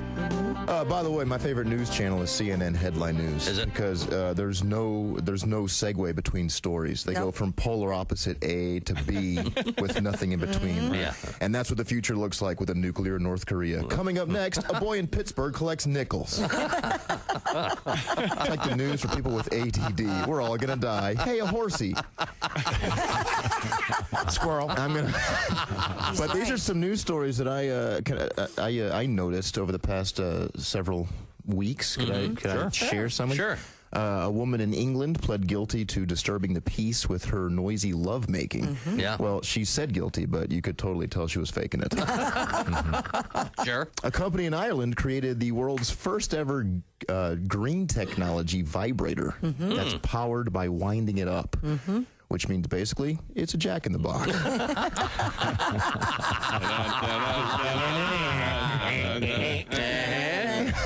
Technically, it is. Sesame Street turned 40 years old last year, which you could tell because Big Bird got an earring and a Corvette.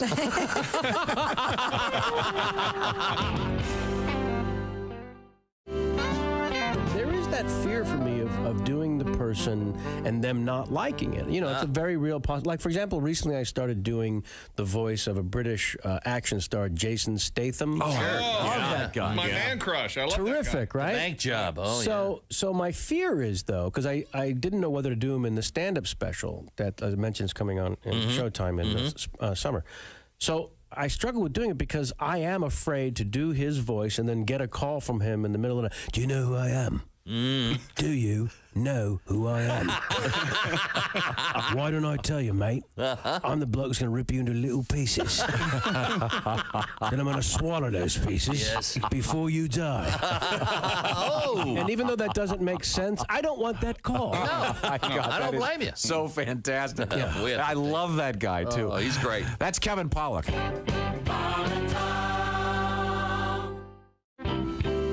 Went to my first luau, which was cool. Oh, yeah? Yeah, man. You know, they burnt the pig for us and everything. It was fantastic to see a pig come out of the ground and we just ate on pig. You know, I mean, it was kind of weird looking at him with his nose sticking out at you, but, you know, he was still delicious. Yeah, sure. I just ate from behind, you know, that's what I did. Yeah, no pig face. Yeah, Right, you know, no, you don't want no pig face. But my cousin them eat pig snoot in St. Louis, which is crazy. They eat the snoot. No way. Yeah. They do, really? Heck yeah, they put barbecue sauce on it and eat it. They eat the feet. Some black Yeah, folks. you will not lead us astray, I guarantee. Because I hate restaurants that have those, named best barbecue ever, know, and then you go in, it's some old burnt barbecue, and it don't taste good. I mean, they only have what you want, because, I'm from St. Louis. We eat rib tips, and rib tips is like the top part of the rib, and you cut delicious. it in little, oh, my good Lord. Oh. Thank you, Jesus. Lavelle Crawford. Lavelle Crawford is our guest, and so far we've had a tour of Hawaii. We have yet to see anything except for a pig nose. Well, I won a luau. I won the hula dance competition. You did? Yeah. Wow. You can move it, huh? One thing I know about Paradise for black folks is it's something black people want to do that we see white folks do that we shouldn't do. Like, go on the catamaran. That's just like being out on a raft with a motor. It ain't safe. and my wife went, let's go out on the catamaran. I said, have you ever seen a catamaran? You don't even know what it is. You're from Chicago. You don't know nothing about no catamaran. And then she can't swim. She ain't never been to a YMCA, learn how to float or nothing. But she want to go out in the middle of the ocean. See, I learned my lesson with that jet ski. They flying around on that jet ski, jumping up on the water, and I realized that water's hard as hell. It is. Because every time you hit a wave, man, my junk was hitting me in the chin. So I know what water, it's dangerous out there. And then my jet ski conked out on me, so I'm sitting out in the middle of the ocean. They had to tow me in, and I fell off the jet ski. I couldn't leapfrog back on it. No. So, no, I couldn't do it. My blood sugar got low. I just had to lay out there, and they had to tow me in. I'm looking like the Loch Ness Negro trying to come back in. People taking pictures. What they catch? What is that? I think it's a killer whale. Was that your surfer voice? I love that.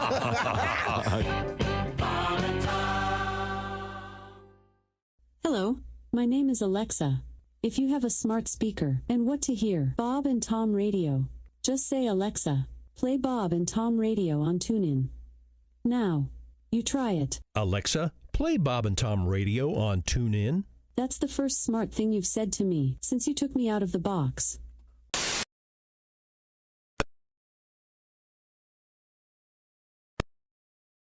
A new word each hour today, 9 to 5. We call it Monster Cash. This afternoon, Gunner's got Monster Cash and some Grand Funk tickets for that show in Carmel. Details coming up. Welcome back to the Bob and Tom Show. Christy Lee at the Silac News Desk. Hey. Pat Godwin, Jess Hooker, Josh Arnold. Hello. There's Ace Cosby. I'm Chick McGee at the Dude Wipe Sports Desk. And Tom Griswold, we have a special guest. He is comedian Jeff Bodart. Hello. Mr. Bodart is also an artist. I am an artist. The former proprietor of Tarbo Wands. But that's still a concern, though, right? It's still up and running. Yeah, it's around. It's on the back. Magic wands, magic not guaranteed. Yeah. We were talking about an interesting news story about they're trying to get a group of magicians to create tricks for the blind. And this is a true thing. It's a great thing. I'm sure the magicians are so brilliant and clever. I'm sure they'll come up with something. I bet my buddy Chris Dugdale could come up with something. Okay, but perhaps, certainly. And we had an interesting story about the blind yesterday, in which in most cases now, when you are hearing play-by-play of an event, it's actually delayed by whatever 30 seconds or something. Folks that are going to these games live that are blind are upset because they hear the crowd go nuts and they're still listening. And he walks up to the plate and, wait a minute. So did you see what's happening here, Josh? Yeah. You'd think they'd be able to get it a little closer to real time. Apparently, some of the stadiums now are they're putting like a 1-watt transmitter in the stadium and broadcasting the broadcast as it happens. Oh, cool! Instead of going through all the circuitry to delay it. Great, that's nice. And Chick was telling me when you like to listen to the Washington team's radio announcers. Whatever your favorite NFL team or NBA or NHL, you can tune into the, there's online, you can find the flagship station for your favorite team. And I use YouTube TV. I'm sure it'll work with other television services. You just pause the video and it'll sync up to what you're listening to. That's kind of cool. Real nice, yeah. Cool.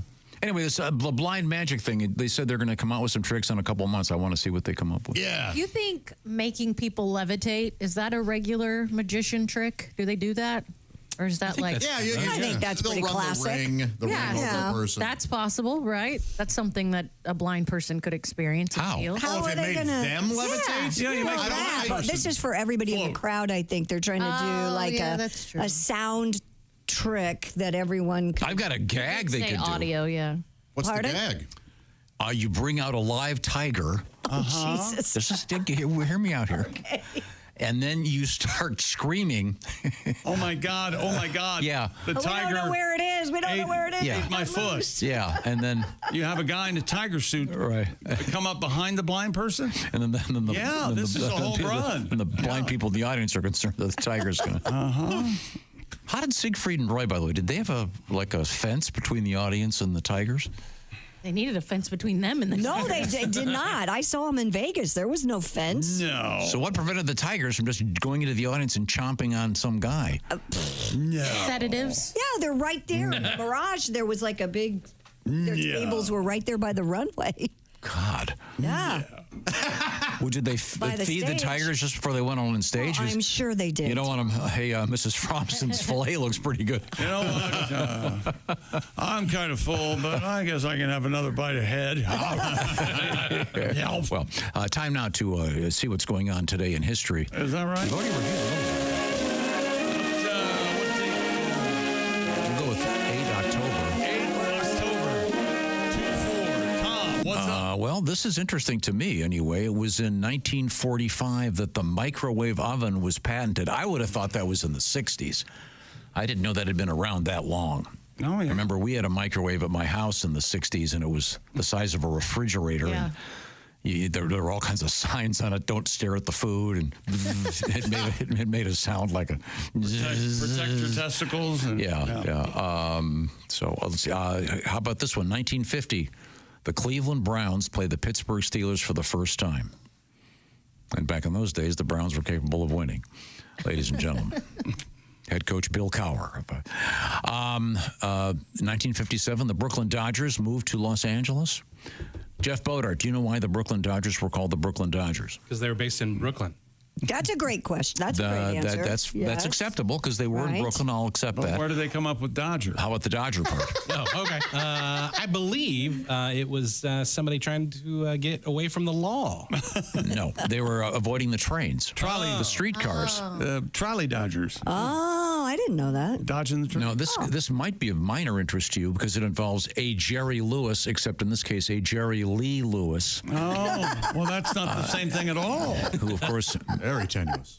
When he went to England, he introduced his new bride, who he said was 15. Apparently, she was 13, and I guess was his first cousin. Yeah. That was it for his career.